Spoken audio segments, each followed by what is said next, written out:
This race is a beautiful, dark beast. You're uncomfortable, and it never, ever ends. It just doesn't stop beating you down. It's the hardest race in the world. The story about One Water Race is that I want to find out what we humans are capable of, both from a physical but also from a mental perspective. What is the ultimate proof of human capacity? I could push through anything for my teammates. It is an experiment because no one knows what's going to happen.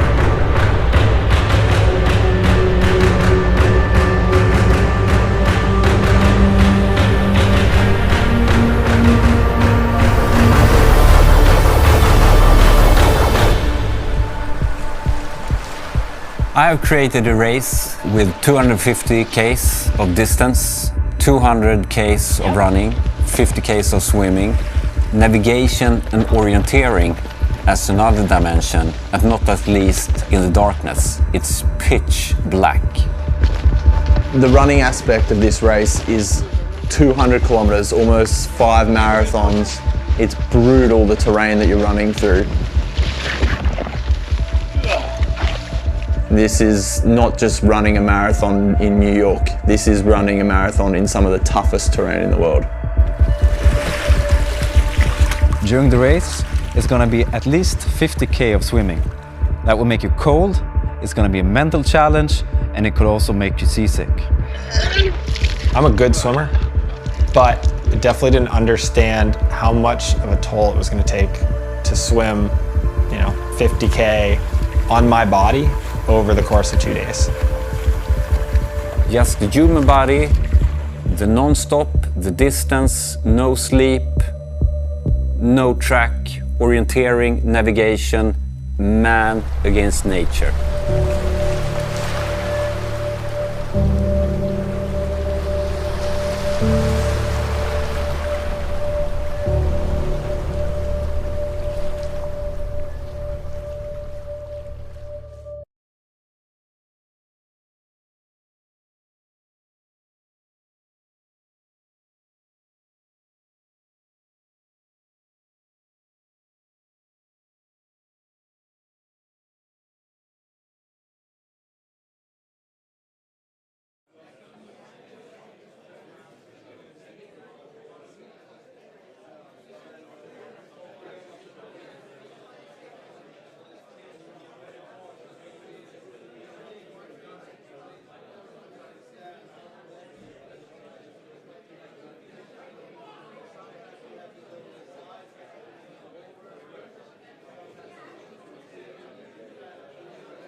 This race is a beautiful, dark beast.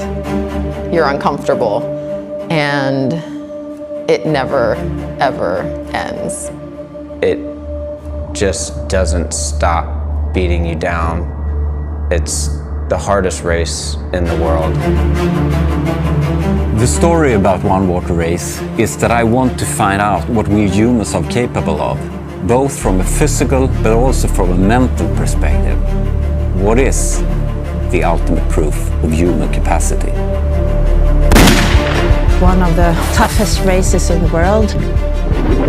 Not all teams will cross the finish line in this race.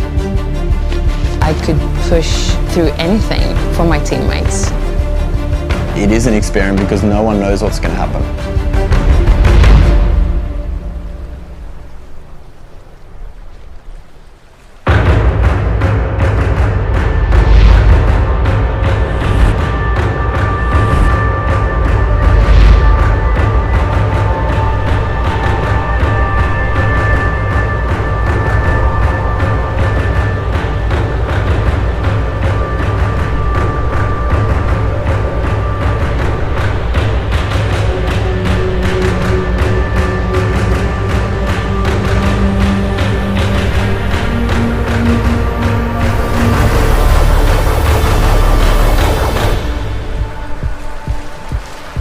I have created a race with 250 Ks of distance, 200 Ks of running, 50 Ks of swimming, navigation and orienteering as another dimension, and not at least in the darkness. It's pitch black. The running aspect of this race is 200 kilometers, almost 5 marathons. It's brutal, the terrain that you're running through. This is not just running a marathon in New York. One team coming over the finishing line. I hope they're going to warn us so that I can quickly go and run out and give them a hug. But I hope I've made all of you at the finishing line. There's one or two guys just asked if they're quickly loading their boxes, and they will be here in the next 5 minutes or so. So I'm asking kindly of all of you to make sure that you sit as front as possible, because we have people who's just loading their bike boxes, then they will join us in the open spaces. But thank you for joining us this morning. So while we wait to get things rolling, I think a few admin things I can just discuss with all of you. As you know, we might rain out tonight for the award. It's never perfect in the adventure racing world. So we might move the outside screen and everything inside. So we'll just see how it goes after lunchtime. Okay, just to let you all know. One more question came up. I'm just handling a few admin situations this morning. For those of you who are here, because we have, of course, the big rugby match tonight, of course you know, we had to move the closing awards earlier, and we have decided instead to have a gala dinner, we have a lunch. So remember, after the conference this morning, we all are welcome to go and eat. We have multiple places where we will put up a big lunch, a typical African cuisine. So we have catering for everybody's dietary requirements, and you can go and have a feast the way we eat here typically in South Africa. So that will happen when we're done. In between, you can then hopefully keep on packing, hopefully get maybe a quick nap. I don't think there will be lots of time for that. And then we're going to try to start with the awards at 4 o'clock. Okay. And again, I'm going to rephrase this, how we do it in Expedition Africa. We're not only going to call up the top 5 teams, because it's not only them who are heroes. We're going to call up all of you tonight, and it is going to take a bit of time, but it doesn't matter, because I'm not going to see you maybe forever again in my life, and this is an opportunity where we can all give you a hug and a medal and call you up and tell you how much we love you and how much you inspire all of us. So please, all of you, be present tonight or this afternoon and join us where we celebrate adventure racing in the true South African style. Okay, so we all are together. So again, don't think it's only the top 5 teams. We're going to call up everybody, and we are creating a slideshow of our beautiful event. Some of you have not yet had time to look at the amazing footage that we've got. Amazing photography. So we're going to show you just a little bit of what happened this week while you were racing. Okay, so a lot of that will happen all tonight. But we have lots of time to do all of that planning, as you know. And the moment when they're just ready here, we will start in the next 5 minutes or so. Okay. So anybody have any more questions, please? We are here. We are busy packing boxes. And we are here to help you for those who still have more questions, especially the people who's not so fluent in English. Please, Jose is there in the back. He can help you and explain. Remember, today and tomorrow is a massive logistical situation. All these bike boxes needs to get to Johannesburg. The first load of bike boxes already left yesterday for Cape Town. A lot of you, the shuttles are booked to go out tomorrow morning with people who are actually flying with their bike boxes. So as much it was a logistical situation to get you guys here, we have to get you safely home to make your international flights. Okay. So if you have any questions, please come to us. Stefan will be outside. They're busy with the logistics. Jose, our whole crew, we have lots of people, Helena, and just make sure your stuff is packed and ready to go.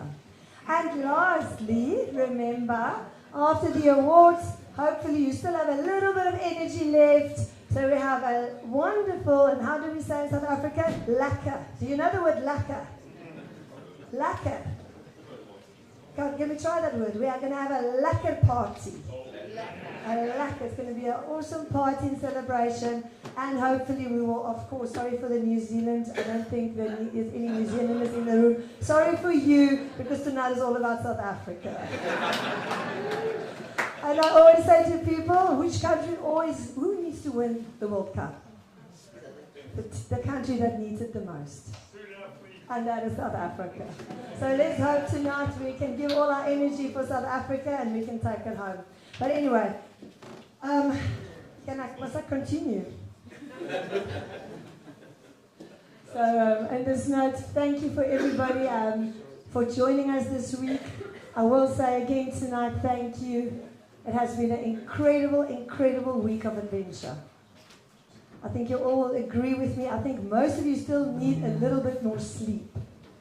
But when you get home, you see what a big event you have full of, how much you have covered. Of course, this is not happening as possible with all our volunteers and the staff behind the scenes that work so hard. Anybody in this room? How many race directors do we have in this room today? Got quite a lot. So all the race directors in this room who was here this week will know how important it is to have volunteers and staff. So again, big shout out to them. They're all on their last legs. So if you pass a volunteer or somebody you see, give them a little bit of a hug and say thank you, because that's what it's all about. It's about all of us. And on that note, I'm sure they're ready to go nearly, and I can say officially welcome. If you have anybody now at home want to watch afterwards, we're going to record it. It's on YouTube. So you are welcome afterwards to go and have a look at it on YouTube and share it with friends and family about the whole event and our conference. Okay, we'll give it another minute, I think.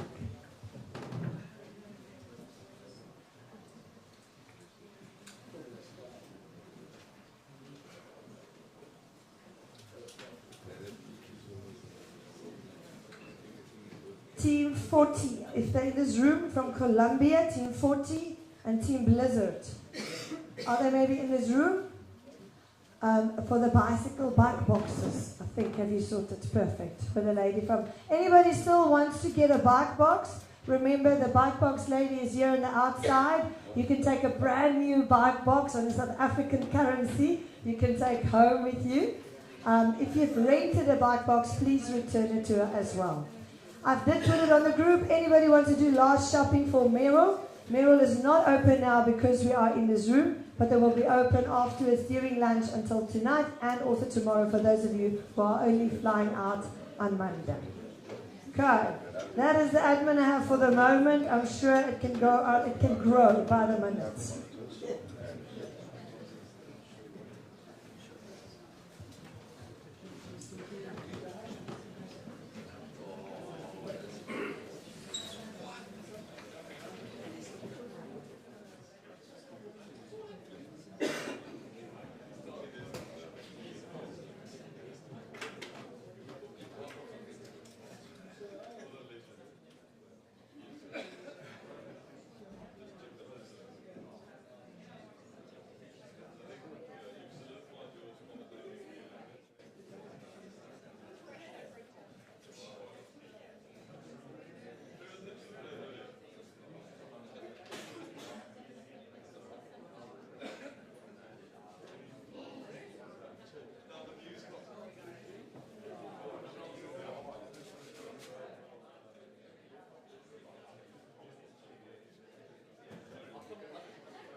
This race is a beautiful, dark beast.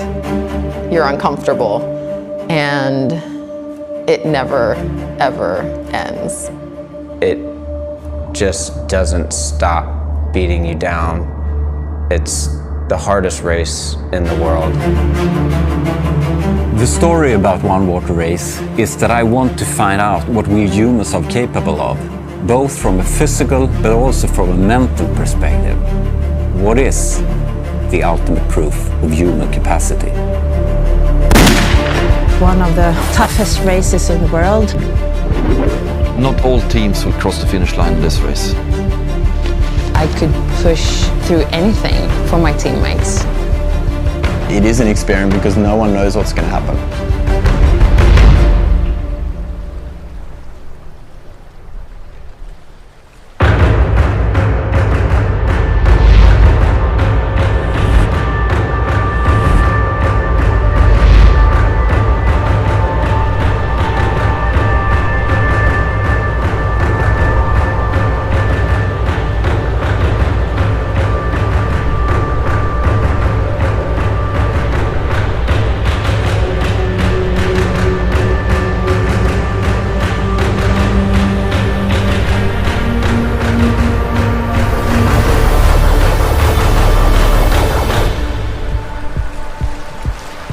I have created a race with 250 k's of distance, 200 k's of running, 50 k's of swimming, navigation and orienteering as another dimension, and not at least in the darkness. It's pitch black.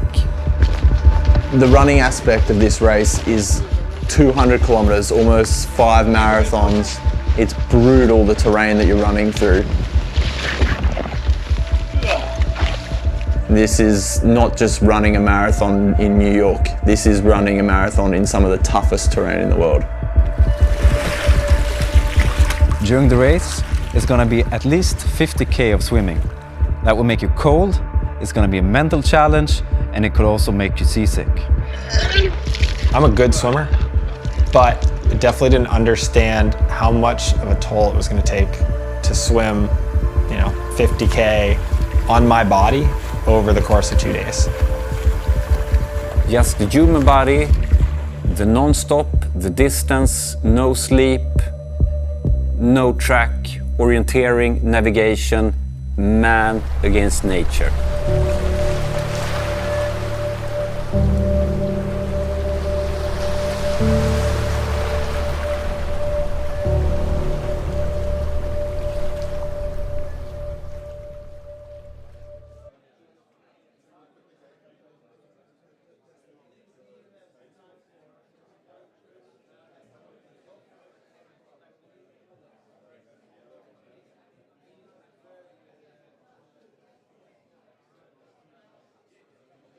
Okay, it looks like the technical problem is sorted. Welcome, Alan. Are you feeling better? Birthday boys. Ladies and gentlemen, we have so much lost and found outside. Please make sure you got your things. All the lost and found, remember, I'm going to donate. So it's going to go, don't worry about it. I'm going to give it to people who really need it.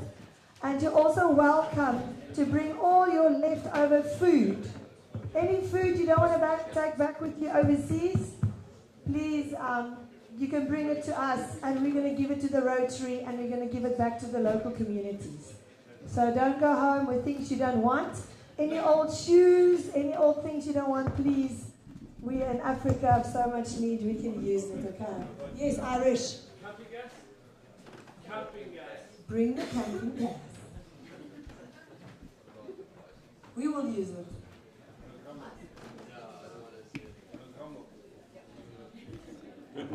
Good morning, ladies.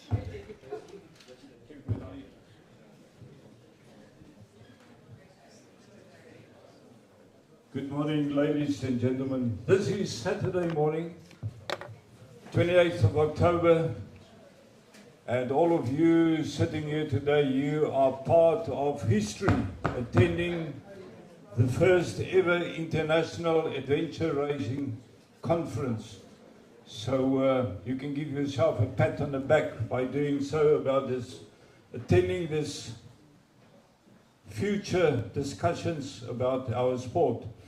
Ladies and gentlemen, we're running a little bit short due to some technical hiccups we had. Until 8 o'clock, everything was running smoothly. And then Murphy arrived, and then of course we were struggling to get everything working. So we will still stick to our program. We've got a full program for the morning, running up to 1 o'clock when we will leave for lunch, to enjoy lunch. I'm not going to run through the program. All of you have received it on your WhatsApp messages, and we would like to start then with all the official activities. But of course we have some house rules.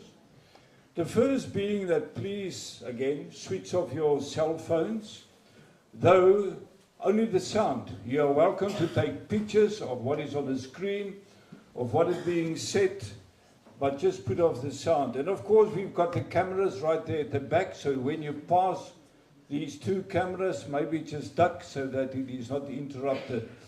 What we experienced here this morning is being broadcasted all over the world. It is being recorded. Hence, you will have the opportunity to look at it again when getting home, sharing it with people all over the world, people that could not attend, people that could not be here today, and those who would love to be here today. So you would be able to report or to share it with them, and not only reporting it to them.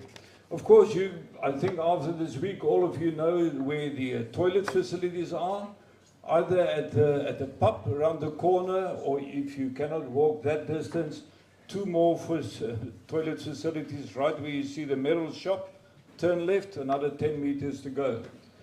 And there are coffee, tea at the back. Though we will have a break of about 15 minutes, maybe we will shorten it to 10 minutes because we are running late a little bit. Otherwise, the normal procedures and rules and regulations about a conference like this. Please respect our speakers, not to speak at the same time as long as they are talking. And of course, you're welcome to give him a hand afterwards. My name is Johan. I will be your host this morning, and we will, like I say, try to catch up in terms of time, so that we would be able to finish by 1 o'clock. Now, all of you have heard and seen Heidi a number of times, Heidi Miller, our CEO of adventure racing in the world. You've heard her many times, and I always say we don't need to reintroduce her. But there are always new people that have not met her before. But this young lady, this beautiful lady standing next to it, she will do the formal welcome of the conference in her capacity of the CEO of adventure racing in the world. And of course, she's got a number of other attributes as well. Being a keen racer herself, most of you would know it, some of you will not know it. And of course, being a mum, 2 beautiful children, and of course, she's running a business, and she's got a husband that you would hardly ever see because he's always working, referring to Stefan. But ladies and gentlemen, of course, there are some other attributes as well. Those of you who didn't know, this lady was at one stage one of the most beautiful ladies in our country, participating in the Miss South Africa competition, where she got the 2nd place. So she was a runner-up. So it's not only brains, there's beauty as well, like you all know. Right, ladies and gentlemen, let's welcome our CEO, Heidi Miller.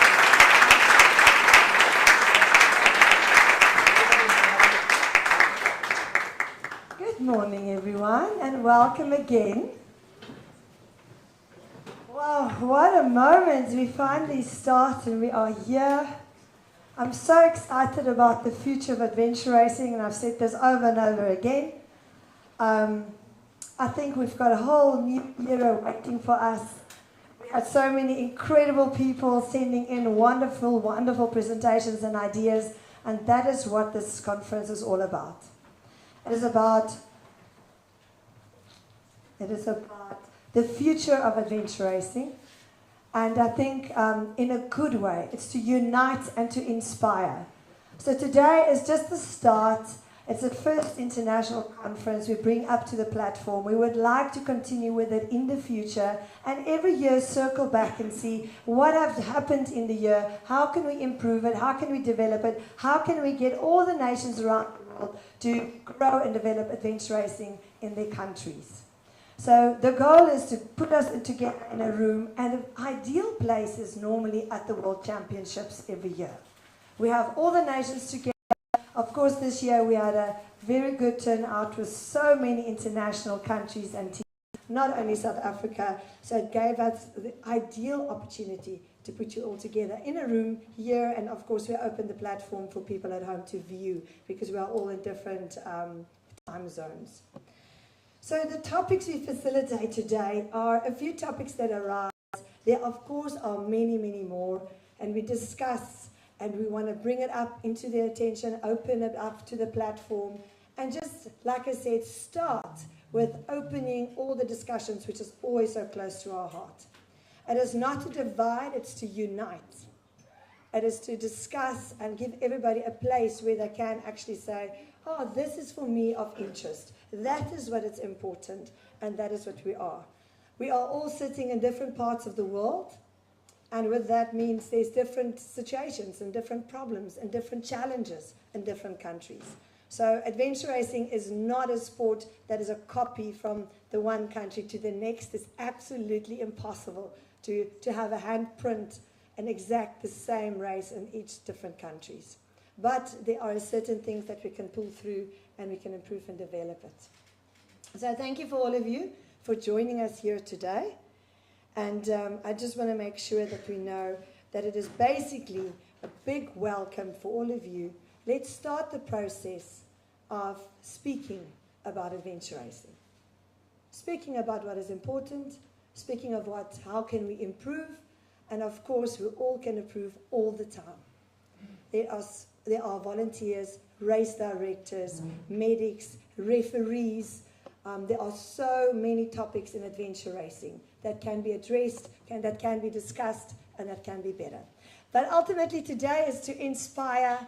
We want you to have fun, enjoy our wonderful speakers, and this is the official opening and welcome to the first International Adventure Racing Conference we're hosting here in South Africa, next year to continue in Ecuador. And please note, this is for everybody. Luna Events, thank you for facilitating it, doing all the hard work behind the scenes. And on this official note, please, let's kick off today and let's get going and let's get speaking all about adventure racing. Thank you.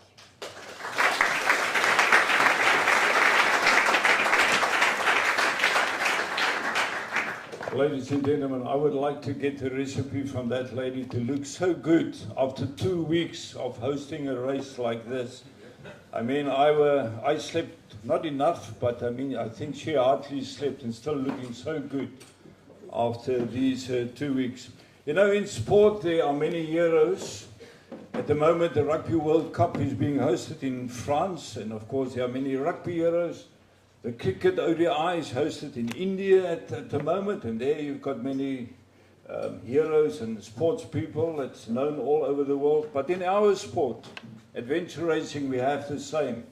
And I think one of the most well-known people that if you have a bit of interest in this sport of ours, you would have heard of him. You would know about his achievements over there. A man from New Zealand. And he said to me, Johan, I would love to be here this morning. I would love to speak to all these people all over the world. But unfortunately, he couldn't make it, so we have a pre-recording, and this is what we're going to share with you. Sit back and relax and listen to this legend.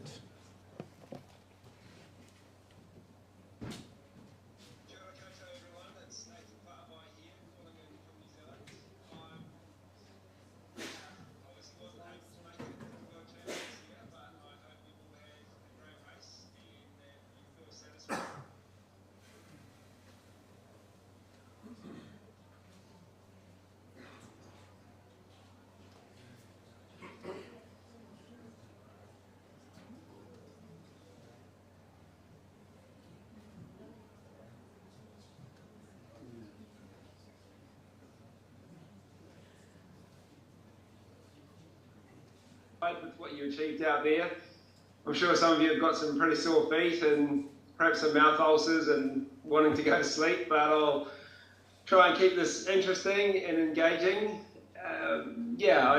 It's awesome that you've been to South Africa, that you've done the race, and that you're attending this workshop or conference, and interested in obviously the future and development of event racing. So good on you.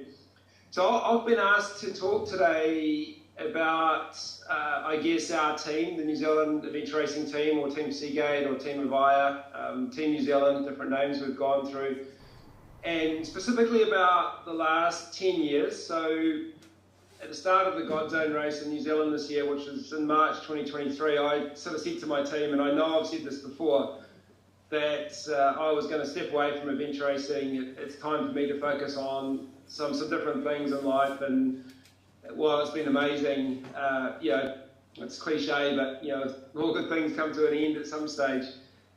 And at this stage I don't have any intentions of racing the expedition races again, certainly at the competitive level. I'm open to doing some racing if an opportunity comes up, perhaps if one of my children want to do a race, or I don't know, something weird and random comes along. But at this stage, there's other things I'm sort of pursuing.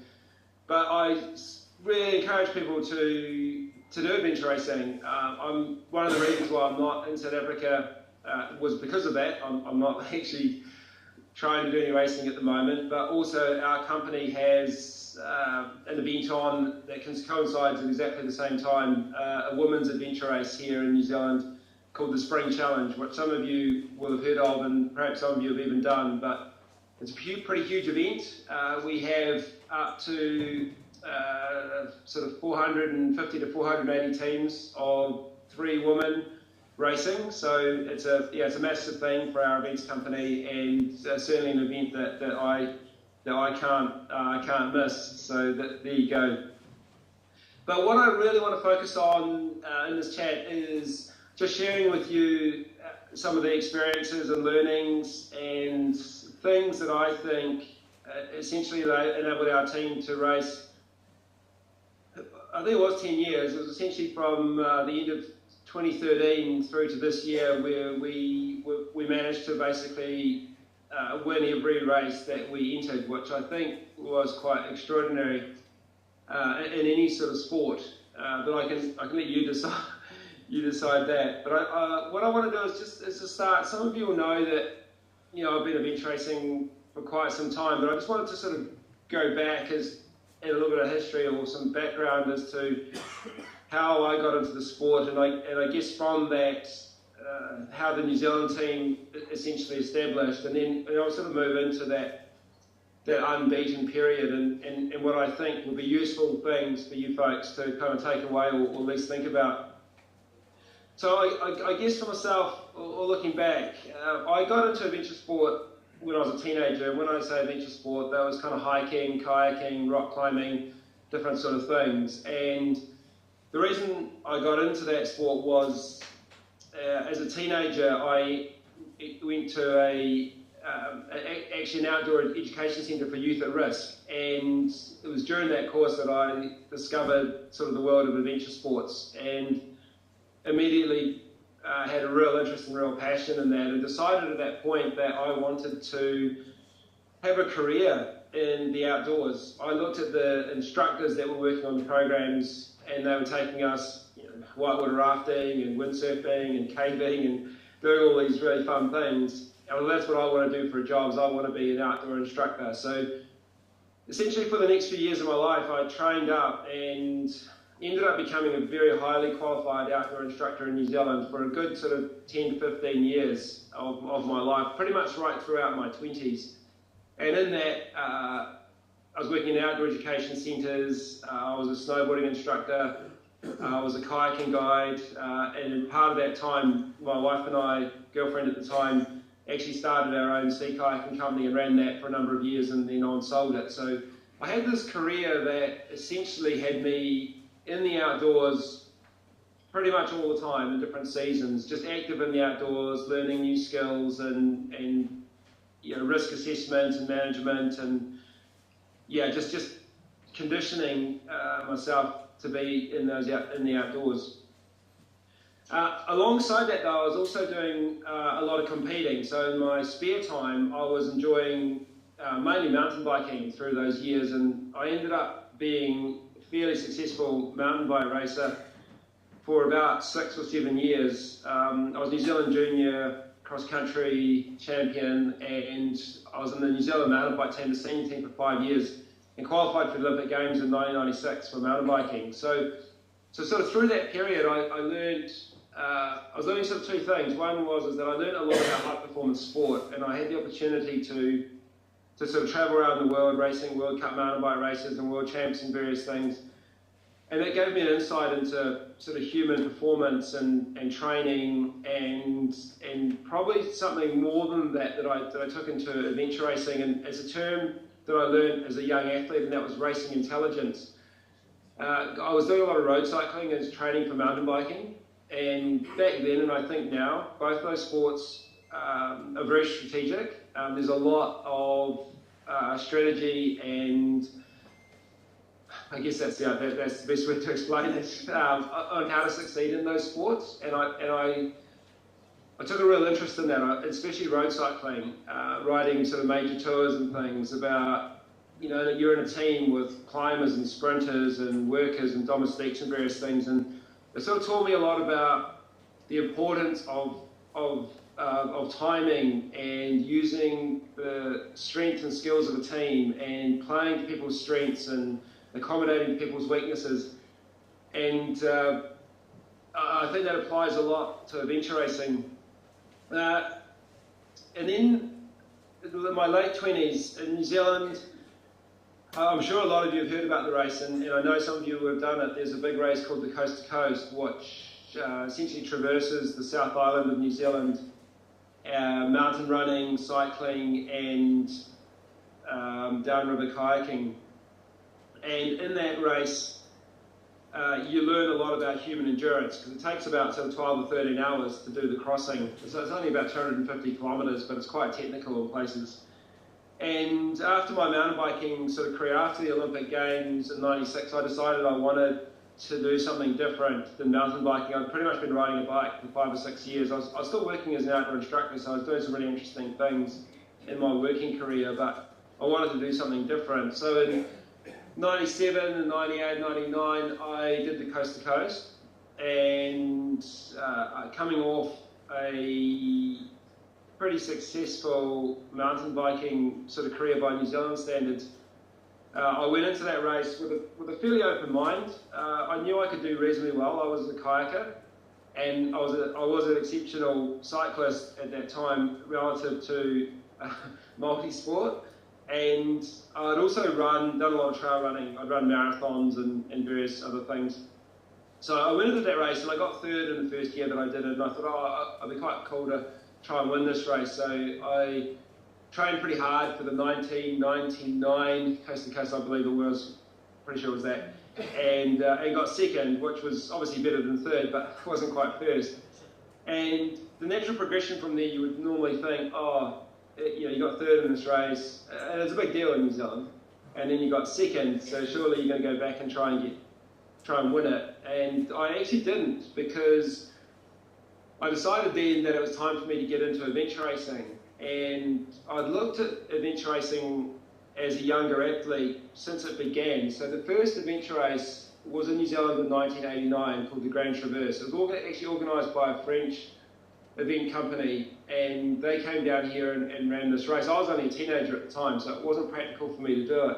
But I was fascinated by it. I was really intrigued about this sport that had people, teams of 5 back then, but essentially traversing this 1,000-kilometre course through, New Zealand backcountry in wilderness areas. And I sort of followed that sport. It was sort of pre-internet in those days, but through magazines and listening to people talk and kind of reading information that would come on and some TV stuff. I watched the New Zealand adventure races cruising around the world to these really amazing countries and doing these incredible outdoor adventures. And I always knew that at some point I would do that. I just knew I needed to get a little bit older. I probably need to get a little bit more money behind me, and yeah, there was no rush. I could see that it was an ultra endurance sport, and there was no need for me to sort of rush into it. But in 1999, I was in my late 20s, I guess by then, maybe not quite, mid to late 20s. I decided that I would get into adventure racing, and there was a big race in New Zealand at the time called the Southern Traverse. I think back then it was sort of one of the big three races, with that, an Eco Challenge and the Raid Gauloise. And that was a natural progression, was to do the Southern Traverse in my own country. And so I did that, and got a team together, and we actually won the race. And to be honest, we actually won it fairly comfortably.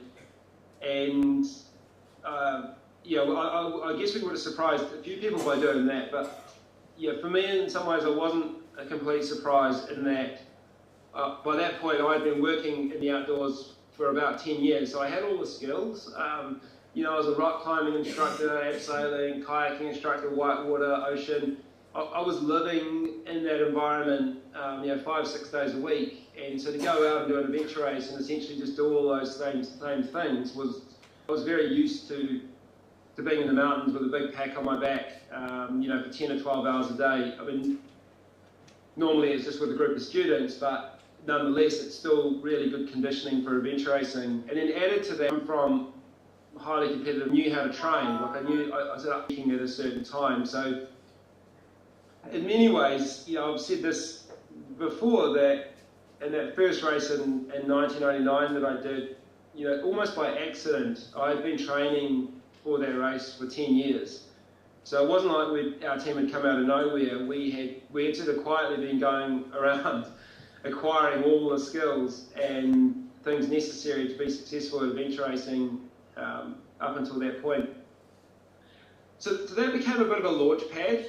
From there, after winning that race, that gave us a lot of confidence, and in 2000 we had the opportunity to go and race overseas. So I started travelling internationally, and that year in 2000 I did the Raid Gauloise in Tibet and Nepal, and we had another big race come to New Zealand at that time. It was kind of the very first concept of the World Champs, and in 2000 Discovery Channel sponsored a race.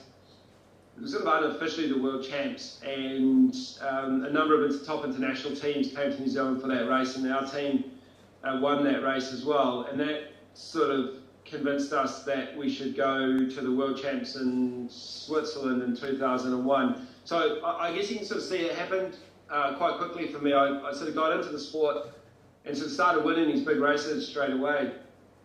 And a big reason for that, which I need to acknowledge, is that up until that point, for those of you that know the history of adventure racing well, will know that in that first 10-year period from 1989 to 1999, the New Zealand teams had dominated the sport of adventure racing with an Eco Challenge, with an Raid Gauloise, obviously the Southern Traverse in New Zealand, and a number of other events that were happening around that time. So for me, coming into the sport in essentially around the 2000, I was sort of picking up a legacy. The athletes before me, names like John Howard and Keith Murray and Kathy Lynch and Vivian Prince and Anna Keeling and Sandy Sandblom, Dean Arthur, there was this group of people that had sort of travelled around the world in these early adventure races and had done exceptionally well, and essentially created this legacy for New Zealand in that, when Kiwis go to adventure racing events, they don't just go to compete. They don't just go to participate, they go to compete. And the real measure for us was actually to win races. It was, for us to sort of carry that baton with any, I guess, to do justice to what the first generation of Kiwi adventure racers had done.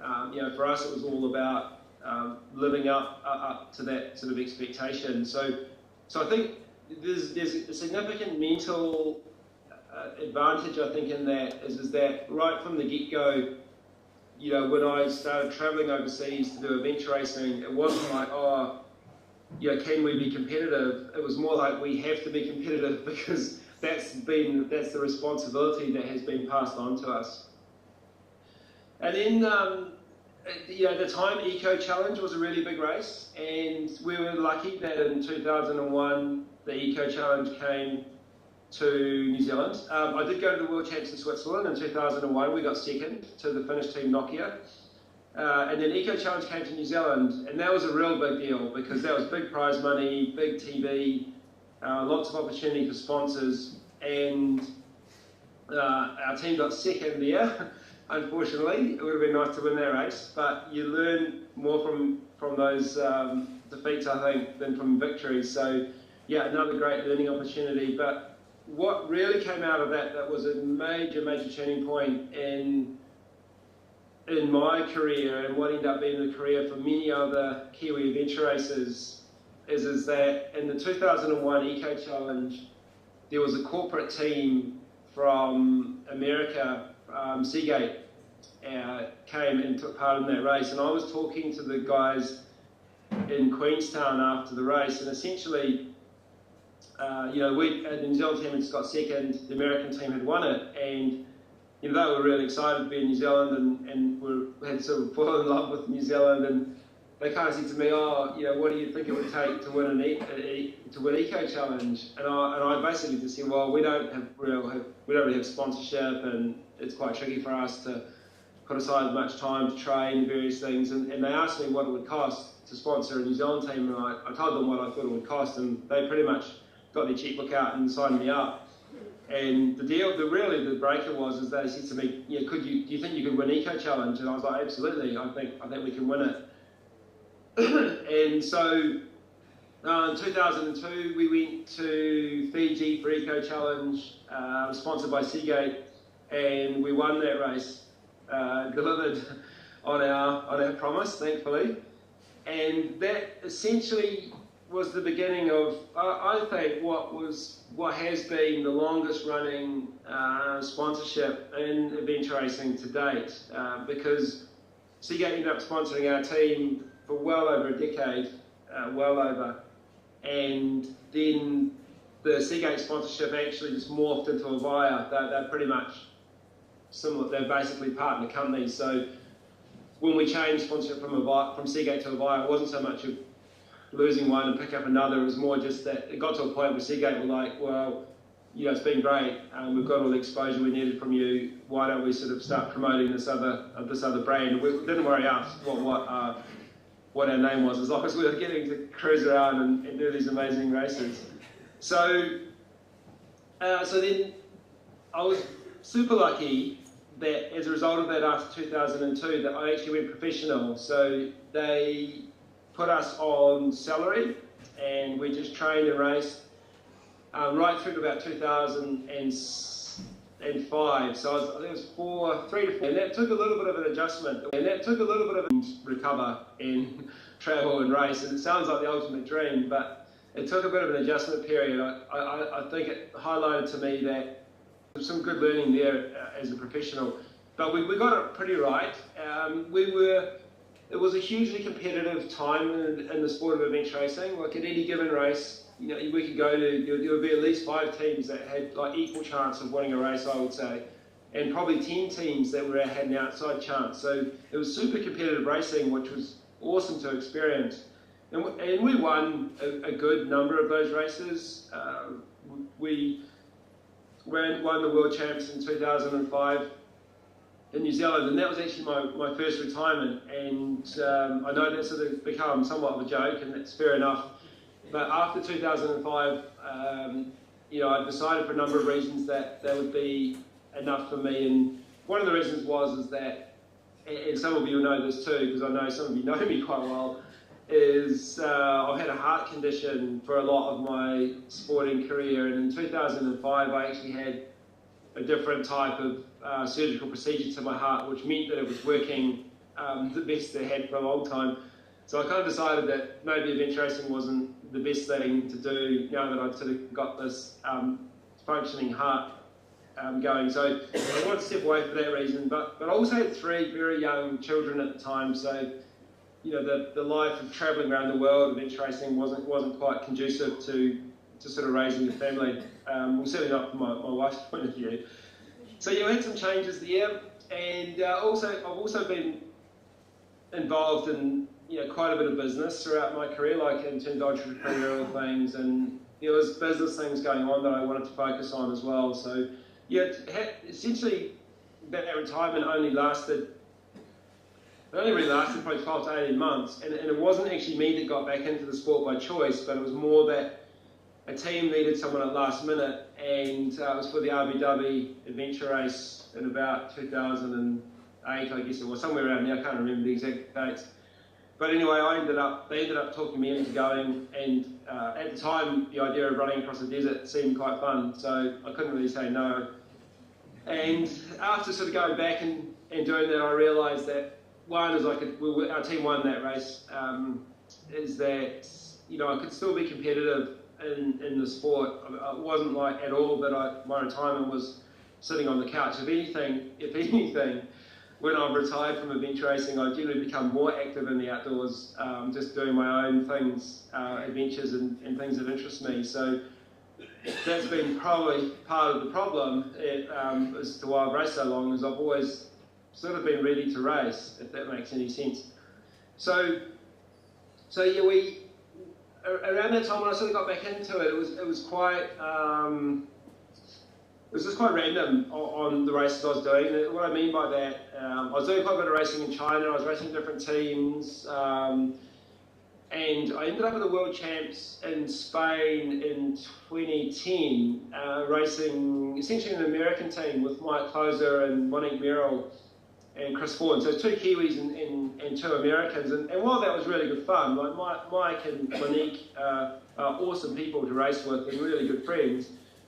Yeah, Chris and I were in that team, and we were like, it would be really cool if we could, get a New Zealand team out racing again on that circuit. And so I sort of let the Seagate sponsorship sort of go to sleep for a year or two. So I sort of talked to them, and they were keen to sort of back our team again. So in 2011, Team Seagate was back racing again. The New Zealand team. So we had an all New Zealand team racing on the world circuit. So we went to Tasmania 2011. That was the year of us leaving a tracker behind and getting a time penalty, which resulted in us basically getting relegated from 1st to 3rd. Pretty frustrating at the time, but again, huge learning opportunity. And I think that's one of the things that our team has always been, I guess, quite good at, is one is looking at the positive of everything. So even in defeat, going, well, what are the positives we can take away from this? So what can we learn? How can we apply this to the future? And how can we improve? But we've always had this culture of continuous strive sort of for excellence in that sense. And we acknowledged, we took ownership of what happened in that race. It wasn't just that we left our tracker behind on one of the stages. We actually made some other errors in that race that we weren't that proud of as well. Just strategic things and teamwork things, and we let the pressure of the time penalty impact on us more than it needed to, and various things, all good stuff. And so we went to France the following year, and it was always going to be a challenge. We were going to be racing the French team, who were a very, very good team, and racing them at home was always going to be a big ask. But for that, we knew that we just needed to be, at our absolute best, and we felt that if we could be racing at our absolute best in France against the French and all the other top teams, we believed that we could win that race, and we did. It wasn't easy by any stretch of the imagination, but well, that's weird. TV just came on by accident. So we went to France and we won the World Champs 2012, beating the French there. So that was a huge confidence boost for us coming off the 2011 World Champs. And this is where things get quite interesting. So we went to Costa Rica in 2013, and by now we've sort of got this confidence that, you know, we know how to win World Champ races now. We just won in France and we're going to the World Champ. And at that point in time, in 2013, no team had won consecutive World Champs. And I guess when you probably think like I do, or certainly our team, you're always looking for that next challenge. What is going to be something that is really going to test you? And for us it was obvious. It was to be the first team to win consecutive World Champs. So that was our goal, and we went to Costa Rica and we made just a ton of mistakes and errors, and we ended up not finishing. And you know, I know some of you probably haven't finished this race, and it's hugely it is disappointing. I mean, it's deflating. You go somewhere with all these goals and dreams and ambitions and aspirations, and you fail for whatever reason. It is the epic fail. And to go from world champs to not finishing is as far as you can drop. That is basically the maximum drop height. But in that is also, I think, the biggest learning opportunities. If you're open to taking ownership and being honest about things and exploring, you know, what actually went wrong. And our team did that. We dissected that race over and over and over and over again, and we essentially sort of pulled apart, you know, how we raced and rebuilt it, and said, look, we need to approach this, and to highlight some of the mistakes that we made, all those key learnings. So one of the things was we didn't deal well with the pressure of turning up as a defending world champs. You know, we probably went in a little bit overconfident. We were unprepared for the amount of attention that our team kind of received, and just how that disrupted our normal flow. We're quite a private team. We quite like to just do our own thing. When you turn up as the world champions, you know, sort of beating your chest and things, you know, everyone wants a little piece of you, and so, you know, we didn't manage that well. And the key thing is that, you know, we took away from that race is we were way too focused on the outcome. Is that our only measure of success in that race was going to be if we won or not, and we forgot about the other important things that you should be celebrating in a race. And those things are, you know, sharing an amazing experience with your teammates, with your friends, and, you know, enjoying the landscape that you're passing through, enjoying the competition, and celebrating the small things, the good bits of navigation, or, you know, paddling well throughout a stage, or some good route choice decisions that you make as a team, whatever it is. You know, for us there was only really one measuring scale in that race, and that was going to be if we won or not. And I think that just set us up way too, it didn't set us up for success, because from the start line, all we were focused on was the finish line, and we weren't actually focused on what was right in front of us at that given point in time. I'm pretty sure at the start of that race, we actually ended up in Panama, and then had to getting back across the border. And that sort of set us back, and we just didn't race with intelligence. We were just like headless chickens. So we came away from that race, and then that's the following year the World Champs were at Ecuador in 2011. And so we went to Ecuador with this new kind of model, this new approach, and the new approach had us focusing, our concentration or our focus was on, the key word around that time was mindfulness, about being super present in the moment and just focusing on what it is right now in this race that our team needs, and making sure that our team needs are met, and doing our best in that moment at that time, and you know, as much as possible trying to block out all the chatter and all the distraction, and the key chatter and distraction in a race is the other teams. So we decided that as a result of what we saw in Costa Rica is that, you know, if you allow yourself to be distracted by the other teams, what essentially happens is that you are reacting to what the other teams are doing and not really focusing on what is important in your team. And I could go on into quite a lot of detail about some experiences about that, but the key thing is that if you decide on something that's good for your team, whatever it is, that you're going to walk for a few hours and then sleep, and then you end up changing that decision because another team comes into your kind of world, then, and you decide to adjust that plan, essentially what you've done is taken a plan that was custom designed for your team and was going to serve your team in the best possible way, but now you've changed that because some other team has come into the equation. So you're essentially now reacting to this other team as opposed to sort of being proactive about what your team needs are. So we sort of took that to quite a high level, to the point where we got very, very good at completely blocking out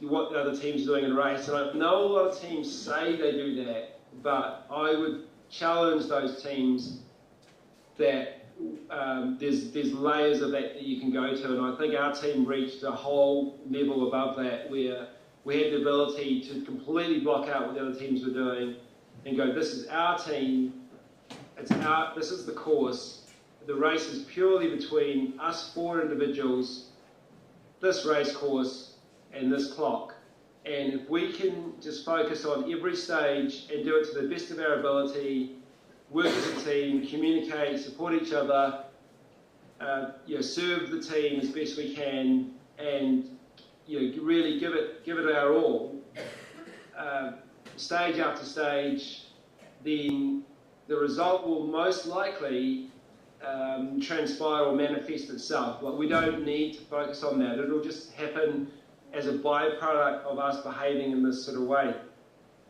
So we did this in Ecuador. This was quite early on in that sort of 10-year period. So now we've entered this kind of 10-year zone, and it paid off. We won the race. What was really interesting in that race, though, is that we didn't cross the finish line with a huge sense of celebration. It was more a sense of relief. It was a relief that we believed that we had created this new model of how our team was going to race, and we went out and tested that model, and it worked. So, it was definitely more of a feeling of relief.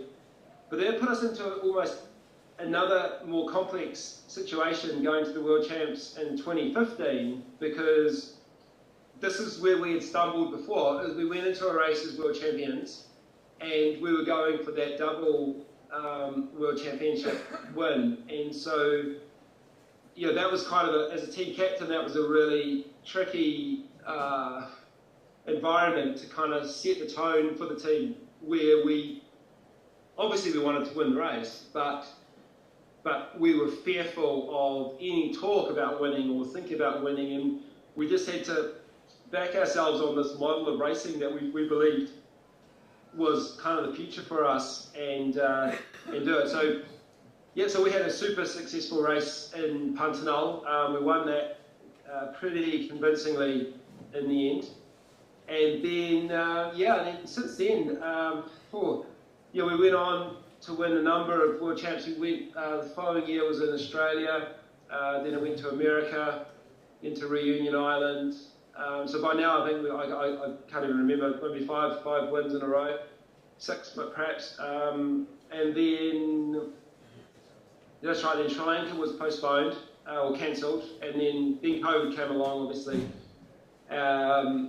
And World Champs in Spain, New Zealand borders were closed, so we were unable to race there, so we were off the cards for that one. And then last year was in Paraguay, and we were able to get across there and had a pretty exciting race, and managed to win that race as well.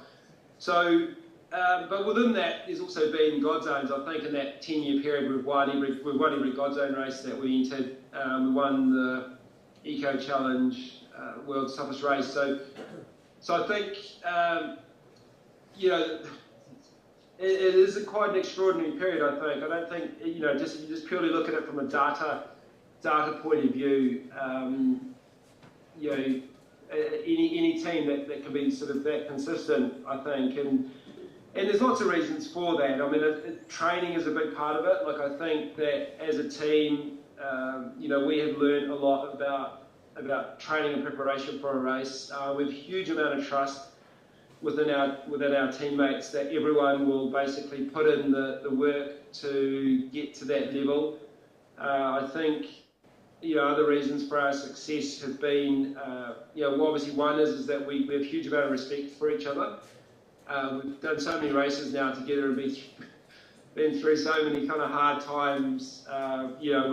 We are very close, and I think that helps because there is a real genuine care for each other when we're out there. Like you really do care for your teammates, and their comfort as much as possible and their health and well-being is super important. And I think it's just that ability to just sort of put the team first. I think has been a really big theme in our lives. Throughout that period. People often ask me, how do you juggle work and training and family and traveling to races and everything? And the answer I give people is that it's hard. It's difficult. It's not easy. But I've come to believe in life that if something is of value to you, then it's not going to be easy, and you just have to make it work. So training for me is often really early mornings, it's late nights, it's lots of juggle, it's making lots of compromises, sacrifices, and just balancing that with everything else in life to keep it sort of harmonious. So I know that I've been in a really blessed position with event racing. Our team has had this opportunity to explore and develop and train and travel and race, and we've built up this experience and wealth of knowledge that it was almost impossible for another team to kind of match that in this time period now. But there's no reason why another team can't do the same thing going forward. There's some fantastic teams out there who are actually getting lots and lots of really good experience together. So I think it's a really exciting time for the sport. Just as it grows and more people get interested in event racing and there's more opportunities. I know in New Zealand, it's there's lots of opportunities for event racing with youth and for women, and obviously we have the God Zone race here every year, so people have the opportunity to do an expedition race essentially in their own country every year, which is great. Not all countries have that. Those who do are very lucky, and it's just been great. I think to wrap up, when I look back on my life, those two words, event racing, have been a huge part of my life and my family's life, and not only for us, but we've been able to create a huge amount of opportunities for other people, which has been amazing for us and obviously for them. For some people it's real life-changing stuff, which is great. And I just think it's awesome that you're all there, that you're all, for whatever reason, decided that you were going to go to Event Racing World Championships, and hopefully everyone's had a great experience. I'm sure you all have, and some of you will probably be more joyous than others, but I think one of the things hopefully I'll put across in this is that there's positive learning to take out of whatever experience you have out there on the race course, and those learnings are very transferable into everyday life and the other things that you've got going on. So hopefully I'll see you somewhere out and about, perhaps at a World Champs at some stage, in some capacity. Maybe not as a competitor for me, but all the best, and well done. Thank you.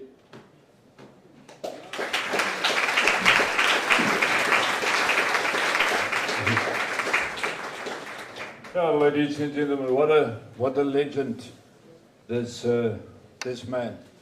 I think some of you have met him, and those of you who've met him probably enjoyed his company. He said many important things, and I'm not going to repeat it, but I think one thing that I've picked up, he said that you learn more from your losing or coming second. So I'm of the opinion that tonight the All Blacks is going to learn a lot from the Springboks.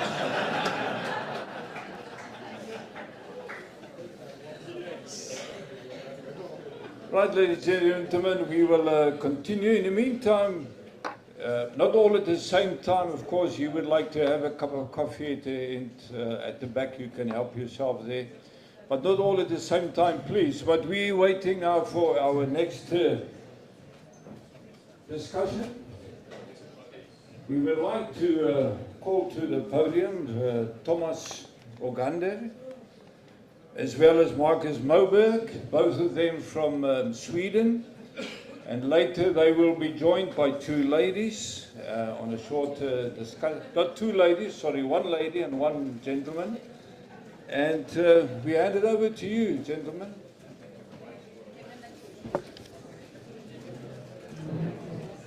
Would you like to use this one? And it's good. I have to switch it on. And it does work. Right.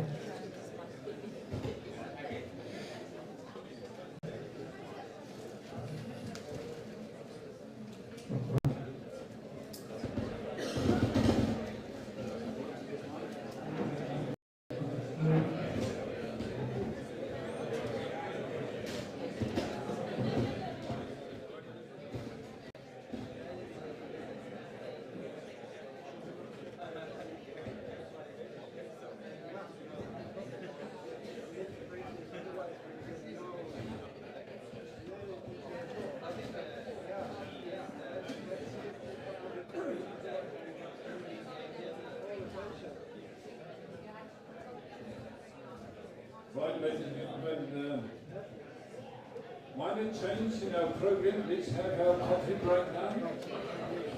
15 minutes, and then we will continue.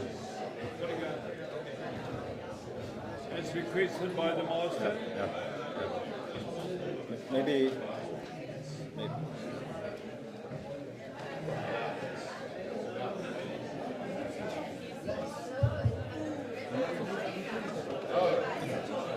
Jag tror den kanske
someone's?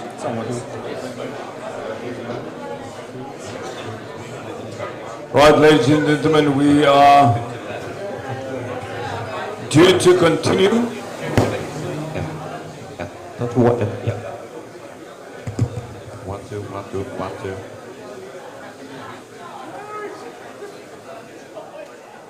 One, two, one.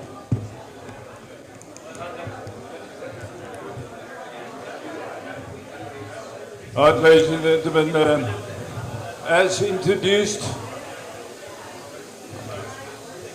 guys, can we settle down, please?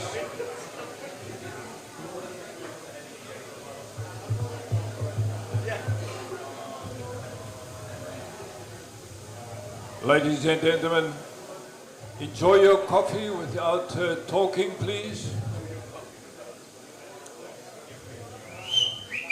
Guys, please, can we continue? If you want to talk, please do it outside so that we can continue with our conference. We have introduced the next speakers, so let's give them an opportunity. Welcome on board. Thanks. After the coffee session, and you're on your way. Yeah, thanks so very much. My name is Thomas Ogander. I'm the creator and founder of One Water Race. And before we start, this is Dr. Marcus Moberg. Just want to say thanks to Heidi and her team and all of you. It's an honor for us to being here, and we will talk about endurance racing from a scientific perspective. I'm trying to figure out what is going to motivate me to put this fucking wet wetsuit on and get back in the water. Dude, guys, this is fucking hard. I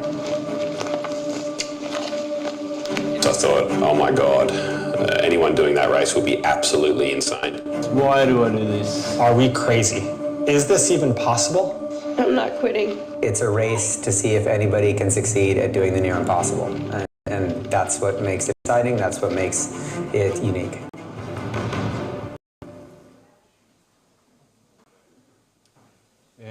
We're talking about human capacity. As I said, my name is Thomas Ogander, and this is Marcus Moberg.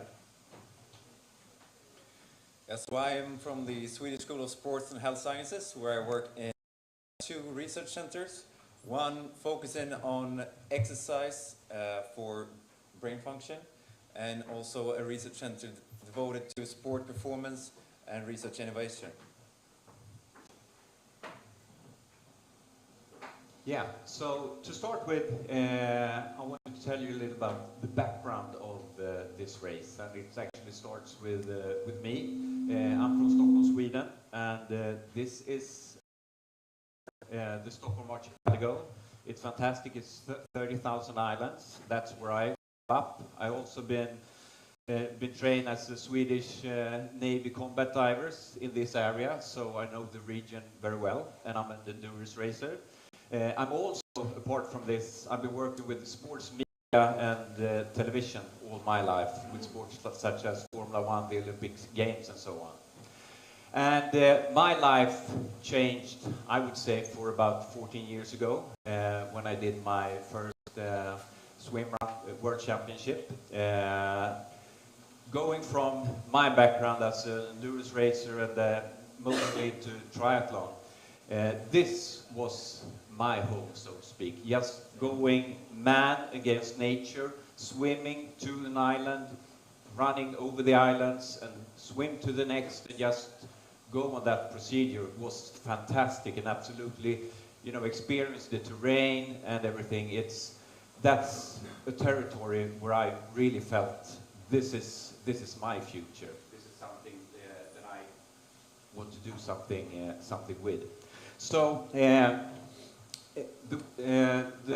the World Championships of swim run, that's about 75 Ks. I've done it 5 times. I have 2 podiums.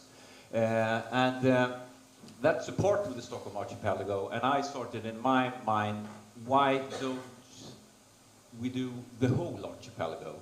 That's about 250 Ks. So about 4 years ago, I decided to do it.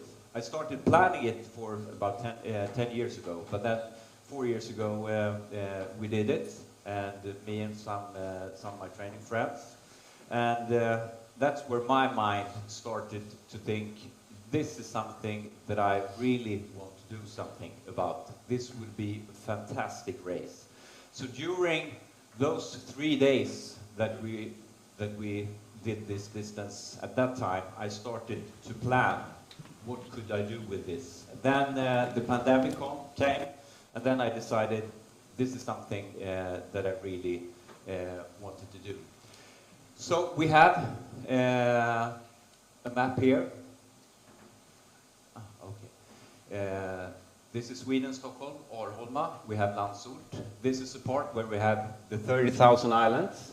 And the race concept is a distance which is, depending on which way you take, between 250 and 270 k's overall, about 220 k's of running in very difficult terrain, and about 50 to 70 k's of swimming.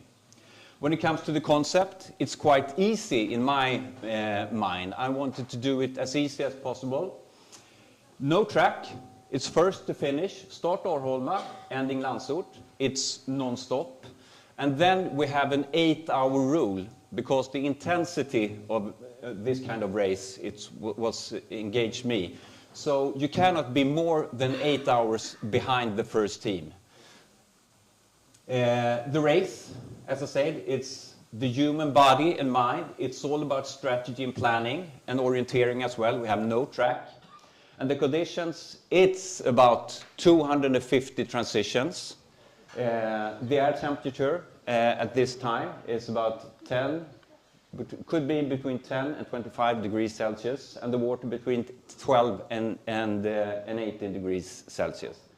And the trick in this race is that the race is divided into 5 sections with unknown checkpoints. So when you start at Arholma, at the start you get the first map of the first stage down here. And then you have some unknown checkpoints. So that's where the planning and strategy comes in. Because you have to plan yourself, which way do I see as the fastest way for me and the team. It's a team race. So then you make the strategy. You came to checkpoint number 1. You get the new map, new map, new map, and new map. And this is interesting because you have the winds, the currents, so you have to really make the right plan for not making the wrong decisions. So it's all ending up being the first at the starting line. And it's a quite tough race, I would say. The conditions are really tough. We have done it now for 2 years. The first year, we had a winning time of 48 hours.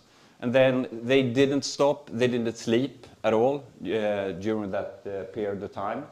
This year, we tried to take it a little bit further, because that's my inspiration, and from the scientific perspective as well, what is possible. So we knew, okay, we had a winning time of 47 hours, and it's important to know that we as an organization, me, myself, I run all the islands to know what kind of pace would you be able to have during the race in order to set the time, because it is a distance. But when we set the checkpoints, it's also about the time limit. So we go more for a time limit than a distance. So we decided to make the course a little bit longer this year. See, okay, what's happening from 48 hours to 55 hours. And that's more from, I would say, from a mental perspective. Because the decision making, as you know, gets harder and harder the more longer you're awake. So we tried to make the course a little bit longer. So we had a winning time at this year at 60 hours. And it's also, when it comes to the team, we only take in 10 teams to the race. It's an admission process. And the first year we picked up 7 teams. 3 of the teams made it to the finish line. This year we picked up 7 teams again, and only 1 team made it to the finish line. So it's a quite a tough race from that perspective. But this is also what it's all about, because we, endurance races, we want to know what is actually possible or not. And as we heard in the interview, it's a lot of effort for all of you who race. So we also decided to bring the prize money into endurance racing. So we have prize money of $100,000 in the race as well, which is divided into the teams that are able to reach it to the finish line. This year we only had 1 race, 1 team that made it to the finish line, so the prize money for that team was $100,000. Then we also had the media perspective, and that's where my background comes in, because I've seen this as a drama that we want the global community to take part of. So we work a lot with media. This year we had a 65-hour live coverage during the race from a global perspective, and it was a really success. When I talked about this from the beginning, people told me, you were crazy. No one will watch a 65-hour live feed. But I told them, you have to wait, we have to do it, and you have to see. And it has been such a good response from a global perspective. People who are not into this kind of racing, but they cannot go away from the screen because they want to know about the drama. How is it going for team number 5? And so on. So that's a really interesting perspective as well. And when it comes to the media part, we're also having now a partnership with the French organization called ASO. They own and run Tour de France, for example. So now the media production are distributed over 190 countries in 5 continents. So this is what we see in this. We want to bring it to a new level, so to speak. And we also work from the technical perspective, which is really important, that we will talk about more later. So you can follow all the teams in real time. You can see the routes of choice they're making, measuring all the data when it comes to distance, times, and everything to add the viewer value of this. This is actually from last year, and we have an American team taking a completely other route here. But this is a part of trying to increase the interest and to share the experience of these kind of races. Okay, now over to you, Marcus, because this has been part from the very beginning, from a scientific perspective. What is actually possible, and what are the difference? What makes you go this far, and how can we develop this kind of thinking? And this is just for you to have a look at how the race is doing.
As I said, I'm a researcher in human physiology and love endurance, the endurance aspect. So earlier this year, Thomas contacted me and told me about the race, and emphasized that they wanted to learn more by doing research on the race from a scientific perspective, to see how we can push the boundaries. And as a researcher, I was really interesting. I mean, the concept was very fascinating. So, but since the race was in August, we started these collaborations earlier this year. It was quite short amount of time. So I figured, all right, we need to see the live. We need to do a pilot and to see what's actually feasible to do in this type of setting. So this research collaboration has just started. So don't expect any answers, complete answers from me today, because this is an ongoing project that we work on for a long time.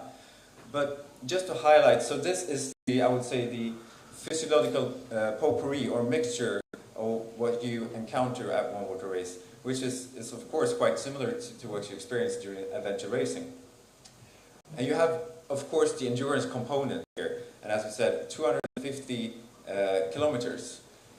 In comparison to the 800 here, that's quite low. But the main difference is the intensity, which is, of course, higher in this aspect, which evokes a different strain on the body, of course. And that, in combination with example, nutrition. So we had about 50 Ks of swimming. So they spend at least 25% of the racing time in the water, which is a huge component to getting feeding and proper nutrition in. And also, you see in the terrain, quite tricky to run. It's no straight path, getting able to drink and stuff like that. So it's quite a challenge to get proper nutrition. And of course we have the temperature, which can range from 12 degrees water up to maybe 8 degrees in the air. And when it comes to the swimming part, the cold water has a huge chilling component to it. I mean, you get more chilled in the water compared to the same temperature at land. So, and then it also introduces a mixture, because then you put on maybe double wetsuits to cope with the temperature during the long swims. But then you go out, and then it might be 25 degrees in the air and sunny, and then you have to be quick and go straight for running, which introduces a quite distinct change in how you cope with temperature. And I mean, running with double neoprene suits on is not perfect in that essence. And of course, as Thomas mentioned, in the first year, no sleep. This year, the winning team stopped for about 40 minutes. I know that barely of you didn't get any sleep, so that will be basically 60 hours non-stop. And that, of course, introduces a major sleep deprivation. And combining these exhaustion, sleep deprivation, with the cognitive function to do the orienteering is in quite difficult environment, introduces a very, I would say, for me, interesting mix. So, how do we study this? And I mean, as I said, I wanted to be out there to see what's possible to do. And so we started now to look at different aspects. And we wanted to put sensors on a lot of athletes to monitor different aspects of the race. A few athletes participated, so I got a few data points. But first, what I wanted to look at is glucose monitoring. As you may know, for diabetes care, we have this continuous glucose monitors, which has in recent years been improved, so to say, for a sports perspective. So these are basically the sensors. If you haven't seen one, it's quite small, which you attach with a small needle and tape to your body. Usually it sits on the arm. And that was an aspect also that I wanted to try. If I put it on the arm, and you have 60 hours of running and swimming, swimsuits coming back on and off, will it even stick? So I put it on the arms on a few racers. They fell off after maybe 24. But I also put it on the abdomen, which worked quite well, actually. So that was a good way to improve. And as you can see here, this is a photo taking from this year's race. I had to actually be out there to pick up the signal with Bluetooth, which will now work to improve, actually, to have the ambition to get live feeding from all the sensors, actually to monitoring that from the race directory live. So hopefully we can improve that. And also, what we thought would be a critical aspect to look at is, of course, the temperature. As you've seen on the footage, they suffer quite severely from the cold. Of course, you shiver. But does it even become critical? So what we want to do is add temperature sensors. So we use this temperature sensor, which you place on your torso, and it sends a Bluetooth signal continuously, which enables you to monitor both the core temperature and the skin temperature of the person that wears it. So this could be a typical curve from this year. So we have the core temperature above and then the skin temperature below. So core temperature usually around 37, skin temperature around 36, but as the race goes on, it deviates. So, but as you can tell from the core temperature, against what I expected, it didn't get it critical. It actually elevated throughout the race. Of course, the skin temperature decreased quite a lot, and they shivered and they suffered, but it wasn't to a critical point. And what we also realized afterwards, because I didn't have the live data during the race, but this is the curve from one of the subjects who actually got sick. And as you may notice, she had an elevated core temperature at start, so she actually started with a fever, which would have been good to know from a race perspective, but we didn't know that until the end. But as you can see, she had to stop the race due to illness. And we also wanted to look at sort of activity monitoring, but how do you do that in this setting?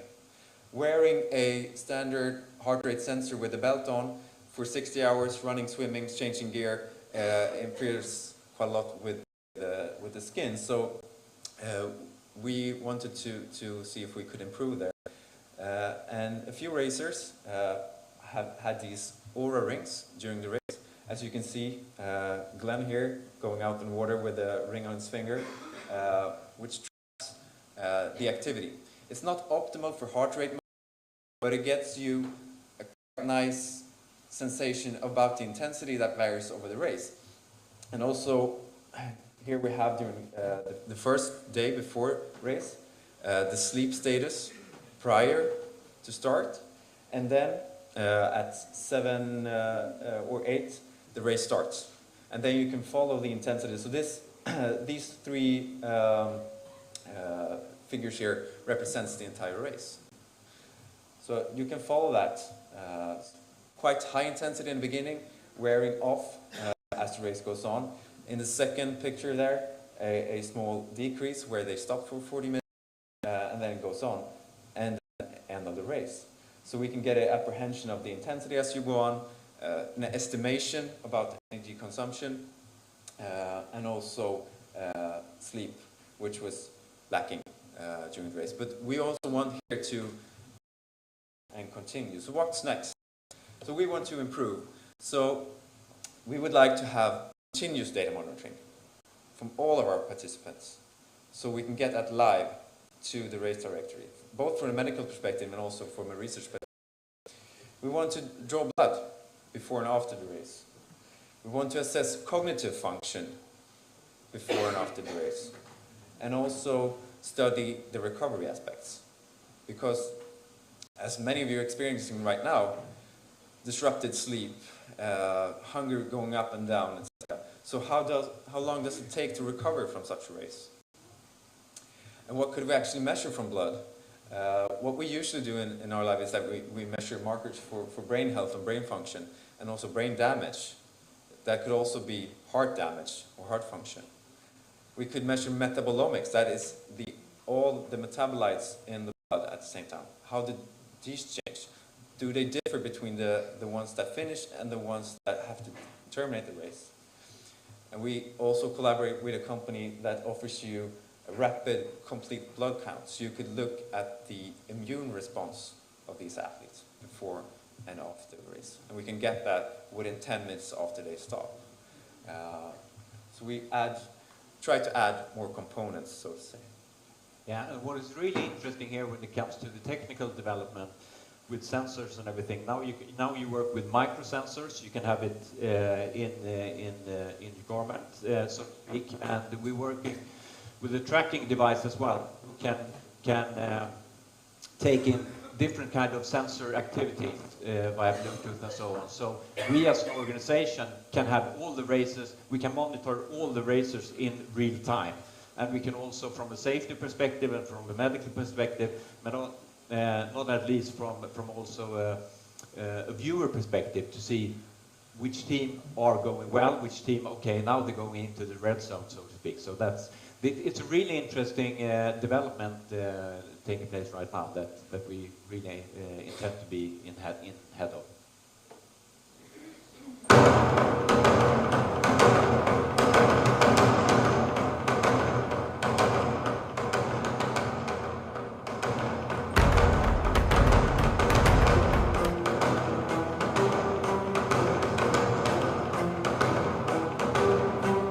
The Australian team is so inspirational. I think as an endurance athlete, to look at that team and how they operated and how strong they were from start to finish. We all had a hit of adrenaline to run up the stairs, and there it was, this lighthouse, this mystical lighthouse that we'd been thinking about hitting the door. Great work, Kevin.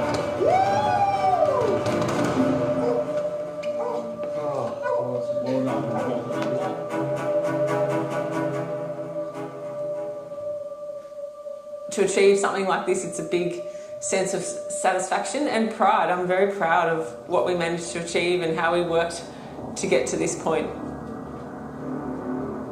And to put our hands on the door there together was just an incredible feeling.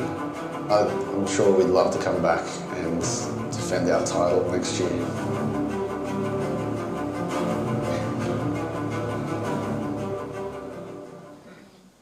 Okay, welcome. The winners of One Water Race 2023, Elizabeth Dornum and Glenn Wilkinson.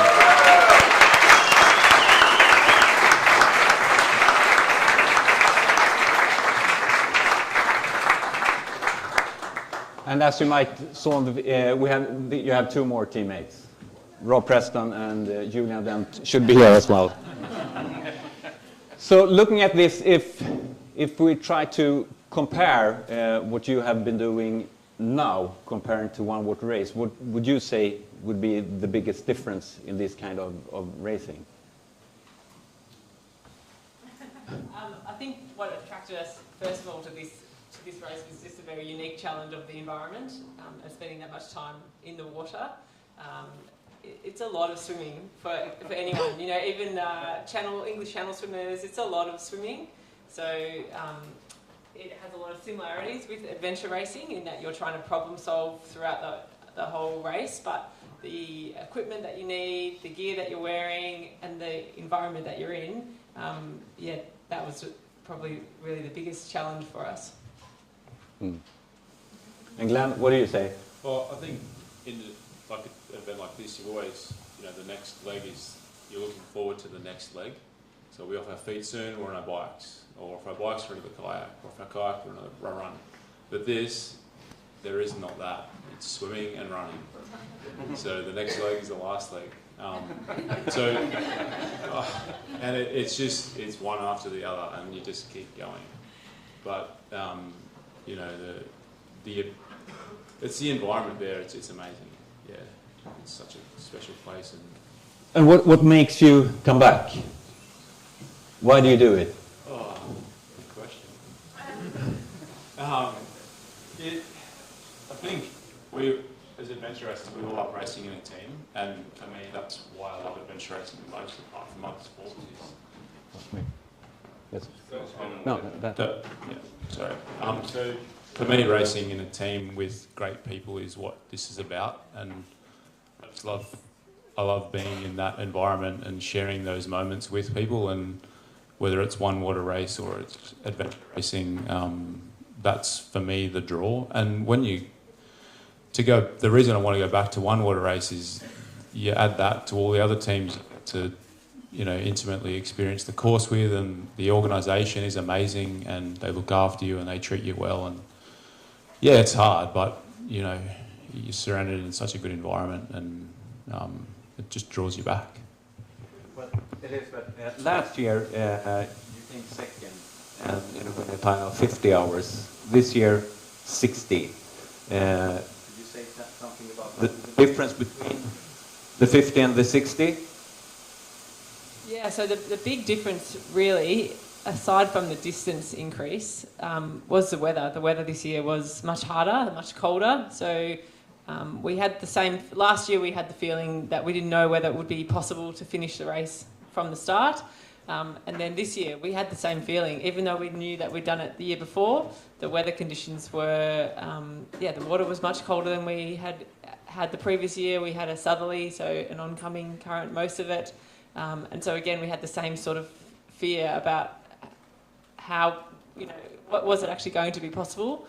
I think the fact that we knew that it was going to be longer and harder and tougher than last year, we also had to take into account a bit more our sleep strategy. So we did have a sleep early in the second day, I think we had a sleep, whereas last year, we had talked about having a sleep last year, but hadn't needed it, and there's something about dunking your head in water every hour or so that seemed to keep us awake, whereas this year, it was going to be longer, and the stress on our bodies, I felt, was much more this year, not just the length of time that we were doing it for.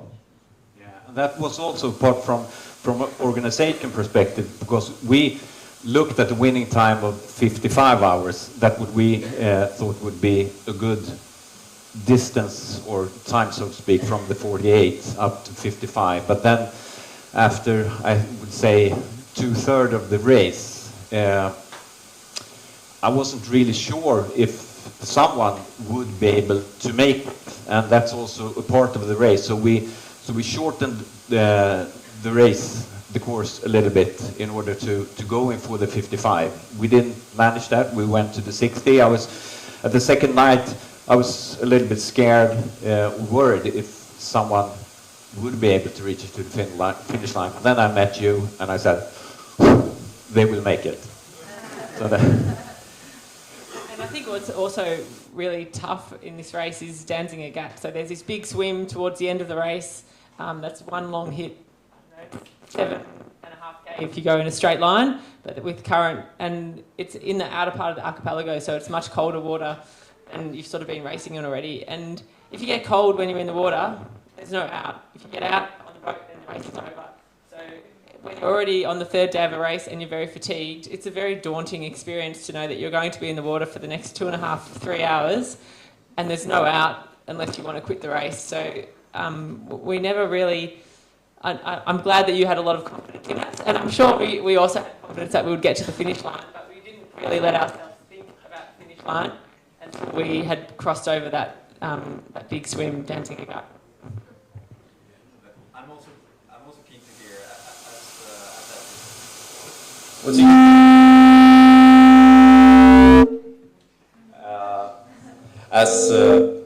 All right, I'll just take this time.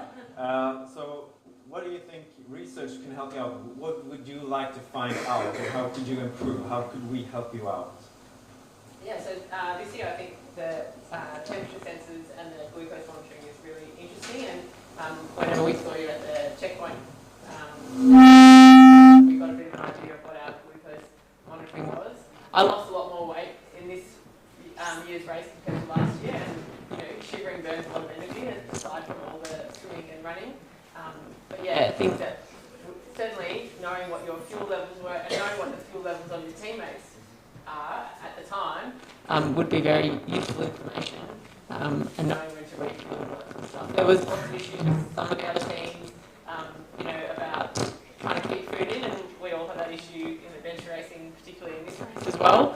So that's sort of a different sort of issue as well. But knowing what your teammates' energy levels are We all ask each other and check in with each other all the time, but that's a little bit, yeah, it's not as scientific as the which gives you a real time.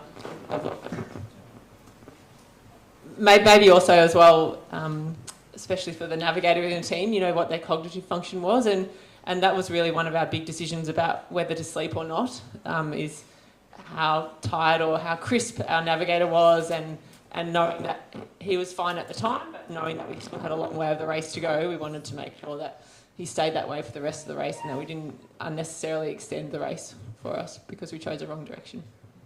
Yeah, but that's really interesting, because when we look after the race, when we look at the pace from running and swimming, from all the teams, the pace are more or less quite the same. But I would say it's the mental perspective, because you have 250 transitions. If you take it, if you stay for 1 minute longer each transition, then you have a lot of time.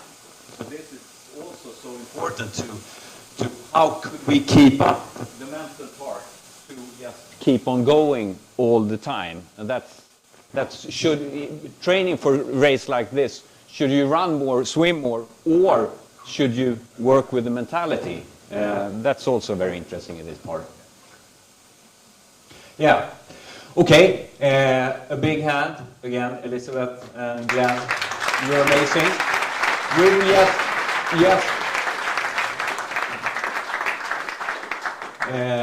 You have, you know, we're giving swim lessons as well for you who want.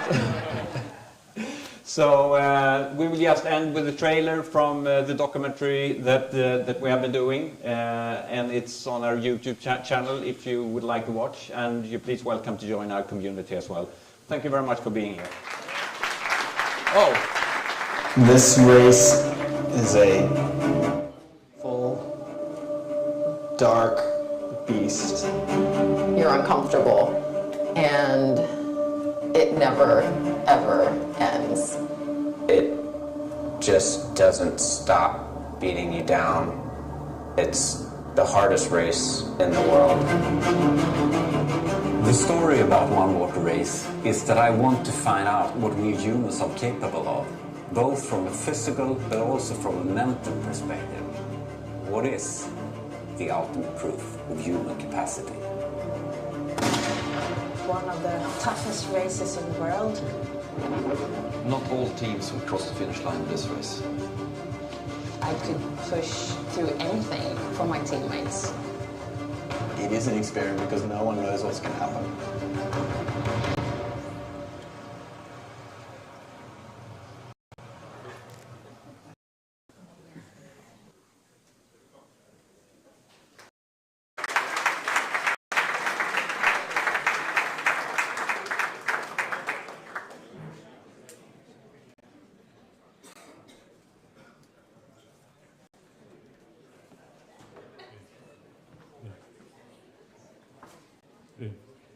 Right, ladies and gentlemen, thanks for our previous speakers and presentation, especially participants that did so well in the past week. So thanks again for your input.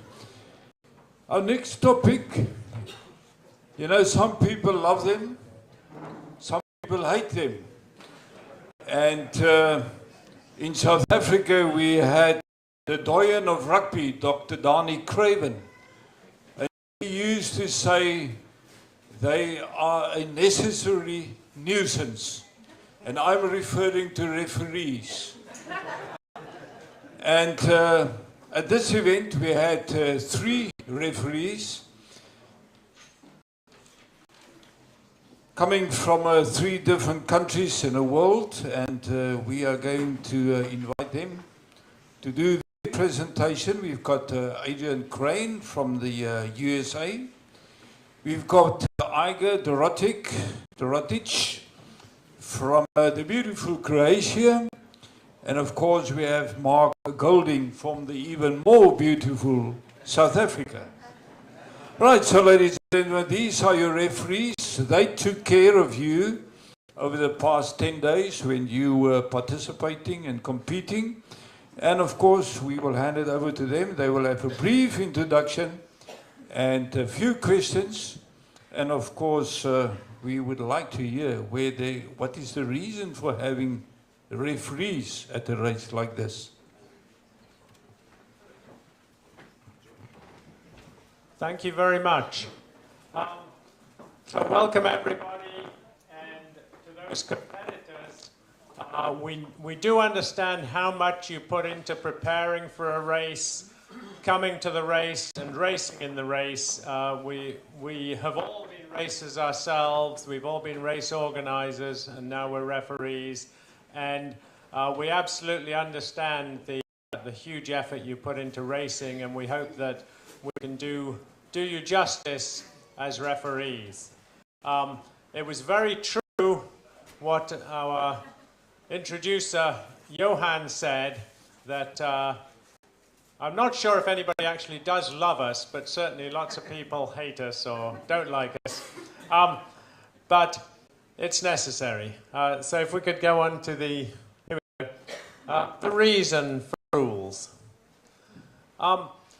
In an ideal world, if we had endless wilderness available, we could give you a start line and a finish line, say first to get there is the winner. But unfortunately, in this modern world, we're constrained by civilization, roads, government laws, all kinds of things. And so we have to add rules to what we wish was a very simple, straightforward race. And I hope every competitor at least has read the AIARA World Series rules, and I'm sorry that it is currently 10 or 12 pages, and I can't say it won't get longer in the future, but these rules, I hope you realize, are necessary. We would love to have no rules, but we need to have some rules. So the rules are there to really make up for the fact that we don't have that ideal scenario of endless wilderness. And I do hope that all the competitors understand that. Thank you.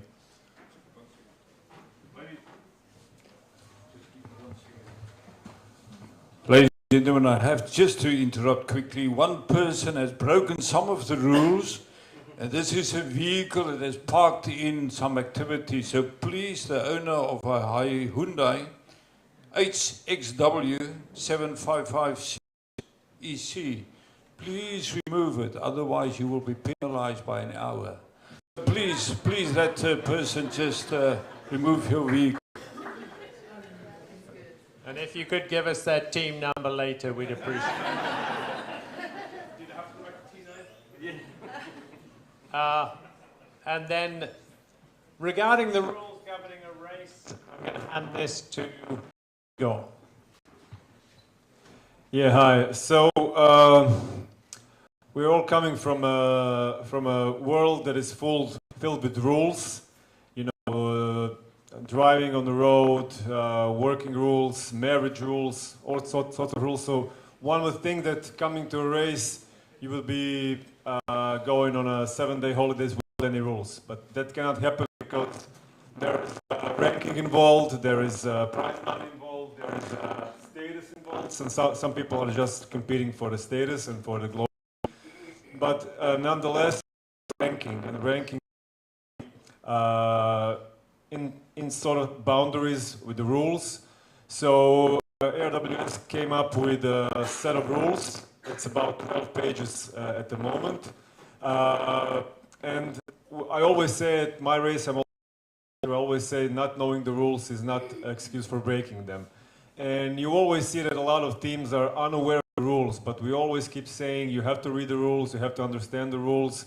We know sometimes it's a language barrier, but often it's just not caring. You know, we'll get to that bridge when we're going to cross it. So you're just racing, not knowing that you're breaking the rules. So our goal is to have people want to know the rules, because the consequences will be bigger once you break the rule and you realize that you're going to get 5 or 6 or 10-hour penalty or maybe be disqualified. So that's why AWS is trying to not be like a police, but just giving you guidance on how to act during the race. So we have standard rules, standard AWS that is always evolving and slightly changing when we come up with a new problem that we have to face. One of the examples is Garmin watches. So we had to adapt that rule. So Garmin introduced adventure racing mode, so we adapted that. And for example, in the last few years, the e-bikes have come as a question. So we have to always adapt to new technologies as well. So we also have rules that are specific for a different race. So some of the problems could be cultural, some of the problems could be typical for a country. Some rules are different or some cultural problems appear. So every year, almost every race need to have rules for that race. The problem is that when people are not paying attention to normal rules, and they're not going to pay attention to specific rules. So our job is to monitor if some of the rules are going to be broken, and then to have a penalty if needed to a team who broke the rule.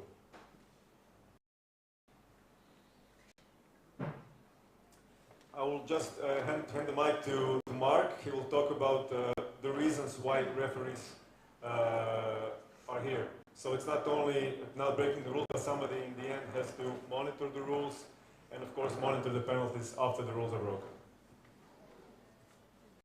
Morning everyone. So the reason why the referees are here, in the ideal world, we should have the most boring job in the race and do absolutely nothing. For us that would be a good race because all the racers would have followed the rules and there would have been no breaches. I guess it's the same with the medics. We want the medics to be the second most boring people in the race. Nobody needs to get treated for anything.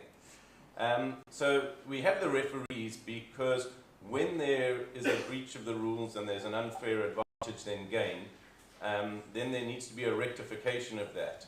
And we use the referees who are independent of teams, independent of the race directors, and can then apply the rules with no favoritism, consistency. It doesn't matter which team you're in and no bias. And that's really the point that we have, and the aim that we have of the referees in the race.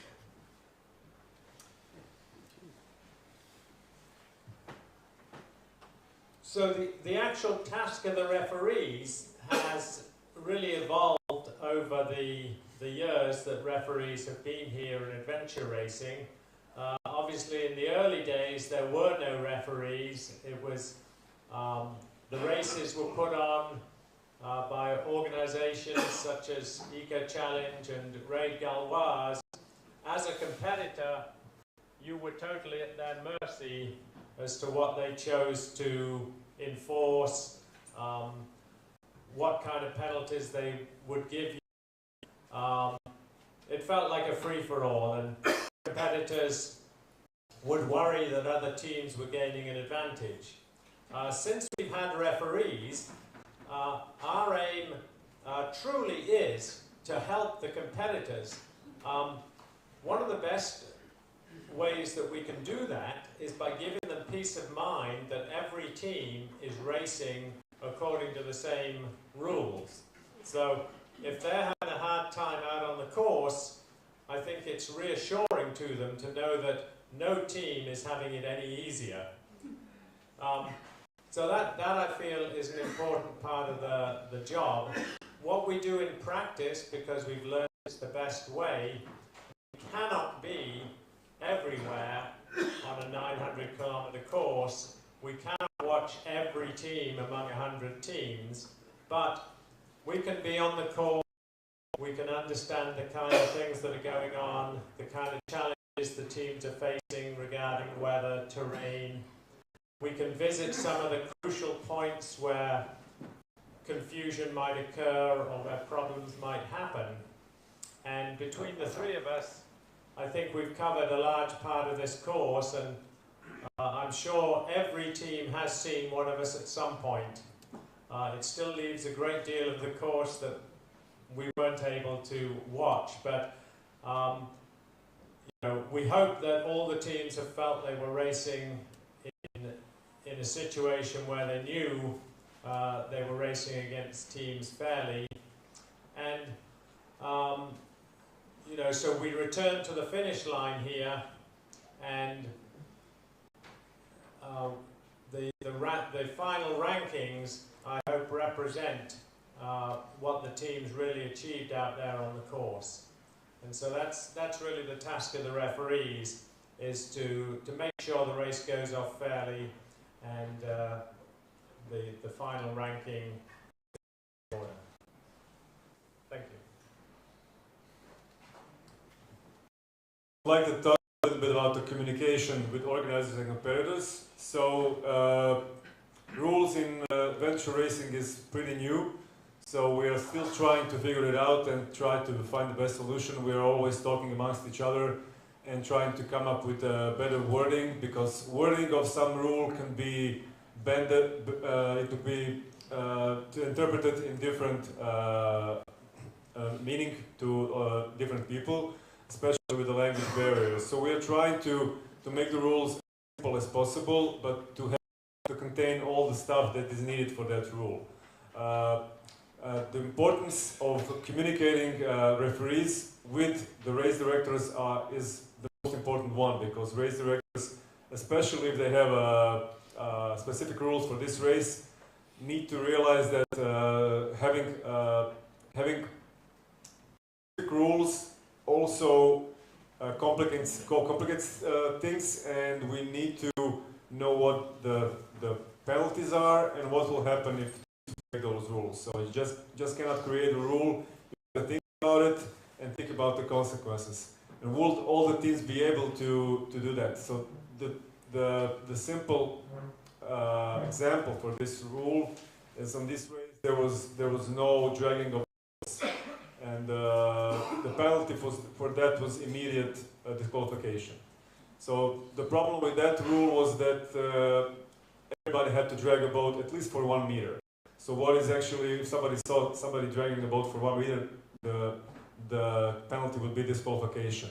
Of course not, but it's something that maybe should have been better communicated, because nobody could monitor the teams if they were dragging or not dragging the boats, and the penalty is too severe for the thing that the teams were doing. So I think that communication is really important, and all the referees have to know all the rules beforehand, and then they could talk to the race directors and try to maybe have a better wording or maybe a better solution for those specific rules. Also, the communication with the competitors is of great importance. It is a little bit hard to communicate with teams, but our goal is to create some sort of a channel that we can communicate with teams and competitors. We could have a discussion about certain topics, certain rules, because our job is to serve you. Our job is to make this sport more fair, and we don't want to have quote-unquote unsatisfied customers, but we want to make it as fair as possible, and it is a learning curve for all of us. We're trying. It's only been like maybe 7 or 8 years that we have these rules, and I hope in the future the communication is going to be better. And let's hope that this channel that we can communicate through will be up and running as soon as possible.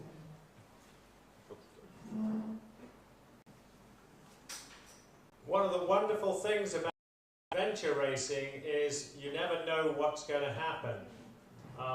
When we go out there for 6, 7, 8, 9 days, we have the uncertainties of the weather and uncertainties of a lot of other things. So one of the problems we've had in the last couple of years, surprisingly frequently, is that a beautifully designed and set up race course has to have some changes made to it during the race.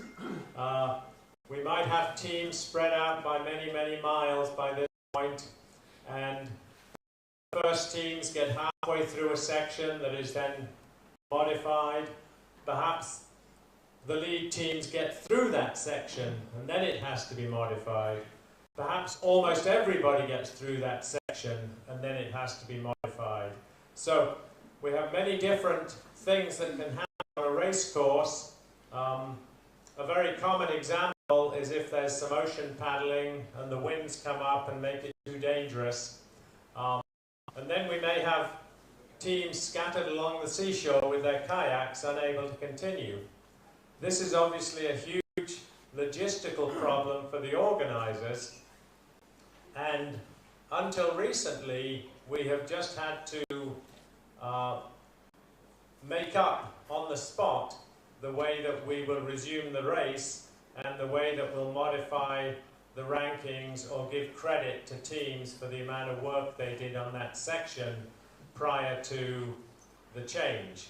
And so one of the things that we'll try to do during this off-season is to come up with some guidelines so that organisers and competitors, more importantly, know the kind of choices that we'll make in order to correct a situation where there has to be a course change mid-race.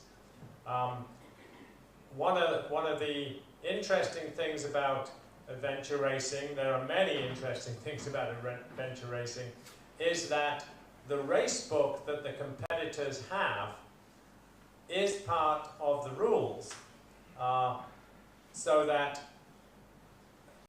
the race book refers to the specific route that was created for the race.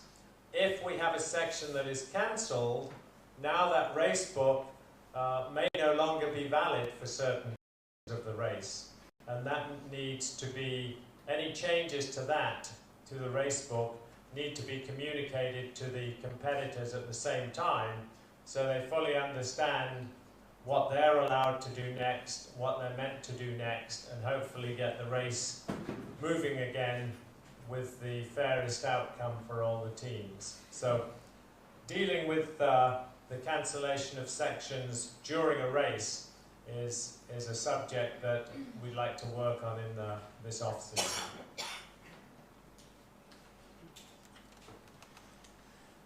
So the second last point, making the refereeing consistent, is one that we're working on a lot. We obviously want to get it consistent across the race, but what we're also doing is working to get it consistent across all the AR World Series races. Just to give you a little bit of insight and background into this process, there are a panel of judges or race referees that work with Adrian. Adrian pre-chooses race referees in consultation with race directors throughout the year and get allocated to the various races. There is consultation that happens between race referees. At the end of each event, we actually prepare a race referees report. It gets shared with the race refs community, and items get debated and explained. Recently we've started putting theoretical scenarios together and posing them to the race referee community, saying, in this situation, what would you do and how would you handle this and why? And so we're consistently trying to build up this database of precedents that will be used and looking to get consistency across the AR World Series races. And it's also really useful to have a pool of referees working together on an event like this, because we get to share and compare ideas and compare notes. And I think you'll hopefully see loads of improvement on this as we continue this journey about getting consistency.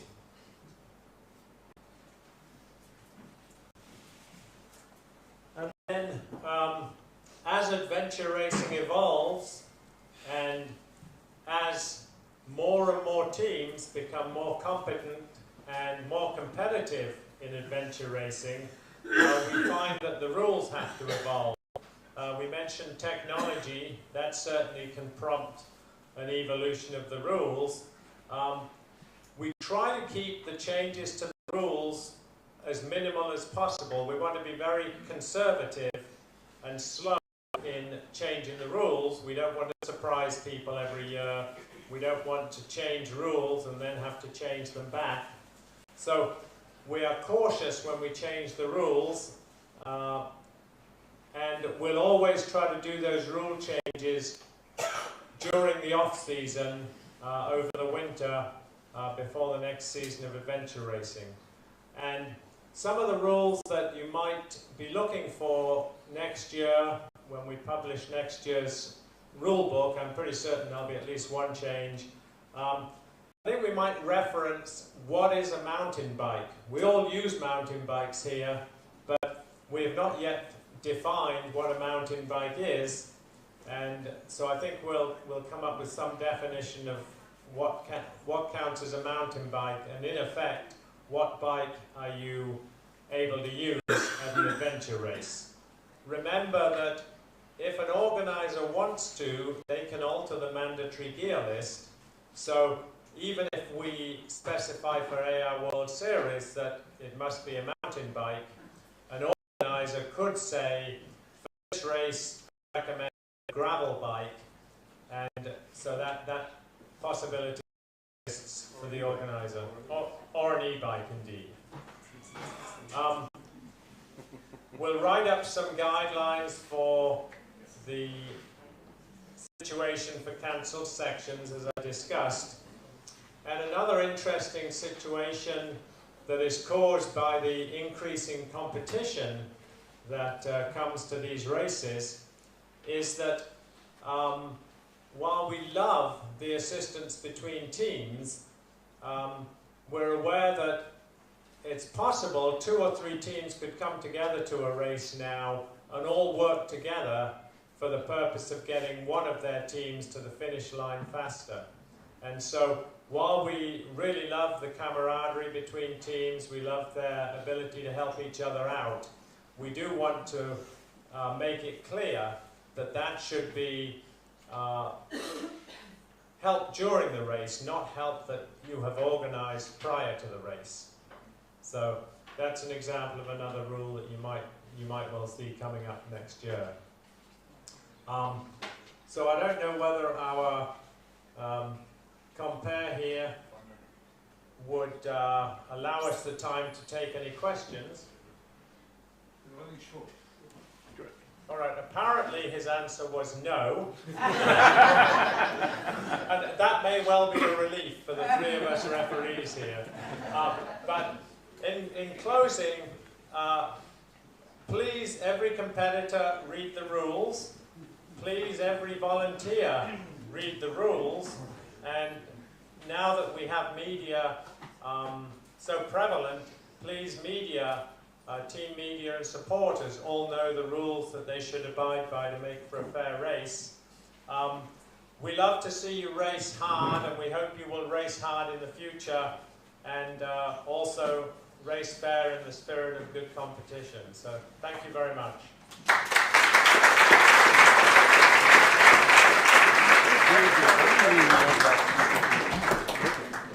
Ladies and gentlemen, thanks so much for our referees working behind the scenes and making it better for all of us to participate in an organized matter.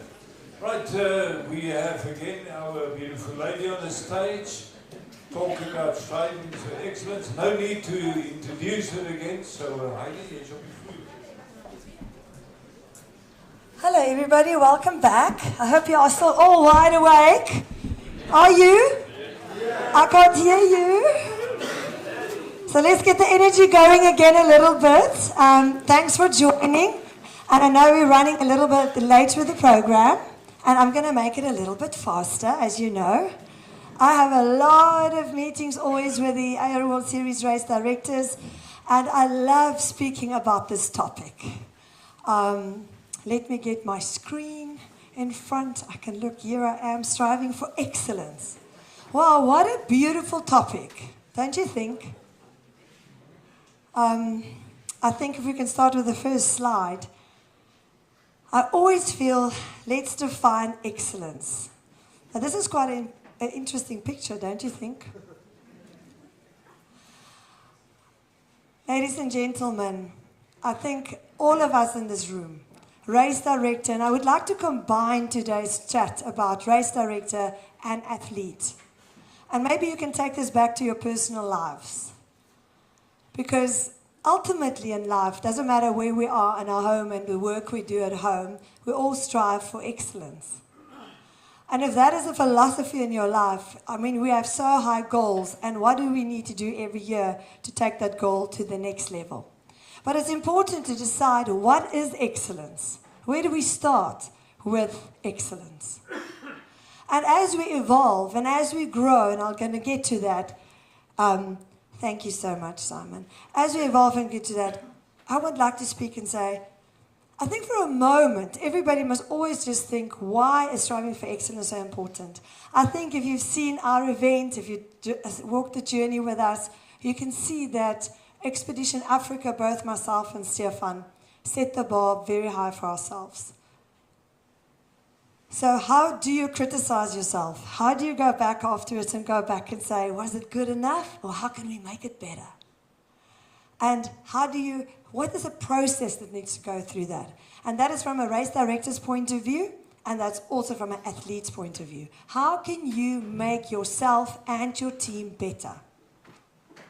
Now, I can speak about this topic forever, but to keep it short and sweet, I think the number one thing in life is we can always just do the best we can in the moment. And the important thing is of setting goals. So for us, for this event, it was a 2-year journey to set goals. For you, it was a year journey, maybe longer, to set goals the whole time.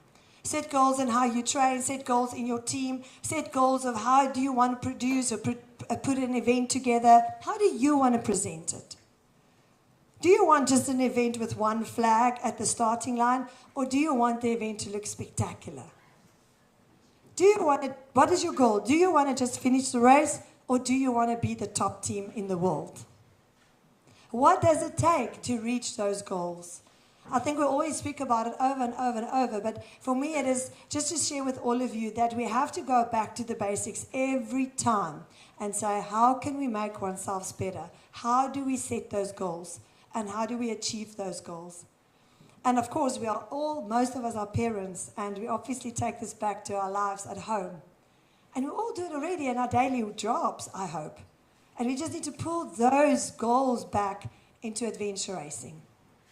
So I hope we could all inspire each other so that we know that how do we set goals? How do we visualize something?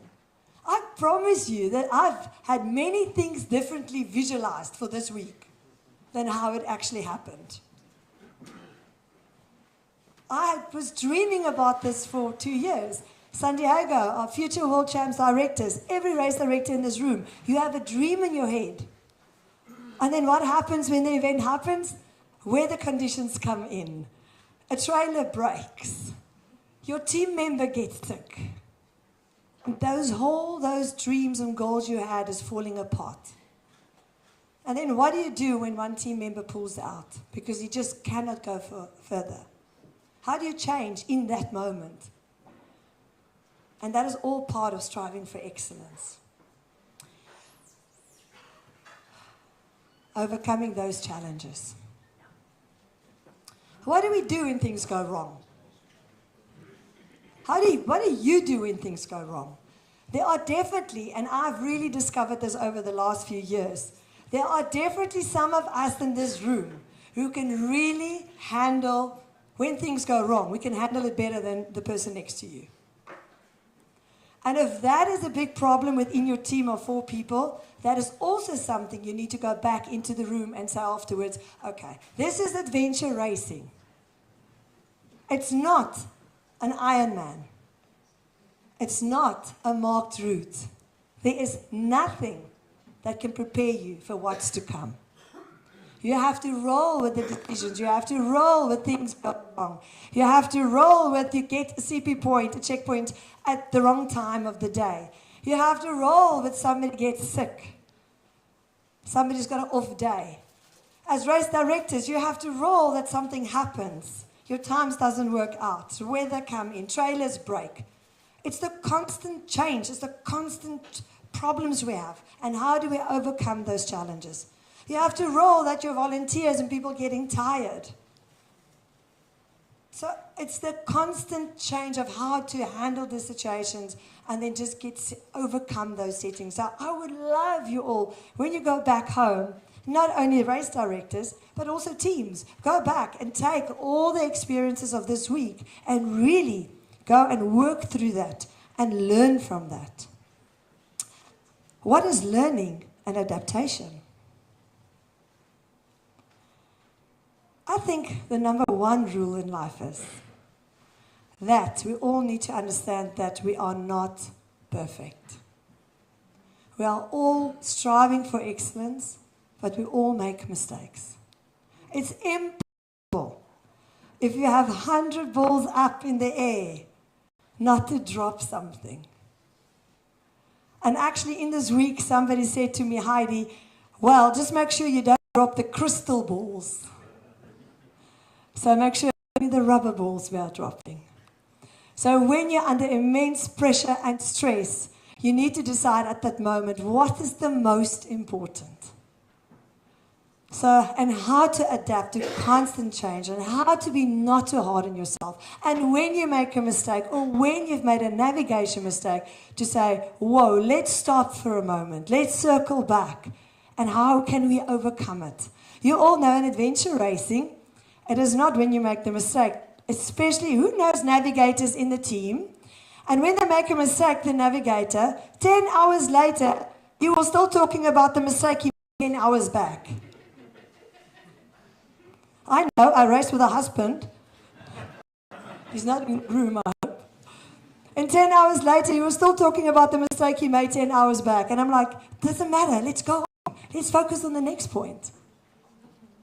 So how quickly can you adapt and change? And learn and apologize and say, let's keep on making it better and better.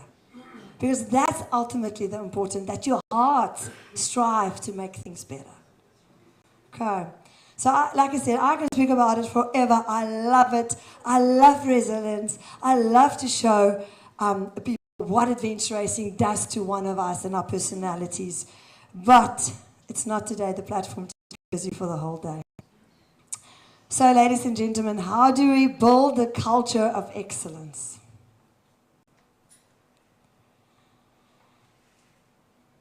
I think we start with leadership. In all of our companies, at our work, in our team, you need a leader. You need a leader to set an example. You need somebody to say, I'm willing to stand up and stand up for what I believe in and stand up for where we want to go. We're speaking here today about rules, regulations. We've mentioned a few things. We're speaking about youth development. How can we make it better?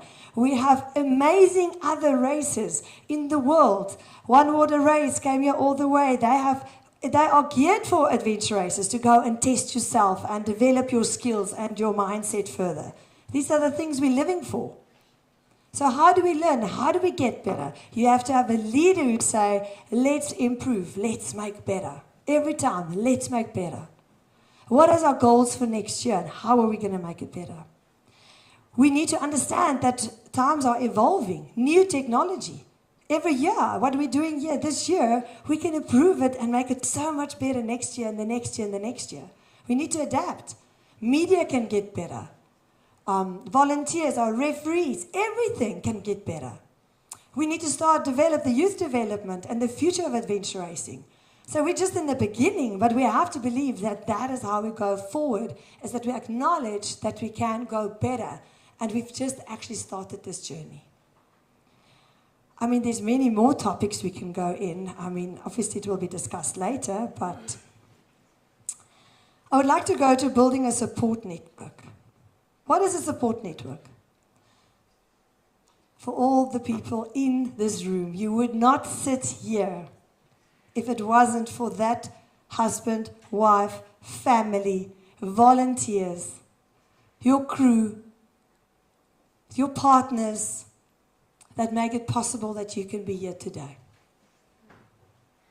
I think we need to acknowledge that as Heidi or as Stefan or as IARA series, we are nothing. Alone, we are nothing. We need support. You need to acknowledge that. By yourself, you cannot go further. We have to understand that we need your partnerships, and that is why we're here, to unite and do things together. I mean, I see some of our speakers still need to speak. Michael, all of you will know that you have not achieved anything where you are today, you by yourself alone. We all have a story to tell, and the story is, how do we go forward, and how did we do it as partnerships and support and your network, what you have. There's always one rule I say, and one of them is, go to the people or use the people that wants to be partnering with you. The people who don't want to partner with you, let them be. But there are enough people that want to be partnering with you and want to help you make it better and a success. So please, to all our friends here, please go home and give your wife or your husband and everybody that supported you to come and race and come to Africa, go and give them a big hug, because without that support, you cannot fulfill your dreams. Go and give them their time and say to them, thank you that you're here. We will acknowledge as well again our support network and our families to say thank you for helping us. And that is part of partnerships and striving for excellence. You cannot achieve any of these dreams and goals when you're by yourself. But if we go in as a team, we go in as a team of media, a team of people who want to grow and develop the youth development, and we're hosting maybe in the future a youth world championship. If we go in and we develop the sport and stage racing and all the wonderful other things we want to do, then we have that sport, and then we together grow adventure racing. So let me go to final thoughts and not take you on forever. Look at that beautiful picture. Isn't that amazing? I'm going to look at that picture and I'm going to tell you a story so that I want you to understand what happened here. All of you in this room know that we were setting up that start with no facilities throughout the night, because we could not set up anything before, because as you all know, the wind can blow everything away here. At the same time when this was happening, we already were having teams at T1 unpacking their bike boxes. Everything happened at the same time. It's impossible for me to do it by myself. So that is what a support is. That is what teamwork is. That is what we do when we are united and we're together. And I have a dream, and I can share my dream with all our people to get to a picture like this. It's media. Everything needs to fall into place. My dear friends, ladies and gentlemen, adventure racing will always, always keep you humble. You think you're on top, you think you're the best. You do your next adventure race, and it will show you that you are nothing. How wonderful was the people who came in last night? Is there anybody in this room who arrived last night? I don't think they're here. This morning. Have you had a moment to go and watch any of the footage? If you stand with me, with every team coming over that finishing line, and you feel their heart and their eyes and the journey they went through, then you will know that this is an incredible sport. It will change your life forever. When you go back home now and you have your 20 or 30 hours of flight time, and you really think what happened through this whole week in your life, how can you ever go back home or to your office on Monday and tell the person next to you what you've done? They never get it. They will never get it. So treasure it, because we are alive. And we are the special breed, and we are unique. I love my race directors because I know what it takes to do something like this. I can feel it in my heart. There is passion, and as I say, keep passion going. You can never put a lid on passion. Okay, so ladies and gentlemen, I'm going to close off and say, I love you all. I thank you all for pushing through this hard week. I thank you all for experiencing the highs and the lows. And I really would like to ask all the race directors in the world and anybody who ever dream of hosting an event, adventure race or any other event, to have the deep desire in your heart to make it better. To acknowledge that you are not the best. There's always somebody else better than you. And that you can always improve. So from the bottom of my heart, thank you. I'm not going to take more time. I'm getting the cut Heidi sign. And I'm going to hand it over to our other speakers who's got their incredible stories to tell to you as well. Thank you so much.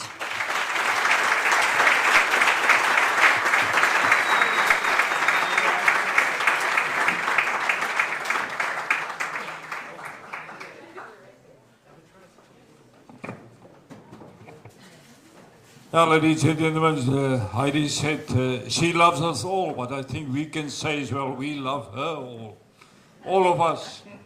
Right, ladies and gentlemen, thanks Heidi again for this inspirational talk. We're talking about the future of our sport, and we have 5 persons that I would like to come and call up to the podium to talk about youth development. Everyone's got 4 minutes to talk, so Alan is on his way, Alan Bajal. Andrew Magnus to our front, and Margaret Mitchell as well. Ayita and Helene Matheson. I haven't seen her this morning. Right, we can start. Alan, you are the first one on our list. You've got your 5.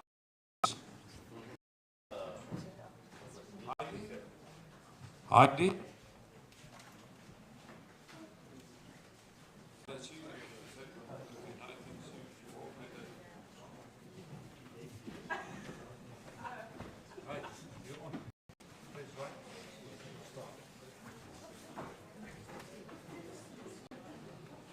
Well, hello guys. I'm here on behalf of the Uruguayan Adventure Racers Association. We were established some 10 years back. We have a full-on national calendar every year of 10 to 12 races, and of course a national ranking.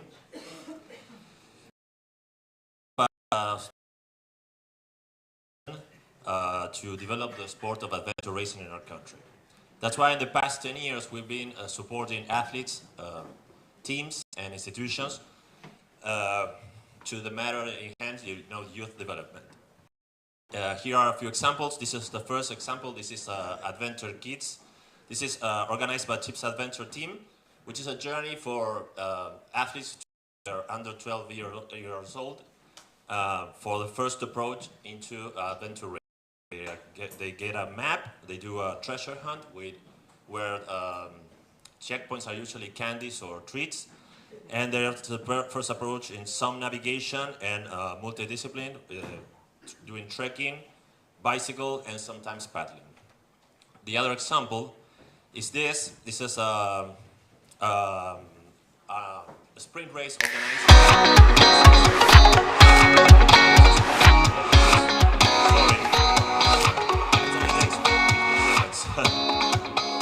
So,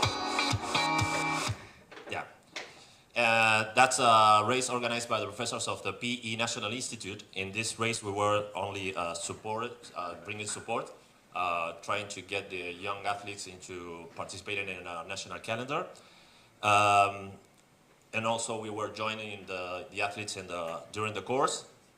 And we just learned by telling these guys that we wanted to use this material in order to do the presentation, that they want now our support to introduce adventure racing as an assignment in the program of PE National Institute, which is incredible. For next year, they're going to have 20 class hours of mandatory adventure racing. Yeah, it's incredible. The third one is an invitation by Charrúa Extremo. It's a team. This is my team. What we do is we have an agreement with some race directors or sprint races and short races, in which we pay the entry fee for young athletes that we call in socials And then we get our 4 to 6 athletes. We do a chat group, and we talk in the previous weeks, we talk about team organization, nutrition, equipment, and basically everything they need to know for the first adventure race. And then in the day of the race, if they want, they actually can join us. Sometimes they don't want to join us because they're much rather go much faster. But it's a very good approach, and we are getting more of this every year. And but none of these examples actually work if we don't have a sustainable, how you say, attractive structure for young athletes and for all kinds of beginners, for that matter. That's why when we were first approached by the Adventure Racing Working Group in order to form a future international association, we developed a couple of documents, and one of them was the AR Plan to Grow, in which after identifying basic needs in different structures in different countries around the world, there was a very ambitious plan of having a calendar of 3 to 5 sprint races in every country in the world. And in order to do that, we wanted to test it ourselves, and we put one of those races in the calendar, and to take adventure races to level down the concept of adventure races to the very minimum, which is team sport, multidiscipline, and some navigation. And what we got as a result was this. This is a sprint race that we put in the calendar, 3.8 urban regain, 12 kilometers mixed urban gravel, and then 5 kilometers of trekking in a park, 11 kilometers mostly in asphalt, and 2 kilometers of paddling. This is basically the map that we have there, and the map of the trekking with a satellite image. And this is a structure that we had of the cost. It's less than $800, and we had 80 athletes in 40 teams. We did a race that was 15 minutes away from a large city, and we actually charged from $0 to $12 the inscriptions. It was free from under 25-year-olds, $6 for members of the association, and $12 for members over 25 years old.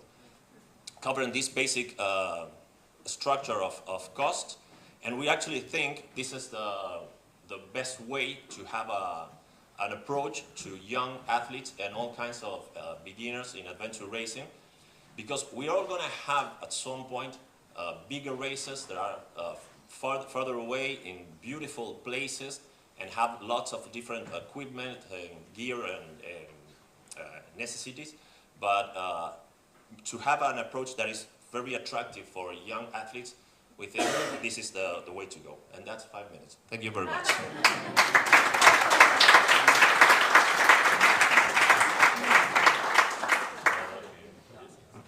Hi guys, my name is Andy Magnus, and I'm here. I was asked to speak. I'm the kind of the coach and mentor of youth.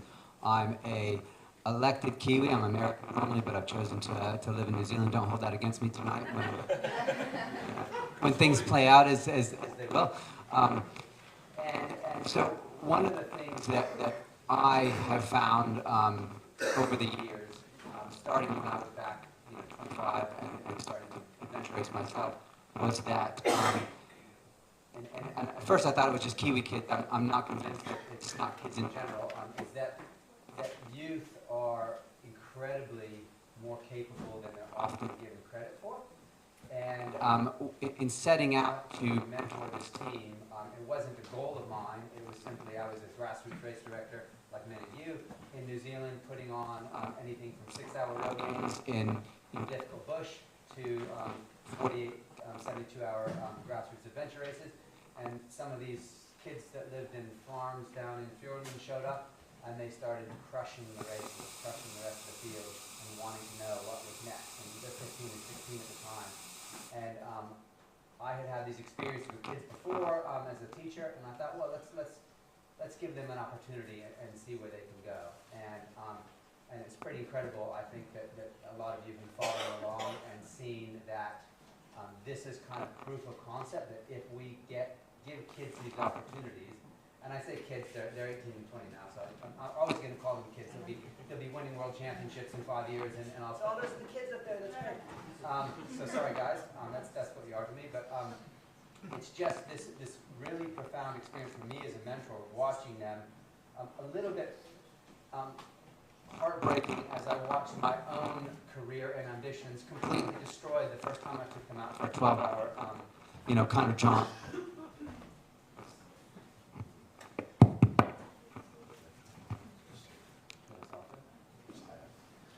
Okay.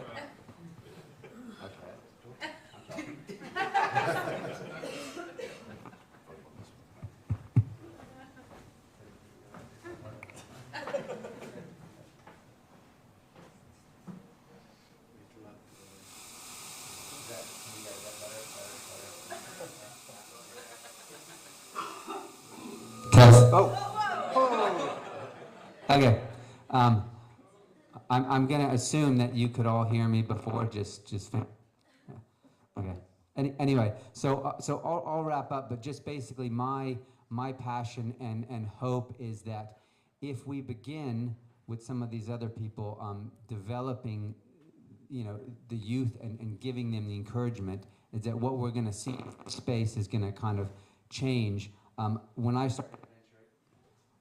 I started adventure racing, I was told that this was a sport for the experienced people. And I don't think that, while that's still true, I mean, I think experience helps a lot. I have found that when you give an 18-year-old body with great ambition to be racing at the top, the opportunity to do that, and you give them the funds and the resources to be able to choose this sport, like, cyclists at 17 are important. They're racing all over the world, and they're going to be winning world champions. If we can find a model to allow kids, 17, 18, 19, 20, 21, to actually engage in this sport at the top level, they will be competitive, and that's clearly been demonstrated here. So I just hope that we can work together as a group, and that's my passion, and where I'm going to spend my energy is helping to develop youth racing around the world so that we can give opportunities to more of these teams and actually and keep the sport alive, right? As all the experienced fast teams like Seagate and Avaya, like, are gone now. There's a void. Let's fill it with youth.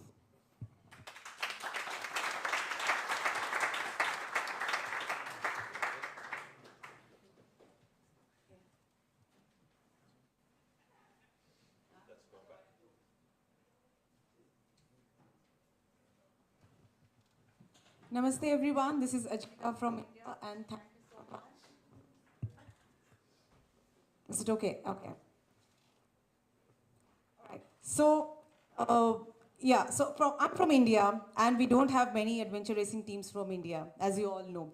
And we have few teams from Asia, and we have Jay from Thailand here, and we have Team Eastwind, which we are very, very proud of. So we look up to them as our mentors. So for us, I have done adventure racing I have done one expedition races, and then we have done volunteering, we have done marshalling, and then we come to each race to learn more about the sport. And what we have realized is, okay, I got to know about adventure racing like 10 years back when I was in my 25s. And then, as Andy mentioned, that it requires a lot of experience to do adventure racing. But over the years, by being with all of you guys and meeting you at different races, it is important for us to build a platform where we can build, nurture, and provide an experience to all those teams. Why to wait for 30 years to get into adventure racing? Why can't we have one platform where we can have people start young, teach them that experience, give them what adventure racing is all about or what they bring to the table. It is not just endurance, which we have realized. It is more than that. It is team building. It teaches you how to take better decisions, how to be a better leader, or how to handle any situation in life. So it's basically, for us, it's a lifestyle change.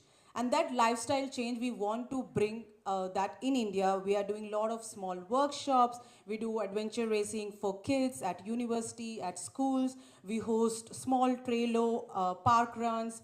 And whatever we can to connect people with nature, to bring them outdoors, to show them there is something more than endurance and you can do as a team.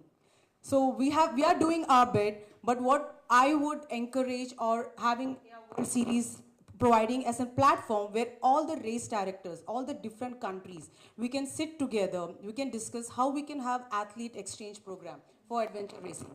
Where we can provide each youngsters, each youth, a platform where they learn from different culture, from different athletes going to different countries, how we can build that community. I'm really proud to see Fear Youth, how they have performed, and I'm taking back that experience with me. And all the other teams I have met and I have spoken to them. So your experience matters to country who's just developing the sport. In Asia, we would like to see host World Championship in Asia, host qualify races in Asia, and host many youth teams to coming to our country and experience the sport. But from our side, we are trying our bit, but we have to have a collaborative approach if we want to build the youth, if we want to have more people, because future is youth. Yes, we have seen it. But what we have learned over the years from all these experienced race directors, athletes, we have to take their experience and we have to share it with the younger generation. So let's do this together, and thank you so much for everyone.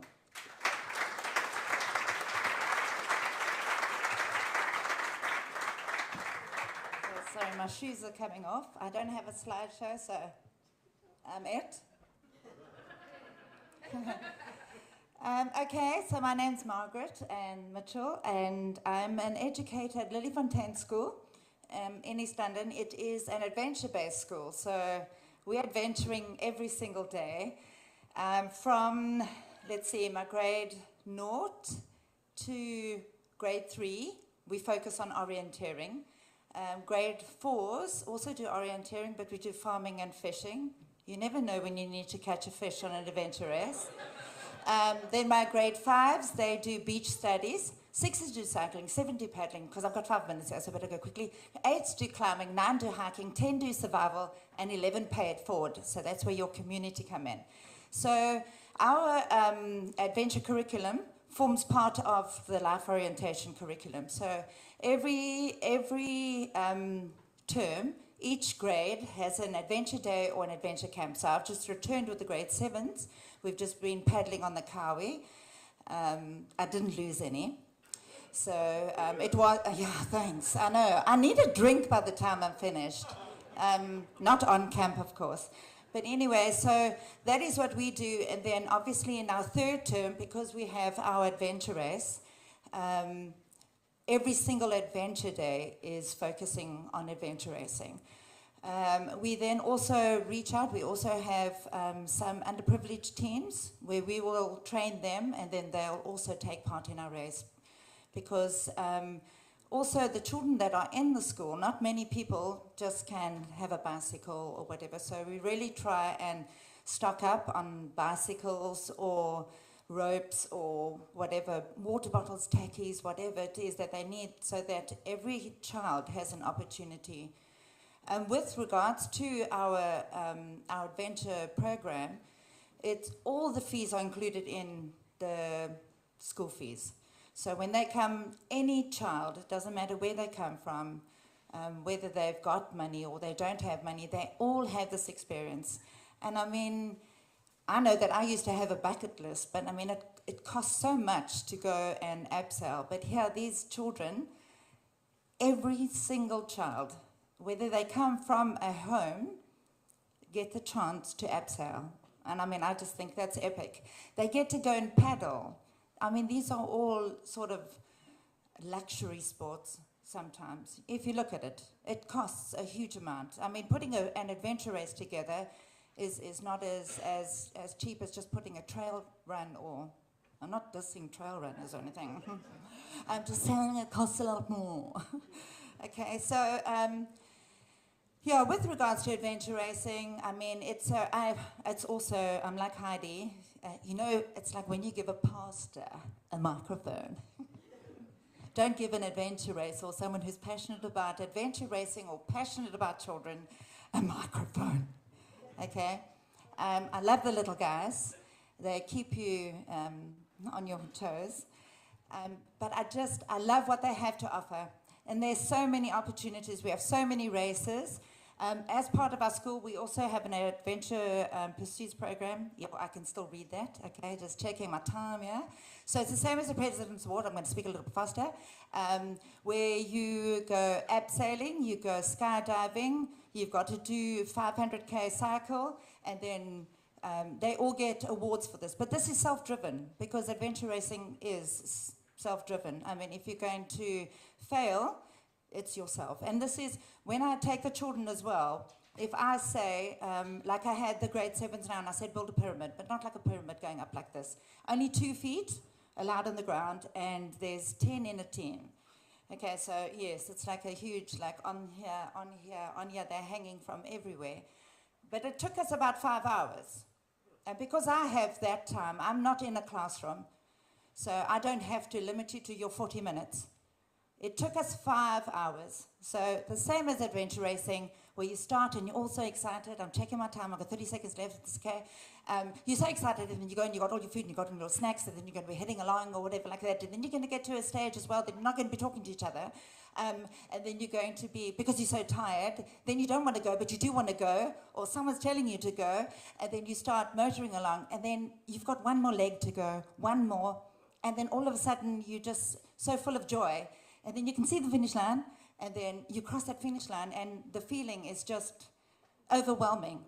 But you made it through the blisters this big, cramps, whatever, stitches, whatever. You made it to the end, and that feeling, once you cross that finish line, of just being so successful, actually. But you've been through hell, but you finished, which is so incredible, that feeling, and that's what we teach our children to do as well. I hope I covered everything that I was supposed to cover. I mean, I'm speaking as fast as I can. I'm trying to get everything in because he's just holding it up in front of me. Okay, so keep adventuring, and yeah, our little ones are coming because we have a race. Sorry, I'm going over. I don't know whose time I'm taking. Anyway, I have the grade 1s to 3s. They have their own category. Then I have the 4s to 5s. They have their own category in adventure racing. And I have to have cutoff because, and then I have 40 teams. And I have to cut it off because these little nunners just, I don't know, balls to the wall, if I'm allowed to say that. Yes. Where is the school? In East London. Eastern Cape, sorry. Yes, so there's a lot of those little ones coming up. I will hurt them if they don't continue adventure racing. I mean, I don't hurt them, but I'll dangle them off the climbing wall somewhere. I won't, I mean, jokes. But yes, they're all coming up, and I just believe it's the most amazing sport, and you know what it does to you, and you know how it grounds you and makes you appreciate so much. Okay, time's up, bye.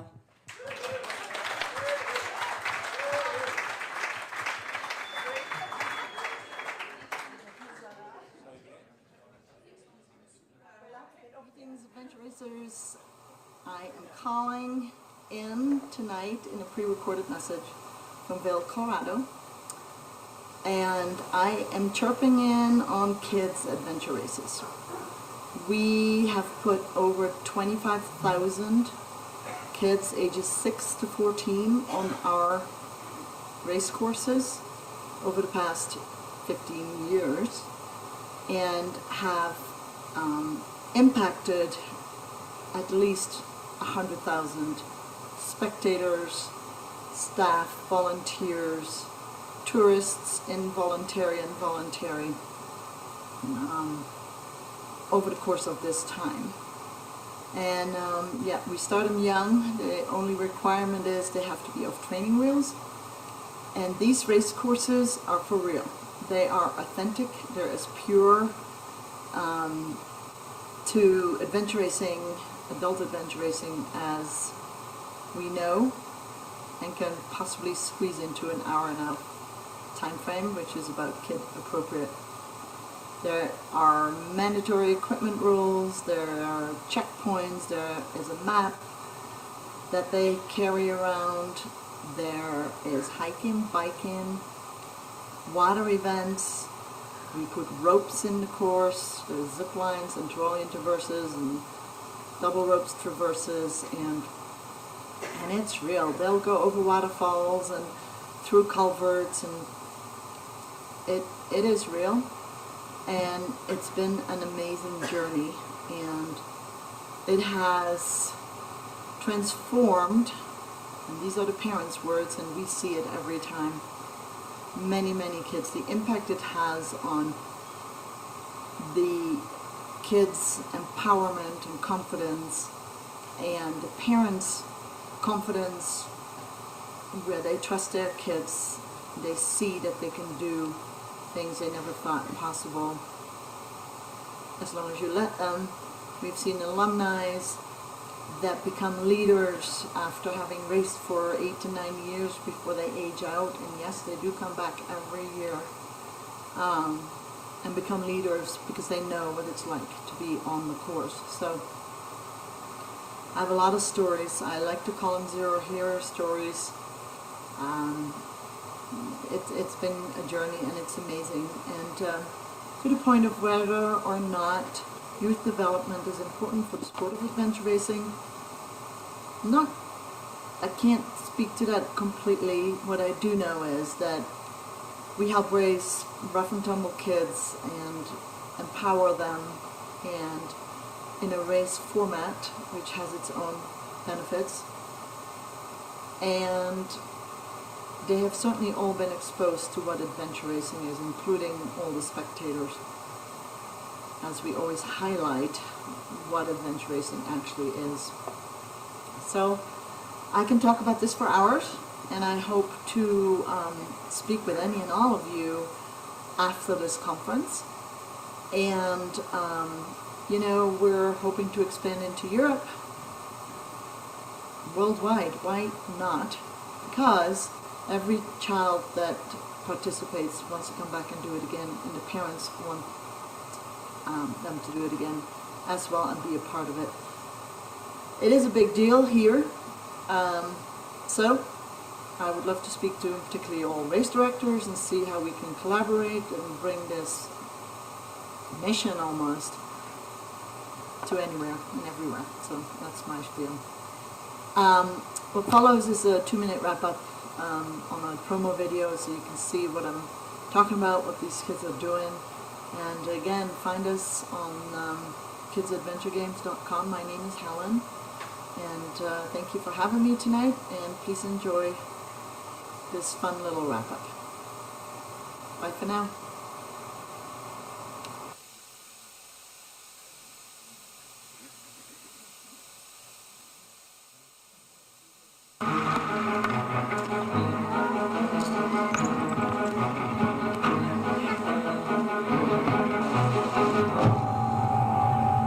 I don't think there's another race like this in the United States.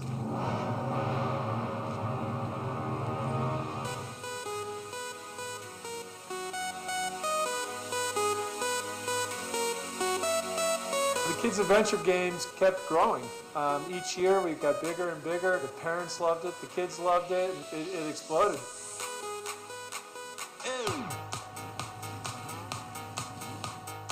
Getting kids out of the house, getting them outdoors, and pushing them way further than what I think they ever thought they could do.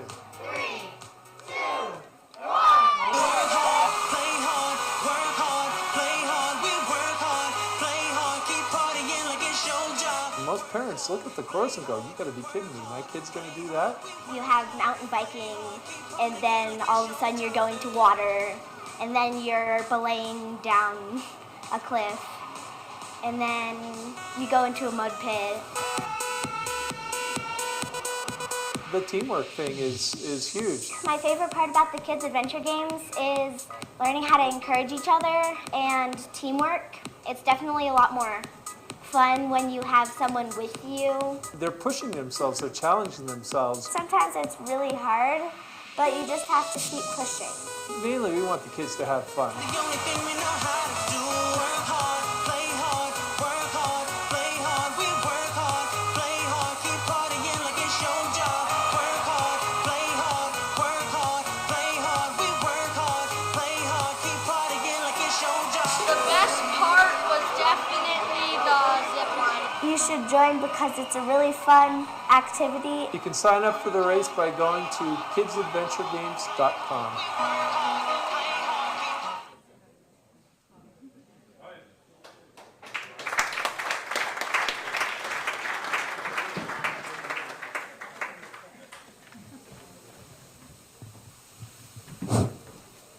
It seems that we have a challenge to find the correct microphone every time, but thanks for all the previous speakers, and it seems to me that the future looks very bright, and I think very important what I've just heard. Children want to play. Kids want to play, not TV games, but outside. Ladies and gentlemen, we've still got a number of interesting topics building up to a highlight. But the next one is a pre-recorded video clip that you will see about advancement in mapping. And some of you would know this gentleman from Sweden as well. And sit back, relax, and enjoy this short video. Welcome everybody. My name is Lars Bukkehave. And first of all, congratulations for everybody completing the World Championship in Adventure Race, South Africa. Congratulations. And also all the dot watchers back home. You must be super tired about watching all the dots moving around for an entire week in South Africa. But the whole community and navigation is one of the key elements of Adventure Race, and that's also what I'm gonna talk about here the next 15 minutes. First of all, a little bit about myself. I'm one of the founders of the Danish Adventure Race Union, which is the Federation of Adventure Race in Denmark. Then I have been organized Montaigne Conwinter for 15 years, which is now a ARWS European Series race. And I have also been organizing a lot of other events and adventure races. Then I have been racing adventure race for 20 years. And the last 10 years I've been competitive with winning 3 World Cups, European Championship, and Patagonia Expedition Race. And to finish that off, I'm also an ARWS referee. So I know the sport from multiple angles and multiple places, and have different objects on the sport. First of all, navigation is a constant discipline in adventure race. Navigation is like reading a book.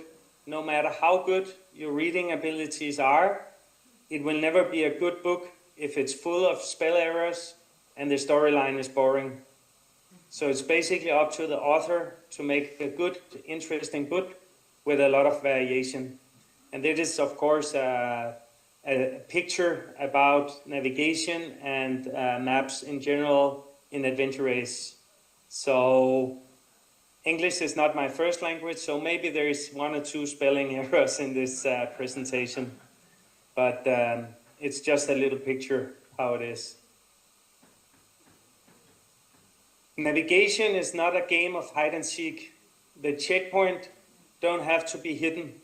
Interesting navigation is actually not always finding the checkpoint, but more the way between the checkpoint. The map will tell the information that you need to know to find the checkpoint, and then on top your navigation skill. It's like a conversation between the person that made the map, the person that made the course or the race, and then the person navigating with the map. So it's a combination of those 3 things adding up together, and all 3 has to speak and understand a clear language to each other.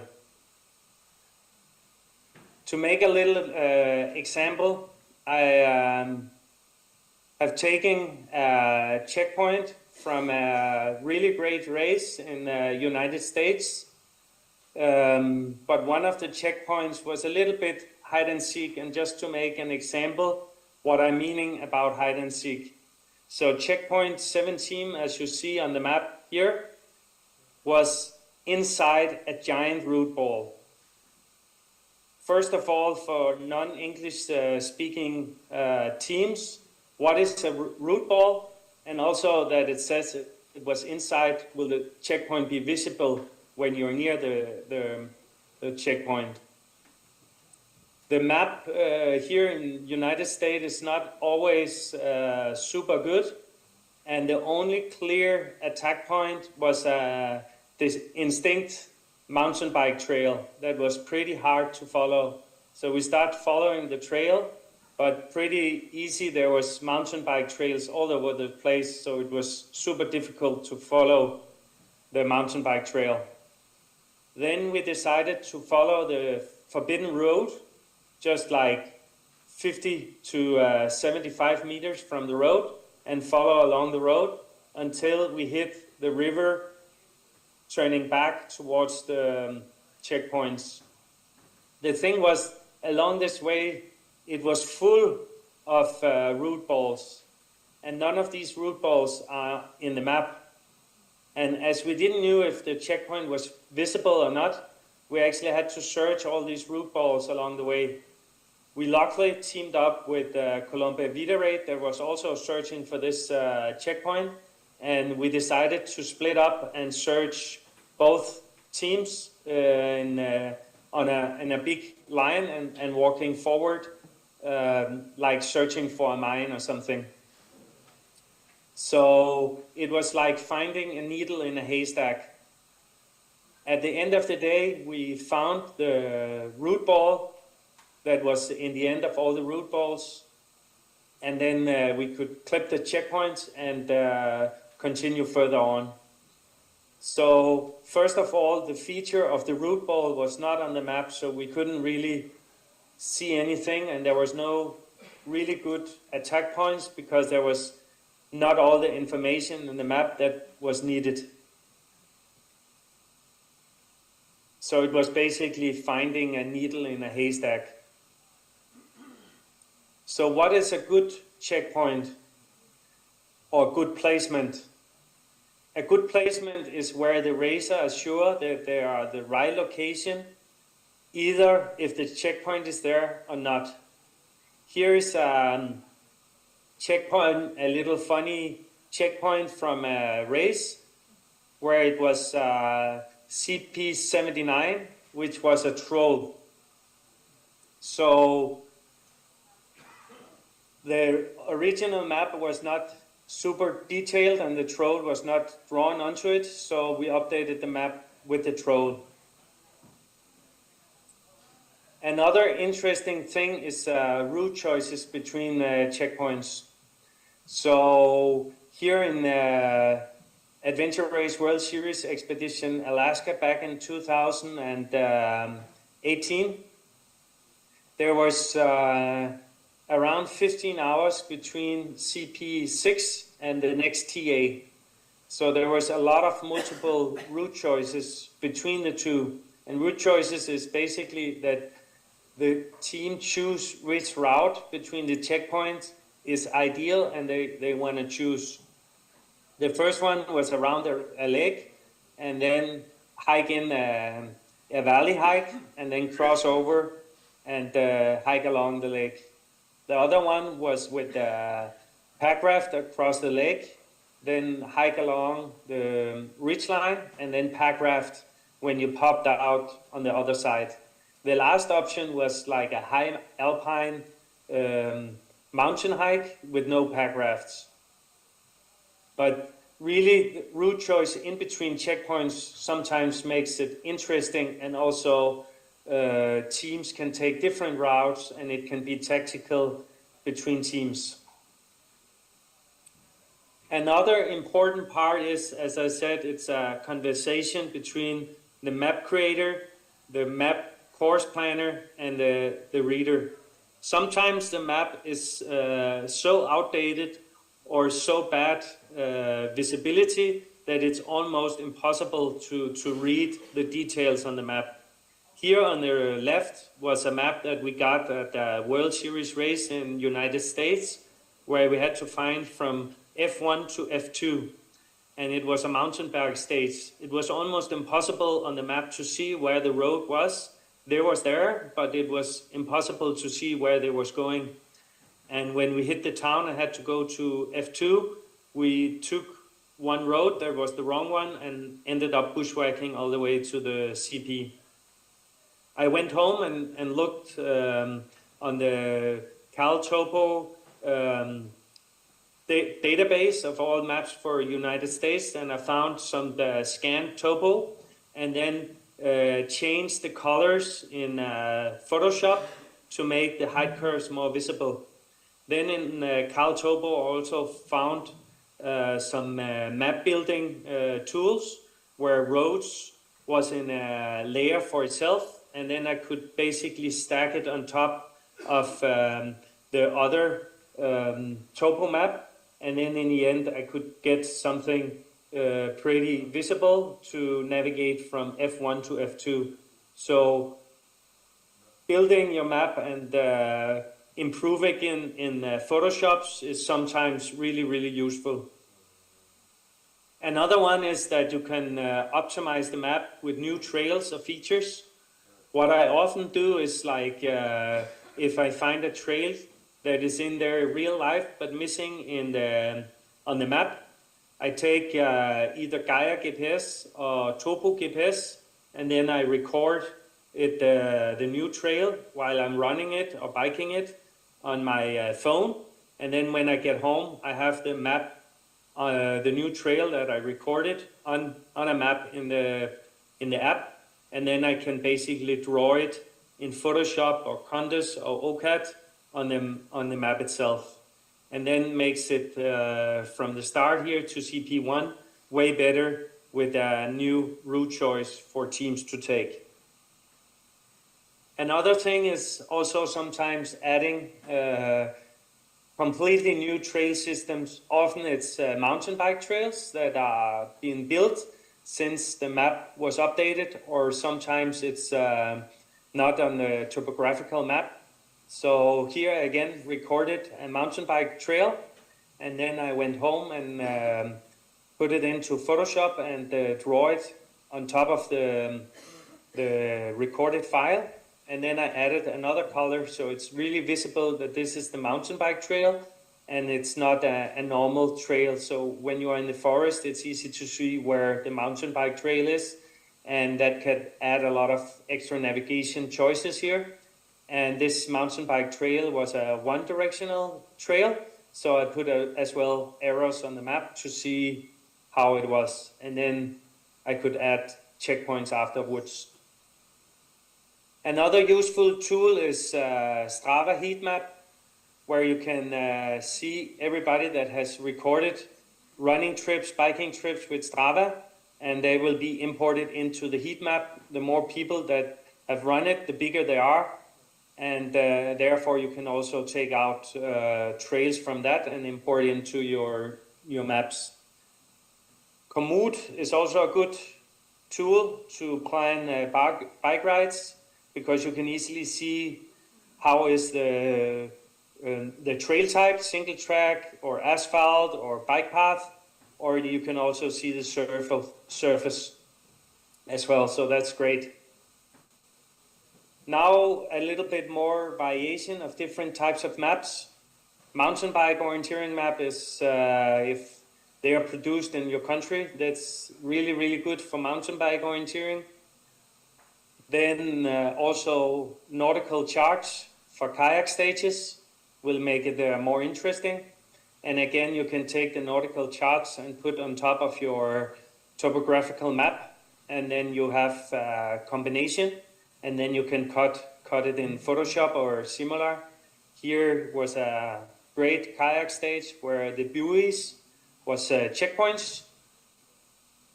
Then also hand drawing maps. Here is from a race where we run into a museum, and we was basically running between houses from the Stone Age, the Bronze Age, the Viking Age, and all the way up to the Industrial Revolution. But here the map was not interesting navigation, but it told the persons the way between the checkpoints, and between the houses that was interesting for different ages. So hand drawing map is also sometimes fun and useful. Then also adjusting levels of navigation. So here between checkpoint 1 and 2. So navigation for a 4-hour race shouldn't be as difficult as a World Series event. So the choice between 2 CPs can basically be divided into multiple small choices. And here between 1 and 2, there are 3 choices. But if I add a little bit more extra checkpoints, it will be easier, as the beginner will have the checkpoint as an anchor point for the map, and then it can easily figure out where to turn and also where to stop and run in along the river for the checkpoint. And in the end, of course, it will be these 4 checkpoints. Condes is a good map plotting tool, and yeah, also a waterproof map. There is a Pretext, which is waterproof, and Synapse.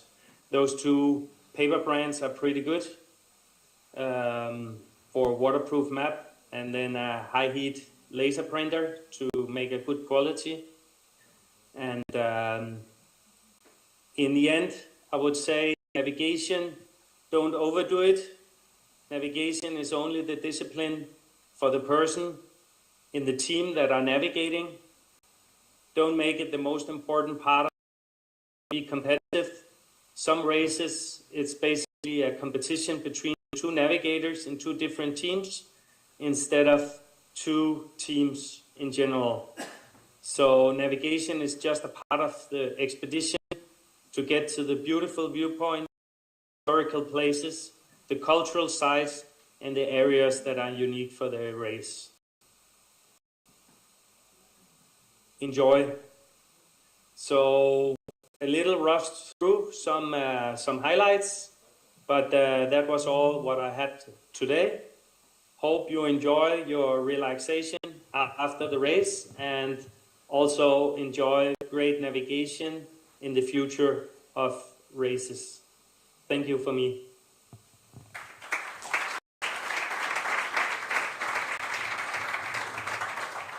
Well, ladies and gentlemen, I think even if you are experienced, always something new to learn. And just one correction, Lars is Danish born and he lives in Norway, not in Sweden. We will have another 10 minutes break for tea, coffee, before we will resume with the last part of the conference.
I'm trying to figure out what is going to motivate me to put this fucking wet wetsuit on and get back in the water. Dude, guys, this is fucking hard. So I thought, oh my God, anyone doing that race would be absolutely insane. Why do I do this? Are we crazy? Is this even possible? I'm not quitting. It's a race to see if anybody can succeed at doing the near impossible. And that's what makes it exciting, that's what makes it unique.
To go, guys. 1K. One left. You've done 4. One left. All right, keep it up. You're heading on the right heading. Great job. Keep it up. Keep it up. We're nearly there. Good. Right direction. Keep it up. Head for that rock. The rock.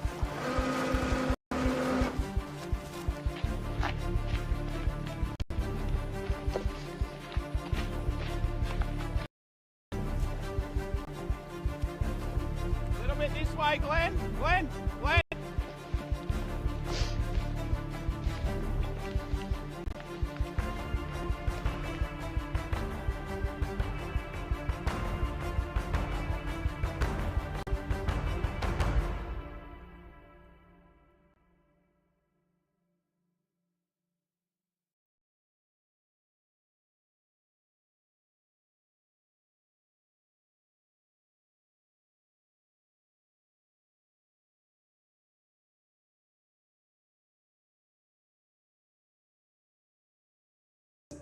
Is a beautiful, dark beast.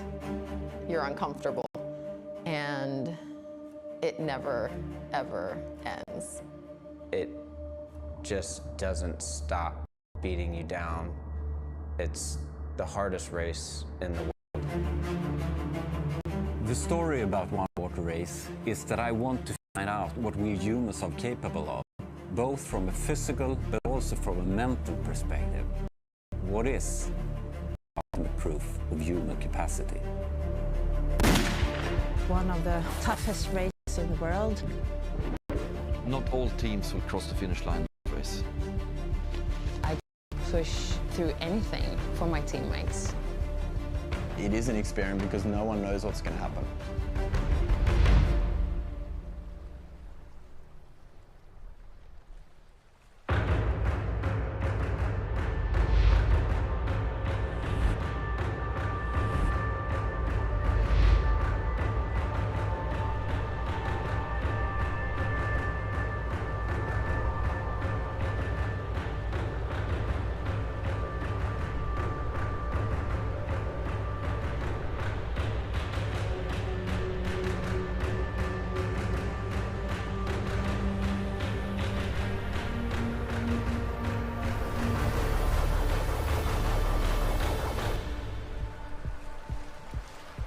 I have created a race with 250 Ks of distance, 200 Ks of running, 50 Ks of swimming, navigation and orienteering as another dimension, and not at least in the darkness. It's pitch black.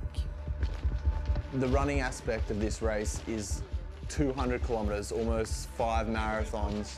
It's brutal, the terrain that you're running through. This is not just running a marathon in New York. This is running a marathon in some of the toughest terrain in the world. During the race, is going to be at least 50K of swimming. That will make you cold, it's going to be a mental challenge, and it could also make you seasick. I'm a good swimmer, but I definitely didn't understand how much of a toll it was going to take to swim, 50K on my body over the course of 2 days. Just the human body, the non-stop, the distance, no sleep, no track, orienteering, navigation, man against nature.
Right, ladies and gentlemen, can I get your attention now? We are in the final stretches of the conference. Those of you who would like to continue chatting, please do it on the outside. Can we get a bit of silence, please? You're welcome to bring your coffee in.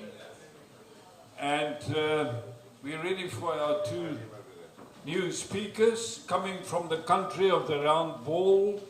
From Brazil, Camila and Kilhami. Thank you. Right, so you got a full one speaker on this side, one micro on that side, and one mic on this side.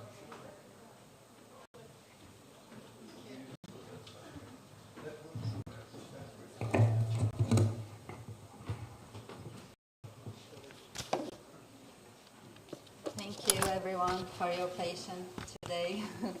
I know you're very tired. We are very tired, too.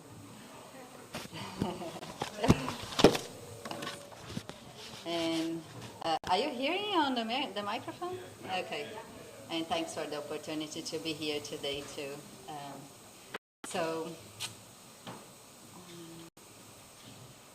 Is it going? Training for an expedition race. Adventure racing involves three main physical disciplines: trekking, mountain biking, and kayaking. We cover all types of terrain and have to work as a team for more than 1 hour non-stop. Well, when preparing for an expedition race, most of the time we spend on the physical preparation, which needs months before the start.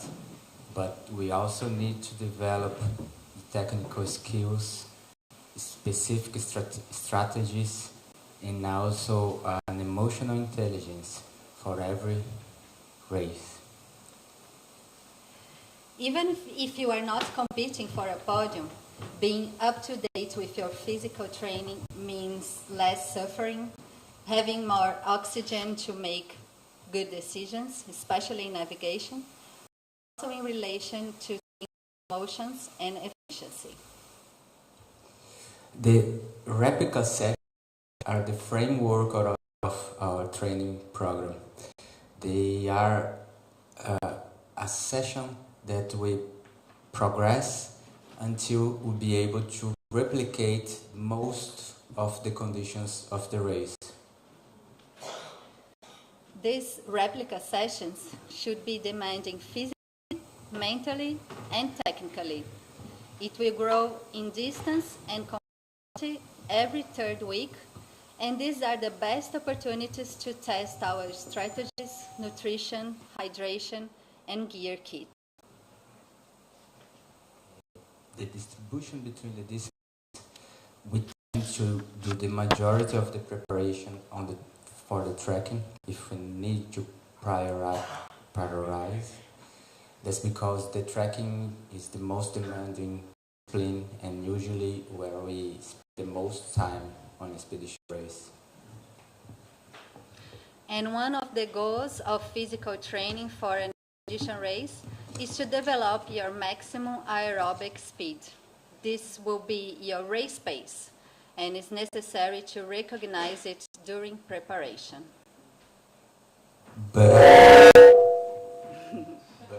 But also the high-intensity training play a role on preparation. High-intensity training will prepare us for the start of the race, for crucial sessions where any dispute where we need to increase intensity to reach a dark zone, to pass a cutoff of time, or even to use it in strategic moments.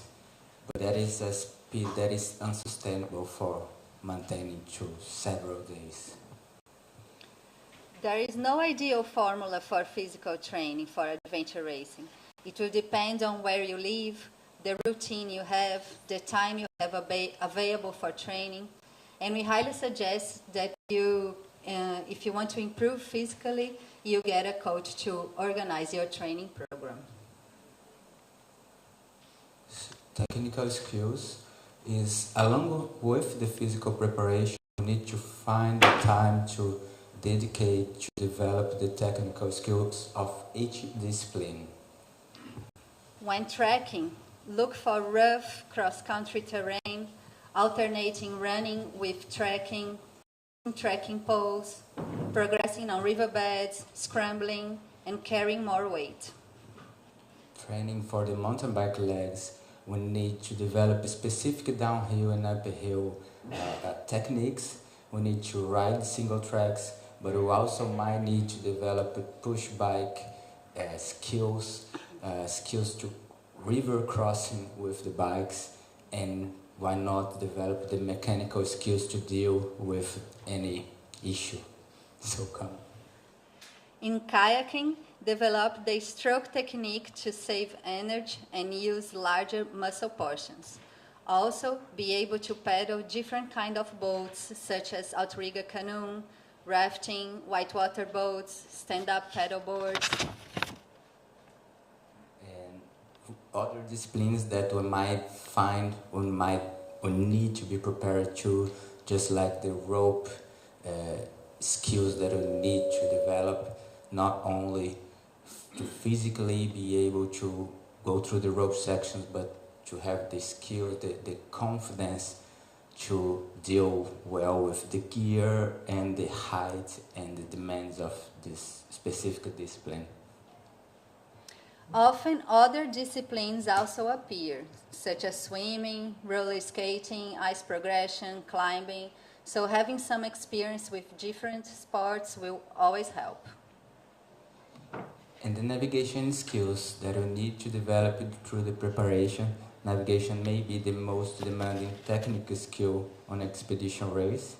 And in addition to have someone reading the map all the time, all the other team members can do an active role on navigation, like counting steps, measuring distance or direction, or the difference in altitude and elevation.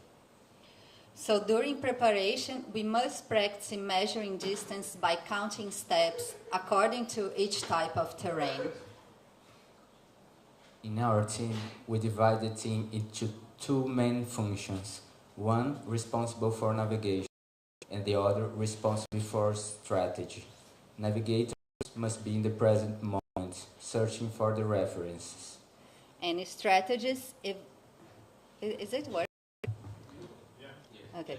And strategies evaluate the past, anticipate the future, and are aware of team's conditions.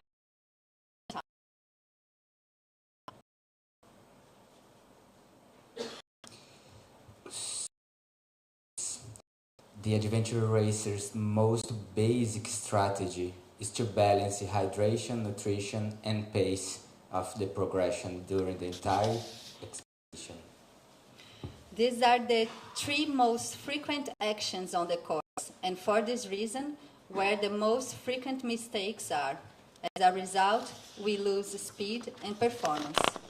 To race at the limit of our aerobic zone for several days, we need to train the food intake and the hydration in every condition. We need to train on very hot and very cold climates. We need to learn how to eat on mountain and flat terrain. We need to learn what and how to eat with sleep deprivation, under stress, and even different intensities will change our food intake. Finding your maximum caloric and fluid intake per hour should be one of the goals of the preparation. All training sessions are opportunities to train for different race situations. This will generate the confidence we need to race hard. High-intensity training is specifically important to work on a maximum intake. This will save your body fuel for the brain and help with all the decision-making and navigation on the race. With the competition approaching, we create a document that will bring together important information to be shared with the team. We have a template of this strategic document that we use as a base for all the race, but we need to update with the specific information for each new event. This planning covers everything we need in 5 topics. So the first is searching for information. How we do. Months prior to the race, we do research on where the race will take place to understand what the climate, the terrain, bodies of water for kayaking will be, past races from the organizers, maps used before. Number 2, very early on the preparation, we start the list of equipment, which for the adventure race is a long list. So we have a general list that indicates the equipment that's mandatory and specific for the race. Then third is the timeline. We create a spreadsheet with the logistical information, time of the day, the actions in each transition, the time we will spend in each transition, sleeping time, and the gear we will find in each box. Then we print and take the timeline with us in the course. This is the best way to monitor our progression and modify the plan when necessary. Planning nutrition is based on the information of the total distance and the type of discipline. And then only when we get the splits of the stage that we will divide these calories for each bag, for each stage. And finally, the fifth one is evaluation. We will record the first perceptions at the end of the competition, describing what happened stage by stage. This is the starting point for developing strategies and improve teamwork. Once you get this far in preparation, it's very likely that you and your team will be able to successfully complete an adventure race. From this point on, the next steps aim to improve teamwork and increase the team's performance. Specific strategies, as mentioned, evaluation is the starting point for developing specific strategy for your team. But it's only by analyzing the tracker that we will have access to accurate performance data. Many times during the journey, our perceptions are affected, and we rely on emotions and more than reality. When evaluating and assessing positive points, we will create procedures so that this becomes a strength of the team. And when assessing negative points, we create procedures so it can be avoided next time or can be resolved efficiently if it happens again. In our team, for example, we can mention some specific strategies that we have, like a system for plotting the maps that we have to change for this race, system to how to prevent and treat the blistering, how to optimize the transition and the stops along the course, how to progress efficiently on each discipline, and of course the sleep strategy. Having a mindset of anticipating any situation is success. So when to refill the water, choose the best routes, when to sleep. These strategies are particular to each team, as they are developed according to the profile of each athlete of the team. With our clients, strategy development is probably where we make the biggest impact on their preparation.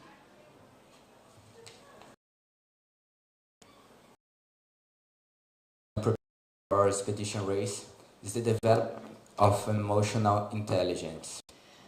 During the race, all teams will make mistakes, working under sleep deprivation and stress. So it doesn't matter what the situation we are in, but our reaction to it. Adventure racing is a true lab for personal development, as they bring an enormous social challenge. It is only after many experiences that we are able to deal with adversity. Any similarity with life is not coincidence. Training for an expedition race is also for your personal development, and giving yourself to the process is the transformation. Thank you. I enjoyed it. Yeah, ladies and gentlemen, thanks for coming down, Guillermo. What I've heard is back to basics, and every race, back to basics, you know, and the old saying is you fail to prepare, you must prepare to fail. So back to basics. Right, ladies and gentlemen, our next speaker will give us a bit of insight on the challenges that this sport has had over the last year, and the international implications it had, all the people they had to negotiate, almost ending in a court at some stage. Almost. Right, but introduce to you Lisa Despeville, beautiful French surname, but a beautiful South African lady. Lisa, you've got the floor. Use this one, the yellow one.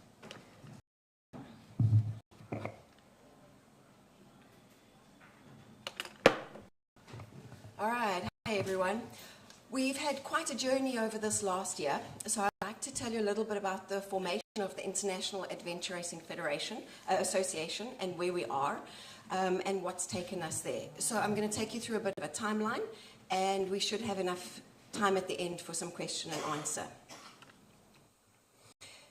So adventure racing has been very much a Wild West, ungovernable wild sport. And adventure racing likes to be under that banner. You know, the people who take part are very much free-spirited, where we feel unconstrained. And even though the referees speak about rules in the race, of course they're rules, but it is an event of wild abandon. And so being constrained within a hierarchical structure like we have in organized sports is something that adventure racing has strayed very, very far away from. You know, we've got a mishmash of people that come through from different disciplines, and they seem to really enjoy being within the adventure racing environment that has none of that. There have been past attempts over the years to create international federations, and it's been really resisted by the adventure racing community, who hasn't seen any reason for it. And of course, things change, times change, and so we're looking ahead. In the timeline, so what happened in February this year, a meeting was called by World Obstacle to discuss forming a formation of a technical committee. On the sort of word spread over a couple of days, and on a Zoom meeting, there were about 100 racers and people involved in the sport who jumped onto it. In terms of the meeting, it was a very long meeting, and at the end of it, the adventure racing community, they resisted the formation of a technical committee. They didn't want it to happen, and part of the reasoning behind that was also that the technical committee would be under World Obstacle and would then mean that the sport was, I guess, more entrenched underneath World Obstacle. What the people did agree to in the meeting is that they wanted a formation of a working group. And what the working group would do was to go out, discuss with the community, and find out what type of support there was for the formation of an international association. For my sins, I suggested that a poll, I was just attending the meeting, I suggested that a poll would be a great idea. And because of that, I ended up on the working group. The working group, the core working group, was made up of me, here from South Africa, Cormac MacDonald from Ireland, Damon Dewar, who's here as well today, he was racing, he's from the UK, and Lars, who you saw the presentation from Denmark. The four of us, over the next couple of weeks, we then networked out to contact adventure racing countries. Now, of course, sport has only, at that stage, 10 countries that had established national organizations. So now we're trying to network out to another 28 countries that are involved in adventure racing to find contacts and to network out to these people who were tasked with communicating with their communities in their countries. I jumped ahead. Sorry about that. Okay, so we networked out to them. The first step that they were tasked with was speaking to their countries, creating a poll in their countries, and then feeding that back to us. We collected the results from 23 countries, and sort of in the breakdown, we had 10 countries with national associations, 6 with active adventure racing communities, long-established active adventure racing communities, 5 countries with small but active communities, and there were 2 communities on the list that actually have no adventure racing activities or participants or events in their country, but they were under the list. We then presented the results that we collated in a Zoom meeting to the communities, and as you can see from the results, the majority of it was that the community voted to create their own international adventure racing association. Of course, there was quite a leaning towards as well of having partnerships with other federations, and these main ones would be things, especially with orienteering being so closely related, road gaining, mountain biking, but that in different countries they wanted to have develop different relationships. Of course, the challenge with this is you can't really have a relationship as an international representation relationship unless you have an international body to have that relationship. Okay, so the two and three are pretty much combined. The main reasons that we had coming through for being an independent association, and first of all not being under World Obstacle, is that adventure racing is not obstacle racing. The community didn't feel like they fitted in or that they were represented. Words coming through in feedback, very much about unique, that adventure racing is a unique sport. It's the people who know, that understand their sport, and they should be representing it. A desire coming from the community to create an organization that suits and represents the sport. So with this decision made that now we need to go forward, we then set up, we've had various meetings with countries, and thank you very much, countries and people that are sitting here that have been involved and participating, thank you very much. So with the decision made, we then needed to work on a plan for how we were going to take this forward. So thanks again also to the working group, who's been amazing. We've had lots of other people slotting in at various intervals along the process. So in June we met and we decided on sort of structure of how we're going to carry on, and we created 2 task groups. The task groups had to look at the vision, the mission, definition, and a sort of member validation process as a sort of starting foundation. In July we met again, and all of these were reviewed, and then we moved ahead with developing a draft constitution. The draft constitution was sent out for comment. It was then tweaked, it was expanded, and then we put it out for signing by the 12 countries with established adventure racing national organizations, and we also put it out to observer countries. So we call them observers. Observers are the countries like South Africa, like the UK, like Australia, like New Zealand. These are countries with very strong, active adventure racing participation, but they don't have national representative bodies. So we put the draft constitution out to all of these countries, and we had pretty much all the signings were in by the beginning of October. And now we are here. So this sort of takes us up to the point of where we are now at the moment. The conference has been a fantastic thing, and to be able to present here to tell people that this association is in progress, it is happening, it is being created by the adventure racing community, and to feed on to our next step. And the next step is that we need the adventure racing community, not only those with established organizations, but also those who have strong representation in adventure racing and a lot of involvement. The step after this conference, when we get back home, is that we will put out a call for nominations. And this is a call for nominations for people to be on the interim committee for the International Association. We're calling it an interim committee because there is still a lot of groundwork that has to be done over the next year in terms of rules, policies, guidelines. All of these foundations need to be built, and that's the work of the interim committee going forward. At the end of a year, we then have the first sort of major AGM, and then ongoing for a 2-year committee will then be voted in. So there's still quite a bit of a way to go, but that's where we are at the moment. So the big thing comes in, and we're sitting here saying, well, we've been fine for 35 years. Why do we need an association now? So I said times have changed, and it's sort of we need to catch up with looking at positioning on the international stage, both at having a representative body. You know, let's say that orienteering or mountain biking or any of the other disciplines that are pulled into adventure racing, they need to contact someone. Who do they contact?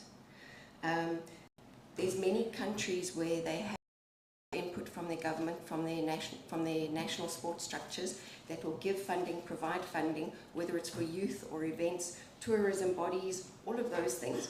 But they need national associations, and they need national associations to be linked to an international body. That's another reason.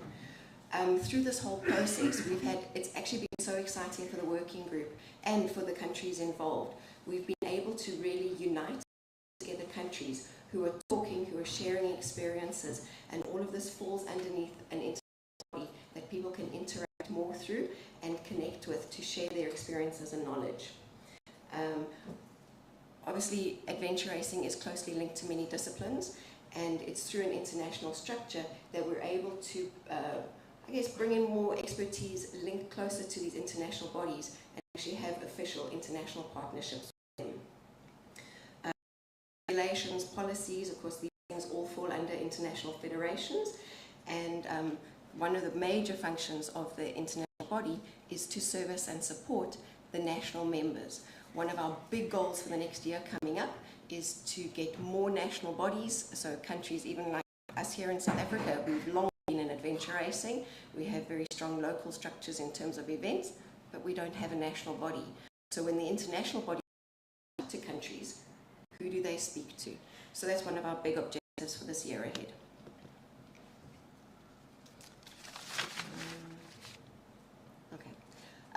One of the major things we had, and I can use and quote the words from Pedro in Portugal, that yes, adventure racing is unique. We all, it's this mismatch amalgamation, and the structure that we create is being created with innovation and creativity.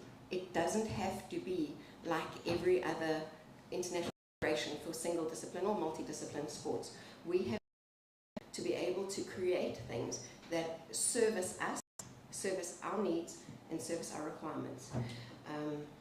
Over this next year, even though we will be looking to elect an interim committee in, we will have various task groups throughout the world. We have wonderful levels of expertise and knowledge, and it's those task groups that we'll be bringing in for specific functions that we're looking at developing.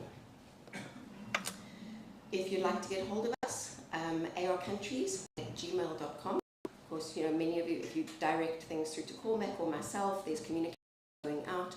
We do have a messenger group, an international adventure racing countries messenger group. If you would like to be on that group, please, you can come and chat to me, you know, throughout the rest of the day. And you can also just drop us an email, and we will make sure that you're on those groups and you're getting the communications. And especially for countries where you don't have official, you know, we're needing you to talk to you. We'd like to help you along the process. If anybody has questions, I think we've still got a bit of time for questions. Not really. Okay. All right. So that's where we are, and that's where it's happening at the moment.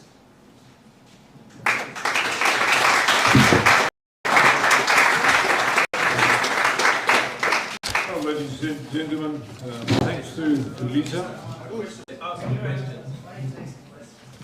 Take some questions. Does World Obstacle know about the International Association? Yes, Obstacle does. Throughout, especially the beginning of the process, we did a lot of communication with them, and of course we attended all the meetings that they hosted. Once the results were in from the countries, we presented the results. We had a Zoom meeting with Ian Adamson. We presented the results to him. He said, and also we requested that adventure racing was removed from World Obstacle, considering that the community. He said through to Congress, the Congress meeting happened. You know, of course, they don't want to be a predatory federation. They don't want to govern a sport that doesn't want to be governed. And despite the sport not wanting to be governed by World Obstacle, they present themselves of adventure racing, and it's still all on their website. So that's where we are with that.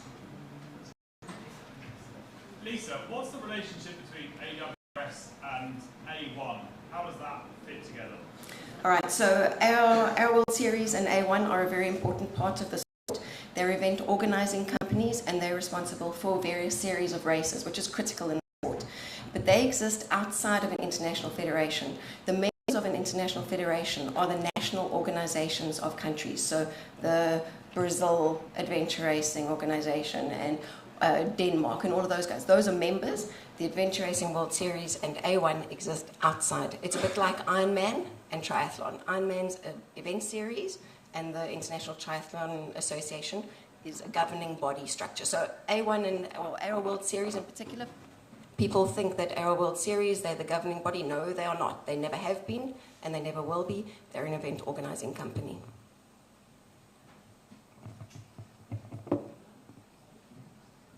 Thank you.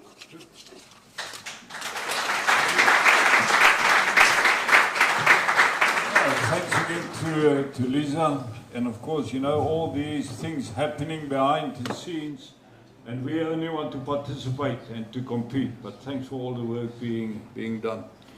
Ladies and gentlemen, I think we are looking forward to the man with the story, and I think some of you sitting here especially for this one presentation, and we would like to invite Michael Lindnort for his story.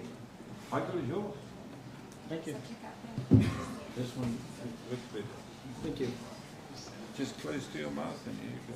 There's your machine.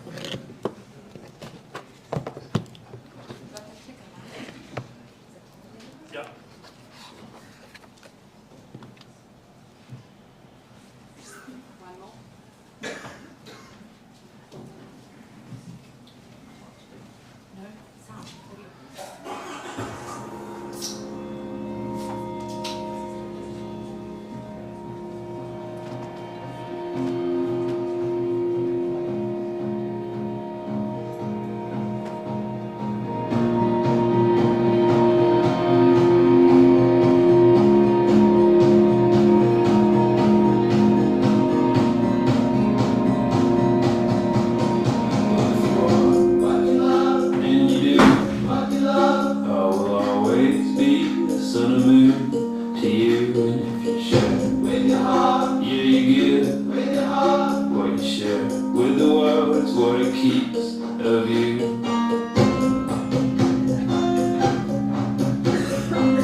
Hello guys, my name is Michael Lindord and I'm a former adventure racer and a race organizer. I started my career in 1997, did my first expedition in 98, and I tried to combine adventure racing career with organizing. So I was doing that and raced for I think almost 10 adventure racing world championship, and I was also the honor to organize in the 2006 Adventure Racing World Championship in Sweden and Norway. I was racing against a lot of you guys. I see your faces, and I've been around you guys the whole race, and I see your suffering. And to be honest, I miss a little bit. My career was set of goals and dreams, and my dream was to be a world champion. I won some races, the World Series and stuff, but I was only ranked 6th in the world at the top.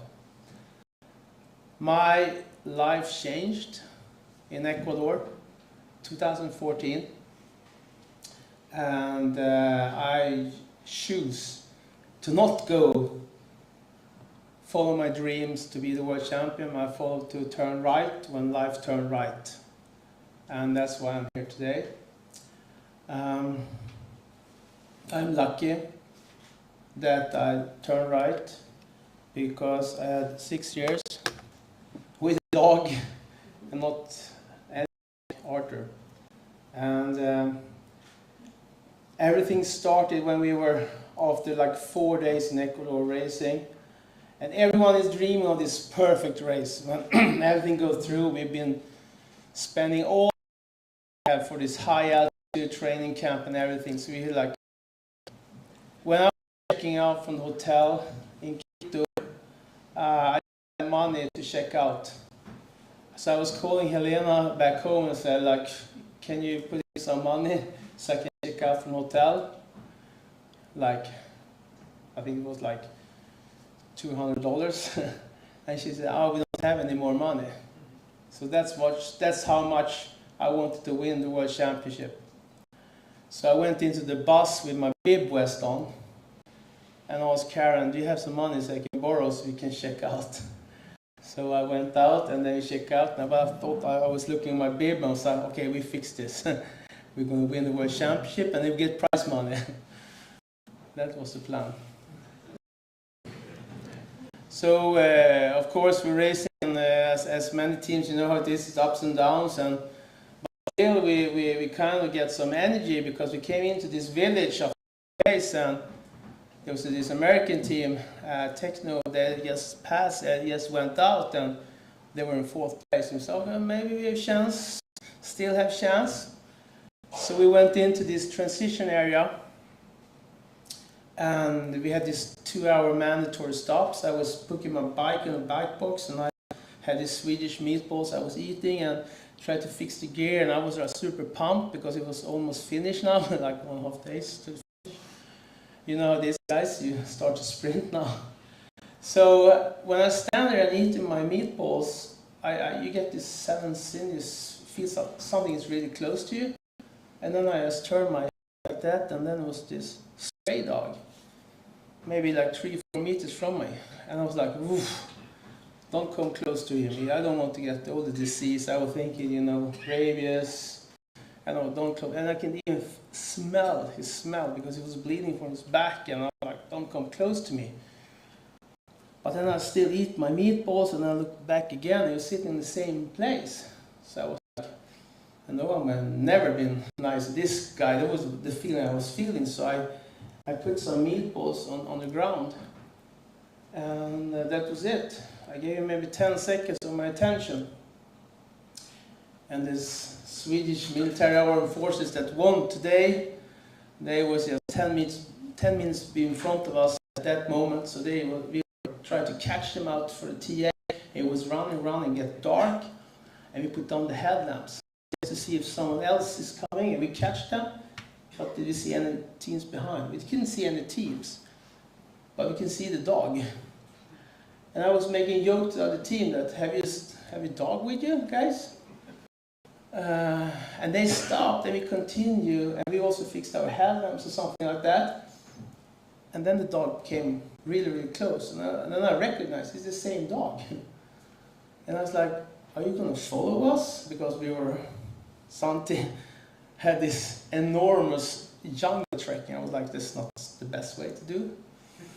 So we just continued into the jungle, and he just followed us, and it was morning, and we just sat down on a tree, and I said, hey, someone have something to eat, and Simon took up these meatballs. And I was like, wow, and then we put them together. I took a bite, and Simon and Karen and stuff. I didn't want anything because behind me, Arthur, he get the name now, Arthur. He was sitting there behind me, and so we didn't even talk about it, but it was like obvious that he should have the food.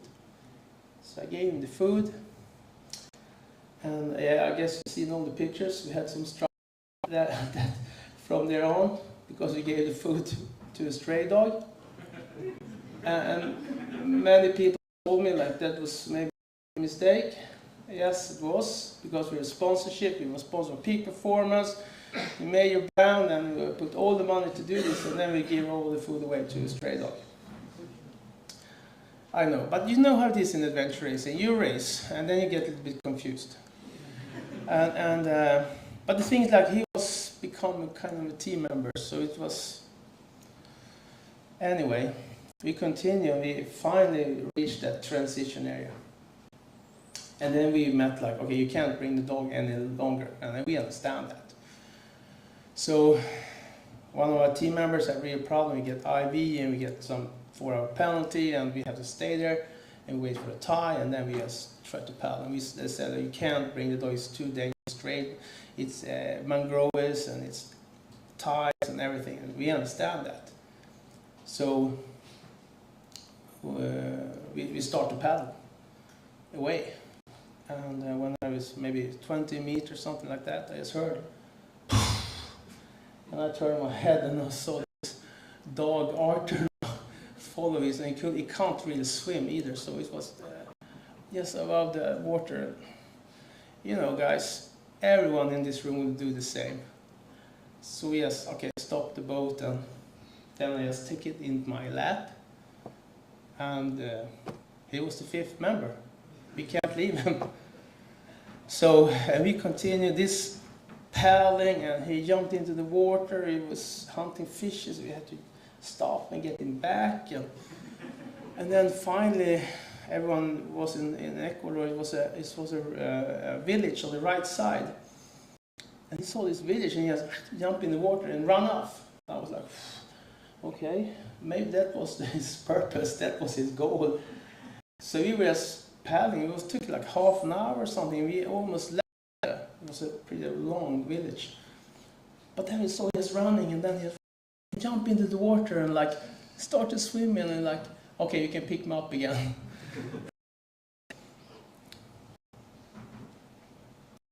Yeah. So we finished, and I think maybe 12th place. It took me several years to understand where we finished. But then it was like, what should we do now? Because it was really, really hard. So we found a veterinary, and we had some doctors and blood works and everything. And I was like, what shall this happen? And all the media attention was crazy in Ecuador. I didn't understand where would this come from, because I haven't seen so many stray dogs, and now something happening. And the thing that I didn't know was 10 days before there was a new proposal that called LOBA law. So the LOBA law was against abuse on dogs and animals. So we kind of are front persons for this new law that we didn't even know about. But you also get where we are today, because we were supported with Santi and all the Ecuadorian friends. So 2018, we support the law, and the law came through. So now all the stray dogs in Ecuador have the same rights that we have in Sweden.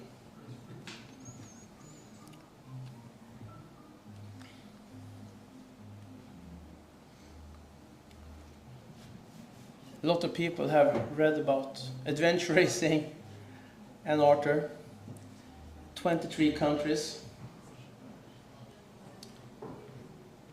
And in a cinema really close to you, soon, everyone, your friends, your people in work, everyone that haven't understand what you guys are doing for your life, for your whole, you put your soul and life for the sport.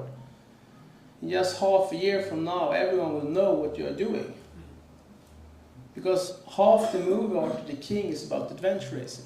It's not about me, it's about adventure racing, the struggle that you guys are doing. This is an opportunity of a lifetime that comes just around the corner.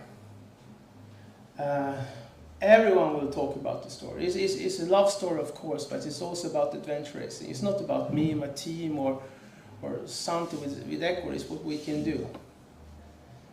And I think, to be honest, a lot of people ask me about when I was racing, what I did right, what I did wrong. But the thing that I did really good was that I combined social media and sponsorship to get this rolling. And I think that's a really hard part, to get that together.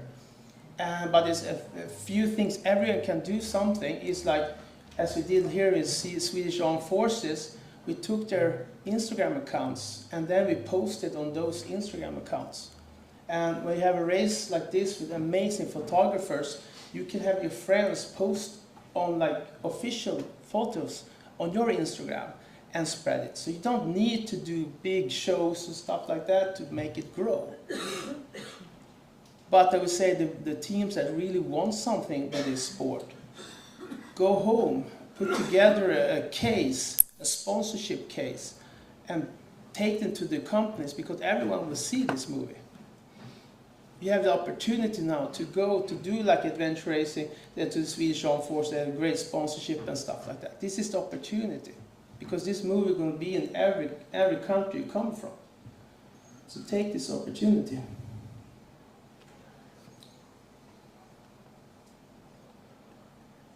Because I started early to do this. I didn't know it's going to be with Arthur, but we always focus on media, social media, and push. And the thing we also did really good, I remember, is that we have like training camps, like open training camps. Yes, bring them, your friends. I know my city, we were like 25 guys that pushing to be adventure racers. Bring them to your trainings, even if it's like, oh, he's not that good paddling, I want my training, you know. But some sessions, bring them in. Bring them in, because that's how we grow.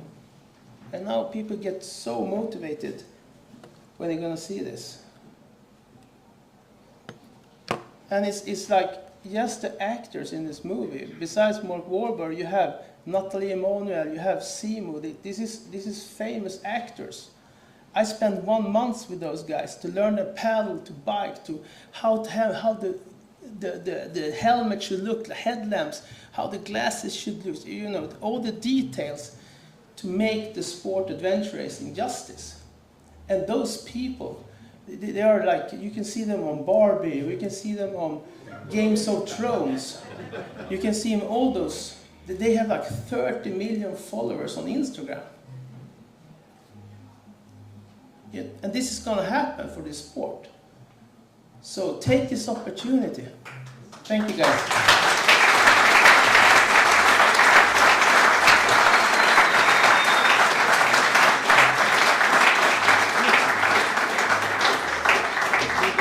That's the show. I'm done. Is it? Yeah. Thank you. Gentlemen, ladies and gentlemen, like I said, a man with a story to tell, and I think we're all looking forward to Arthur the King. When does it come out? Yeah, so...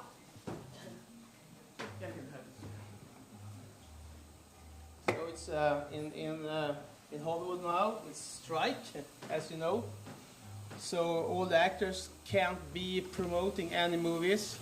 The actors can't promoting any movies at the moment, so they're all waiting for that. But if everything works perfect, you will see the first trailer 17th of November.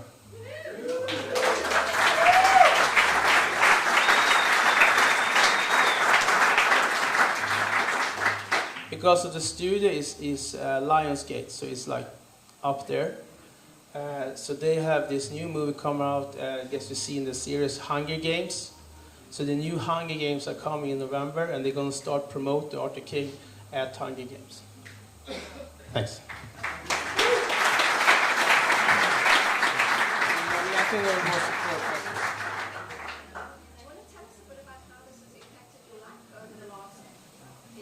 Yeah. Just repeat the question. Yeah. So the question was, how have this changed my life the last 10 years? And it's been up and downs. It's been a big struggle. First of all, I didn't want to retire, but it was kind of the only way to do it, to make it happen. It was, but I was training like you guys, almost 800 hours a year. I was adventure racing, and then suddenly this came by, and I couldn't make anything. But the kids, my kids grow up. Thor, my son, he started to walk and climb when he was climbing on Arthur. So my kids, and they still talk about Arthur, and this could be a random dog, but the thing is, like, if I would be a dog, I would be Arthur. But he's a real fighter, and he was the best. He never and we have it like home in Sweden. You kind of have the dogs in a certain way, but because of his background, we have more open. So he was sleeping outside our house, and sometimes there came other people on the street, and was like, and he told the neighborhood that someone is coming, and sometimes when it gets dark, and said, Arthur, you have to come in now, okay? And then he did some of that, and they come in. But he was. That was a great thing, and we only had one fight. So 1 month after he came home to our house, I never have a dog before, and when I'm an adventure racing like you guys, you fight, and you as I was a team captain, you have a role and model. But when I'm in my home in Sweden with my family, I'm really soft. I'm like Santa Claus, like really. I'm not the tough dad. That for sure. So the thing, like, Arthur felt that. So I did the right decision here to come here. So actually we had the fight. So he kind of attacked me behind, and he was biting me, and I never been afraid of him, but I took him away. Don't do that. And he was attacking me again. I was like, no, do that. And the fourth time he was really like alpha, tried to overtake me, and I was like, we wrestled, and I was sitting there and with his face, and I was like, we love you and you're part of our family, but you can't do this. And then I hold maybe 1 minute, and then I felt his muscles relax, like that. And then we lived together in 6 years. So he was like, okay, I did make the right decision. But he never touched the kids, none. But he was like, no, it's a blessing, and of course, I'm very blessed to have a long career of adventure racing, but I'm also blessed to have this family member that he became, and it was a big love for us. Yeah. Normally when there's a sports movie that goes to Hollywood, people do the sports a little bit embarrassed when it comes out, because it doesn't really look like the sport. Yeah. So it's great that you've been involved. Are you happy with it, or is there going to be a situation where there's a checkpoint, and then there's a puma in front of it, and then you've got your trekking poles, and then this scares the puma away, and then lightning comes. Yeah, so that's a really good question. The question is like, when it comes out, do you feel like embarrassed for some things?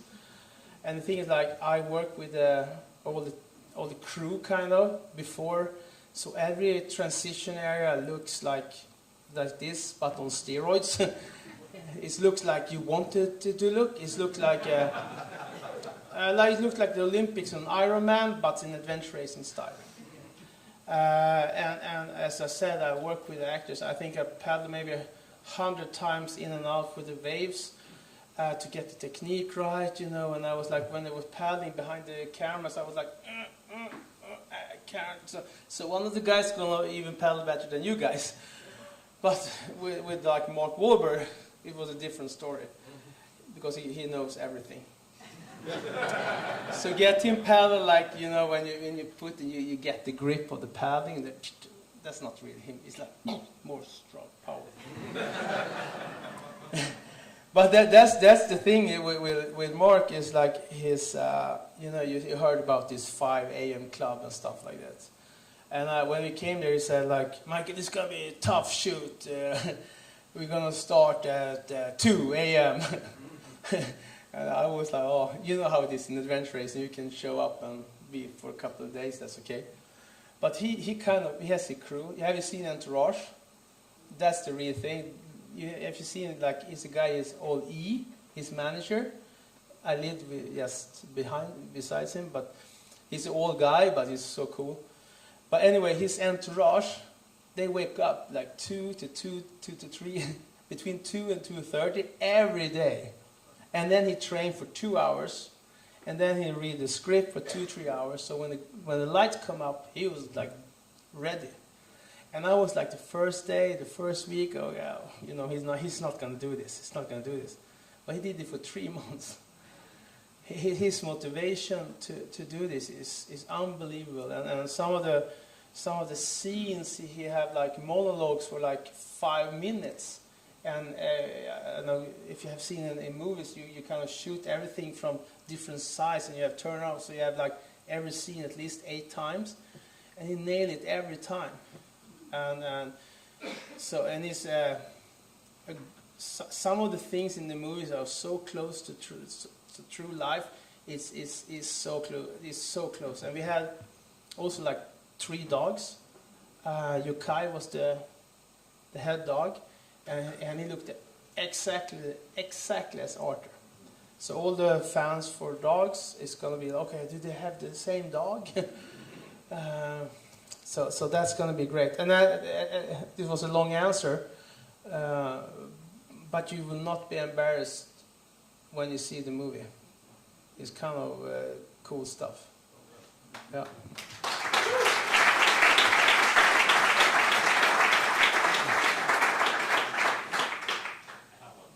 Yeah. Yes. Is Arthur in the dog's cabin or in the adventure racer? In the. Is Arthur in the dog's cabin or in adventure racer cabin? Heaven. Oh. Yes. I think he's in both. Yeah. No, but the thing is, like, I didn't understand what's going on and what will happen with this, but I know when he was passed away, it was big news. Everyone, especially in Sweden and Ecuador, it was like Roger Federer was playing tennis, and then was Arthur passed away for a couple of days, and then there was the president. So, and when because I went back with Sant and his team after 5 years to see what's happening, and we went to Guayaquil, we went everywhere to discover Ecuador. And to be honest, that's a beautiful country. So when you go there for Adventure Racing World Champion next year, bring your family. For that country is amazing. And all the people and all the love I felt, this was incredible. Like when we drive into Quito, we have like police escort, and you know, so that was crazy. And we also. I don't know the English word for it, but they open up the Quito International Airport, so it's dog friendly now. So me and the government and Santi, we cut the roads. So now you're allowed to take your dogs to the airport, and they even have like dog toilets now.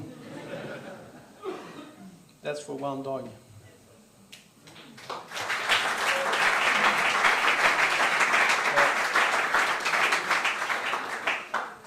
So you can change, you know, it was like on 5 years this change was, yeah, the question.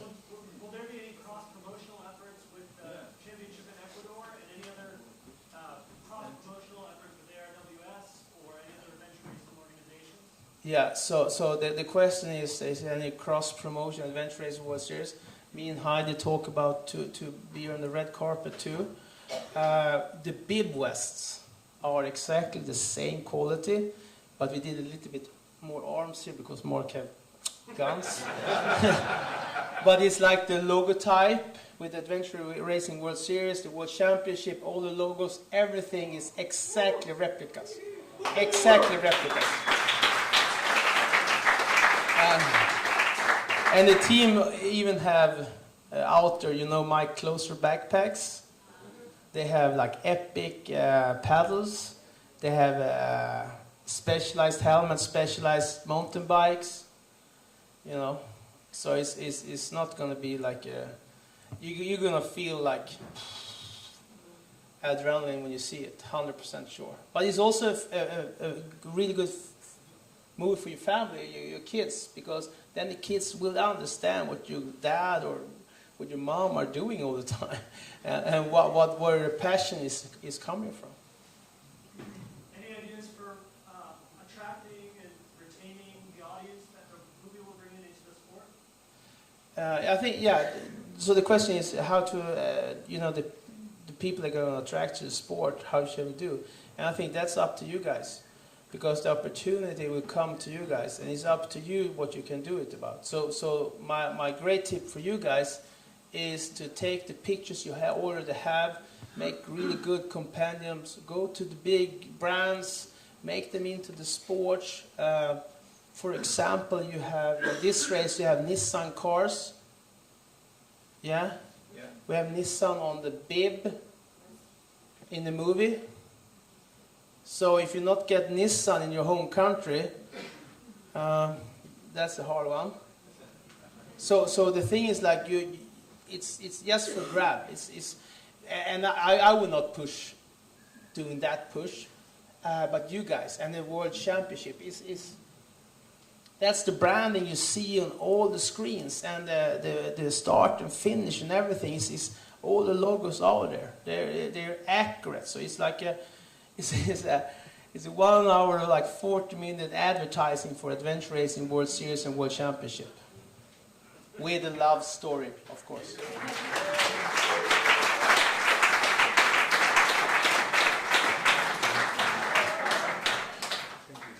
Thank you. Thank you, guys. I appreciate it. Come back, Marco.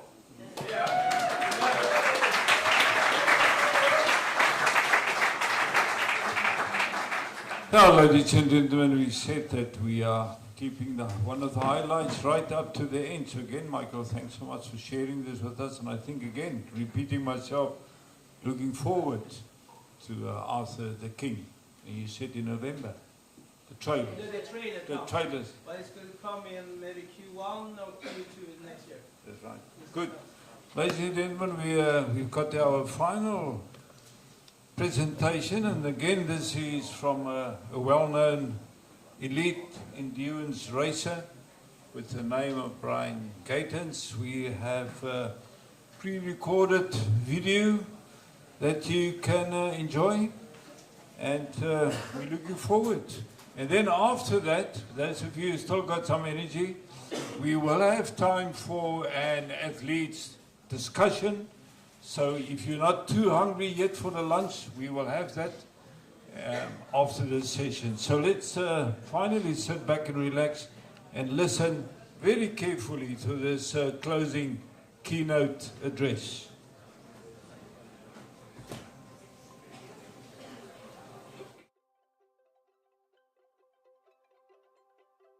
Brian Gatens here from the Dark Zone Adventure Racing Podcast.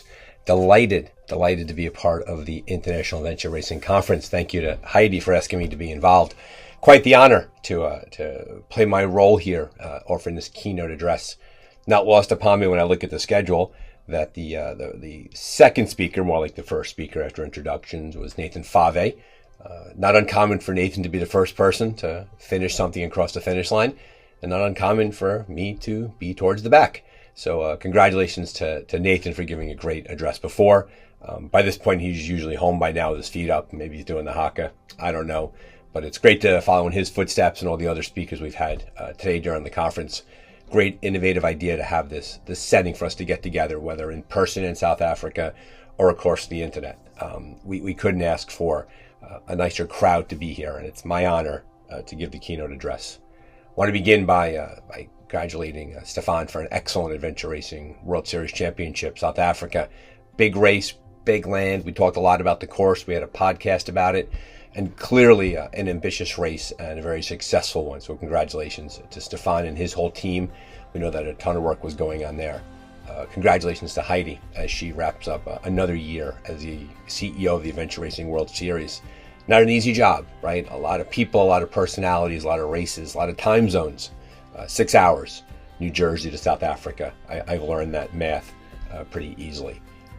And special congratulations to Santiago for his able stewardship of the 2025 World Championship in Ecuador. I had a chance to do the 2021 edition of his race down there, and it was fantastic. Great people, great events, volunteers. The landscape was beautiful. You couldn't ask for a more challenging setting to have a World Championship, and it's going to be successful, and it's going to be big. And congratulations to him and his whole team. I look forward to being involved in some capacity, either as a racer or as part of the media. You really can't go wrong doing one of his races in Ecuador, and it's great for him and it's great for the sport. So congratulations. Now, the keynote address, right? Expectation is that I wrap up sort of what's been going on here the entire time, right? We've had a variety of speakers about the rules and panel and mapping and what's going to happen with the sport and developing teams and all of that and all that information. And how do we bring it all together? What do we do? Well, I think it's not uncommon to return to the idea that what makes for a successful sport is what makes for a successful team. If you think about it, the adventure racing community, worldwide, international, many states, many types of races, shorter races, bigger races, multi-day, expedition races, whatever you want to call them. We're part of one large community, one large family, one large group that works together. And so I think the most important thing I could lead off with right now is to mention the idea that we have to continue to focus on teamwork as an adventure racing community. I remember that my father, who was a towering figure in my life, would always talk about how any organization that was worth its salt would never, ever, ever fall apart because of outside forces. Never people pushing in on it that would take care of those organizations. Rather, it was the inability for the organization to govern and care for itself. And problems always came from the inside. So we need to keep remembering that we're a team who works together, who takes care of each other, that it's all about teamwork, and we communicate often with each other. We never fail for the ability to write an email or to reach out to somebody via WhatsApp or a phone call or a website or whatever it might be. I think it's important as a sport, just as with the team, that we keep communicating with each other about our desires and our races and our goals. Nothing is more disheartening to me as I talk about the adventure racing community and as I learn about it, when I hear that the members of the community, they don't get along. They can't collaborate, they can't work together. So please avoid that as we move into the future. A lot of success in our sport now. Races popping up all over the place. New race directors coming on board. We've recently had 2 brand new races here in America, 24-hour races. Racers making the transition into race directors, working with other people and land managers and doing all of that. A second thing that teammates do is they keep an eye on each other. And what I mean by that is that during a race, you look to your right, you look to your left, and you look to see if a teammate of yours is having a hard time. And if he or she is, you pause and you talk and you get some food in them and you get some drink in them and you chance for them to sort of catch their breath. Let's do that with each other too inside of our sport. Let's keep an eye on each other as we move forward together. Let's check on each other in terms of the race directors, the racers, how we're supporting the racers, all of that. And if someone's having a hard time, let's take care of them. Let's make it a point that as a sport, that if any member of our community, whether it be the media, whether it be a racer, whether it be a race director, a volunteer organization, that if they're having a hard time, that we're there for each other, that we make it a point to communicate and to talk often. And of course, don't let people wander off by themselves. Always use communication as a tool that if you think someone's having a hard time and moving in a direction that's not good for them, their organization, or their sport, make it a point to reach out to them. As an adventure racing community, and a big part of my keynote address is to mention this, is that we have to work together as a team. Teamwork is essential. Another interesting item I've learned in my preparation for this keynote is I talked to several race directors, and I talked about the idea, like, how do they define success as a group? Some race directors define success as having a lot of returning racers come back year after year. I know that Rootstock Racing's The Endless Mountains had a very successful second edition this year with about a 75% racer return rate. That's a big 5-day race, Pennsylvania, challenging race. 3 out of every 4 people came back. So credit to them for that. Some race directors credit the success by expanding the size of the field, by having more racers come back the next year. And that's always a balancing act. I talked to one race director who wants hundreds of racers come to his race, and he has a lot of strategies to increase participation but not take away from the sport and not make it too easy in terms of navigation, things like that. He did mention that a hard stop for him was always paper navigation, that some race directors were toying with the idea of electronic navigation. For him, pencil and paper, holding a 2-dimensional item in the hand was essential for that. So that's 2 ways to define success. Another way to define success is make races really hard. In America, we have America's Toughest Race by Bend Racing. They advertise who they are, and they know who they are. And that's what they do. They have a tough race, and they know exactly what they want to be and how they want to be, and credit to them for embracing that. So it's important for us as a sport that we know what we want to define success as. That's a conversation to have among ourselves. I think as a racer, for the racers out there, we define success as doing our best during a race. Working hard, being together, training for the race, working on navigation, our food, taking care of our bodies, and throwing as much as we can at the course and being as strong as we can during the course of the race, and really not giving in too easily when things get challenging. Race directors are known for the ability to be tough and to hang in there, and adventure racers are right behind them with that. That they are, we're a different type of people, and we like challenge, we like when things are difficult, and we don't back down easy. And race directors should recognize that. There's a natural desire to increase participation by making the sport easier. And I have heard some race directors talk about that they don't want to do that they want to find that balance between making the races challenging enough that the adventure racer feels like it's difficult and it's hard, but not so challenging that they get blown out the back of the race. And that's always a hard thing to do, and it's not easy to be a race director. So thank you to the race directors that are out there.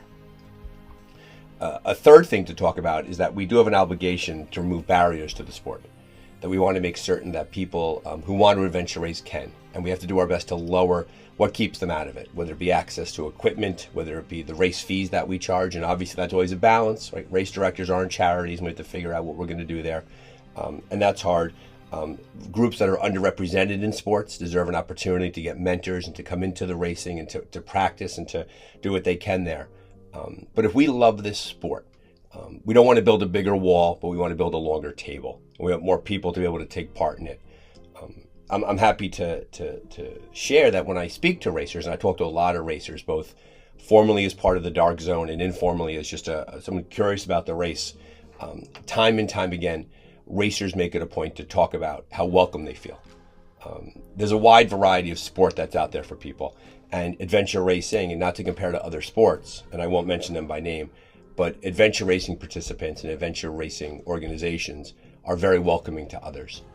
People who are newer to the sport are invited to take part, are invited to participate, are invited to come back, and nobody is made to feel bad about their results in a race. And that's an amazing thing about the sport, is that while we do publish standings, the standings very often are secondary to the experience. And I think that's a great thing about our sport. And I do want to be a bit cautious in this keynote, that I want to encourage the community to avoid trying to be like other sports in order to gain growth. There are sports that are very, very popular in America, that are very popular around the world, that are like adventure racing, but are not adventure racing. We have to know who we are, and we have to stick to it. We have to brand ourselves that way too. It's very, very important. Shoemakers, stick to thy last, right? Do what we do and do it well. The fourth thing I want to mention here, and I think it's, as I move towards the close of my keynote, I think we have to remember that as racers and race directors and as people involved in the sport, as media, volunteers, that we have to keep in mind that we have a sense of gratitude for what we get to do here. I've never let go of the fact that it's a privilege and an honor to be an adventure racer and to be part of this community. People like to belong somewhere, like to be a part of something. And we get to adventure race, we get to race direct, we get to do media, we get to volunteer. We don't have to. We choose to be here, we choose to take part in the sport, we choose to grow the sport, we choose to go to conferences like this. And as we move forward into the upcoming year, and as we take a break, and this is really the off season for many of us, for some of us, I have a race coming up in November in Pennsylvania, but with the World Series Championship behind us, we're beginning to sort of take a bit of a break now before the races start up again. We should really reflect upon the idea that being a part of this community is a privilege, that the stories that we get to create, the people we get to know, the things that we get to do, the places we get to travel, whether it be a short trip to a 6 to 8 hour race that's in a neighboring county or town or community, or whether it be a multi-day race on the other side of the world. The fact that we get to go into this community, and the fact that we get to do these things, that we choose to be here, we choose to be challenged, we choose to be part of this wonderful, magical, sometimes zany, sometimes competitive, sometimes really difficult, challenging sport known as adventure racing, is that it is a gift for us to be here. Our world today does not lack for noise. Our world today does not lack for distraction. But I will tell you, and I hear it time and time again when I talk to people in this sport, that when the race director calls the racers together and says it's time to start the race, and they have their pre-race briefing, and they talk about the course and the maps and the challenges and the need for teamwork and nutrition and taking care of our bodies and managing our time and knowing our disciplines, when all of those things happen, and when people are given a chance to do that, and those maps are given out, and the world becomes this becomes the whole world to somebody, that map and their teammates, and they look to their right, they look to their left, they know it's them as a team going into this course, that's an absolutely magical feeling. It's a magical feeling, and we can't forget that. We can't forget that adventure racing is many things. It's many, many things, but at its very, very core, it's about the human experience of people voluntarily challenging themselves in incredibly hard circumstances and doing things they thought they could never do. For those of you who may be getting cynical about the sport, I challenge you to go to the finish line of any race and to stand amongst the racers as they exchange stories and they talk about their challenges and what happened out there and where they succeeded and where they failed, and how they go home back into their day-to-day lives knowing that they can do challenging things. That what this sport does, this sport makes people better, and it teaches people that they could be more than they ever thought that they could be. And it happens here in America, and it happens in Europe and Asia, Australia, South America, Central America, North America, everywhere. And the last thing I want to say is this, is that we are so fortunate to be part of this community. And it is my goal, and I hope it's all of our goal, to carry this community forward, to make it better, to bring into the future an ethic and an idea that adventure racing is good for people, and race directing is good for people, and challenge is good for people. That, not to be too grandiose, but that in our small little way, We make the world a better place by letting people learn about themselves and their limits and what they can or they cannot do. And if we hold on to that as a central idea, the fact that this is what we get to do, and that we take care of people, we bring them across the finish line, and we show them they can be more than they ever could be, we have met our mission as members of the adventure racing community. It has been my honor, my absolute honor, to play a role in this conference. I look forward to seeing you at races. I look forward to talking to a lot of you through this thing and bringing your stories to the world. The Dark Zone is here for the community. The Dark Zone will always be free to the community, and we are grateful to be part of this conference. So thank you, Heidi. Congratulations, Stefan. Best luck, Santiago. Good luck, everybody. Be safe out there, and we'll see you on the course.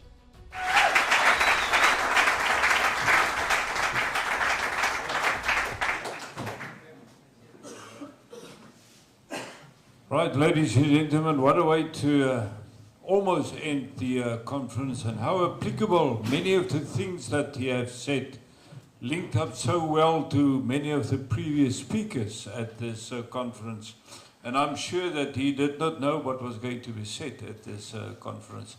But a final word from our CEO before we end the conference. Thank you, everybody, for joining us. We would like to call up the speakers and give them a small gift to thank them. And then we would like to invite all of you back, because then we have a moment for Athletes Forum where we open the platform and they can speak more about and bring up topics they would like us and everybody to address in the future. So thanks for joining us. Thank you for the speakers. Thank you for inspiring all of us. I must say, Marco, a few people outside told me if they're going to ask for selfies with you. And I said, you will walk around, and I'm sure you are. So I've lined you up for a few challenges outside. All the speakers, please come up. Michelle will give you something from Africa. Let's say thank you. Thank you for joining us. Thank you for being part of spreading the word and spreading the love. And we have something for you to take home from Africa. And Enrique, our photographer, will take a beautiful photo. Did we miss anybody? Can we get you all up? Oh, I'm going to squeeze in here. I'm going to squeeze in here. Who do we show? I think Barbie is outside. Johan, come. And if you see anybody, they're all roaming outside. You want the screen off, Enrique? We just would like the screen off if it's possible. You want to take a group photo? Come forward. Are we all smiling?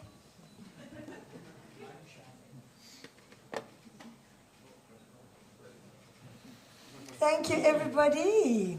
And here now is the moment for the athletes. Must we call them back? I'm going to make a post in the group and welcome the athletes back. Thank you, everybody. And we'll take it from there. And remember, when you're done, you can go straight for lunch, so no worries.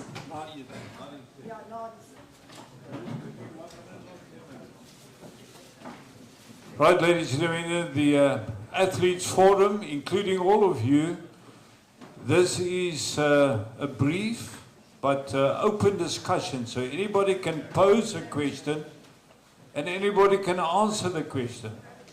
So I'm not going to reply to any of the questions. So, and of course we will give you the mic. You can ask the question so that everyone can hear it. And then anybody that would like to answer that question can do so. So we have, those of you who would like to put a question, please put up your hand and we will give you the mic. And then, of course, we will give it to someone else to answer.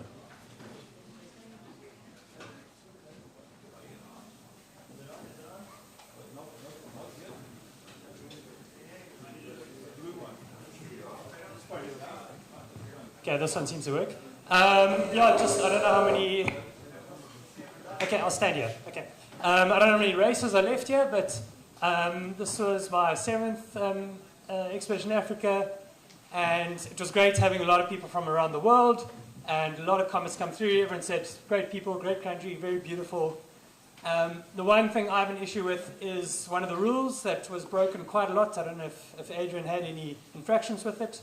It's Rule 7 on the regulations, the ARWS rules, which was on the website, and it's about litter. And I picked up so much litter along the way. The rule's very clear. If you've got plastic packaging or anything, you just pick it up and you take it with you. And I don't know if it's a culture thing, but in South African races it doesn't seem to be such an issue. But this race I saw so much, and I don't think people realize that we're going through national parks, and essentially Stefan is probably going to have to not just pick up checkpoints, but he's going to send up people to actually pick up litter along the way. It is a rule, it's there already, the regulations are there, and I don't know if we need to do anything different about it, or it needs to be more education. It's not hard to pick up your litter. What I see is people just throwing it on the ground, because it's not crumpled up and it's fallen out of their pocket, just fresh packaging, and it's gone out. So I think I just want to make the point about it, that it's not acceptable and something needs to be done about it. It's not just a team, not just an individual, it's the whole team that actually are allowing that individual to do it. I think possibly there's some South Africans as well who are seeing that, well, everyone else does it and it's fine, so they'll just do it as well. And I'd like something different to be done about it. It's in the regulations, it's not being picked up. Adrian, no one's been challenged for litter. Is there anything you need to add? Well, only that this is probably one of the issues that even if we were out on the course more or we had more referees, people just wouldn't drop litter right in front of us. But we would really hope that people who are at this kind of event would understand the concept of leave no trace and abide by that. And I'm very saddened to hear the reports from some of the races of the litter out there. Thanks. Okay. Yeah, sure. Sorry, on that, we heard that where teams were changing over their maps from one map to another, that maps were being found at those points. So it seems like the litter was a horrific problem in this race.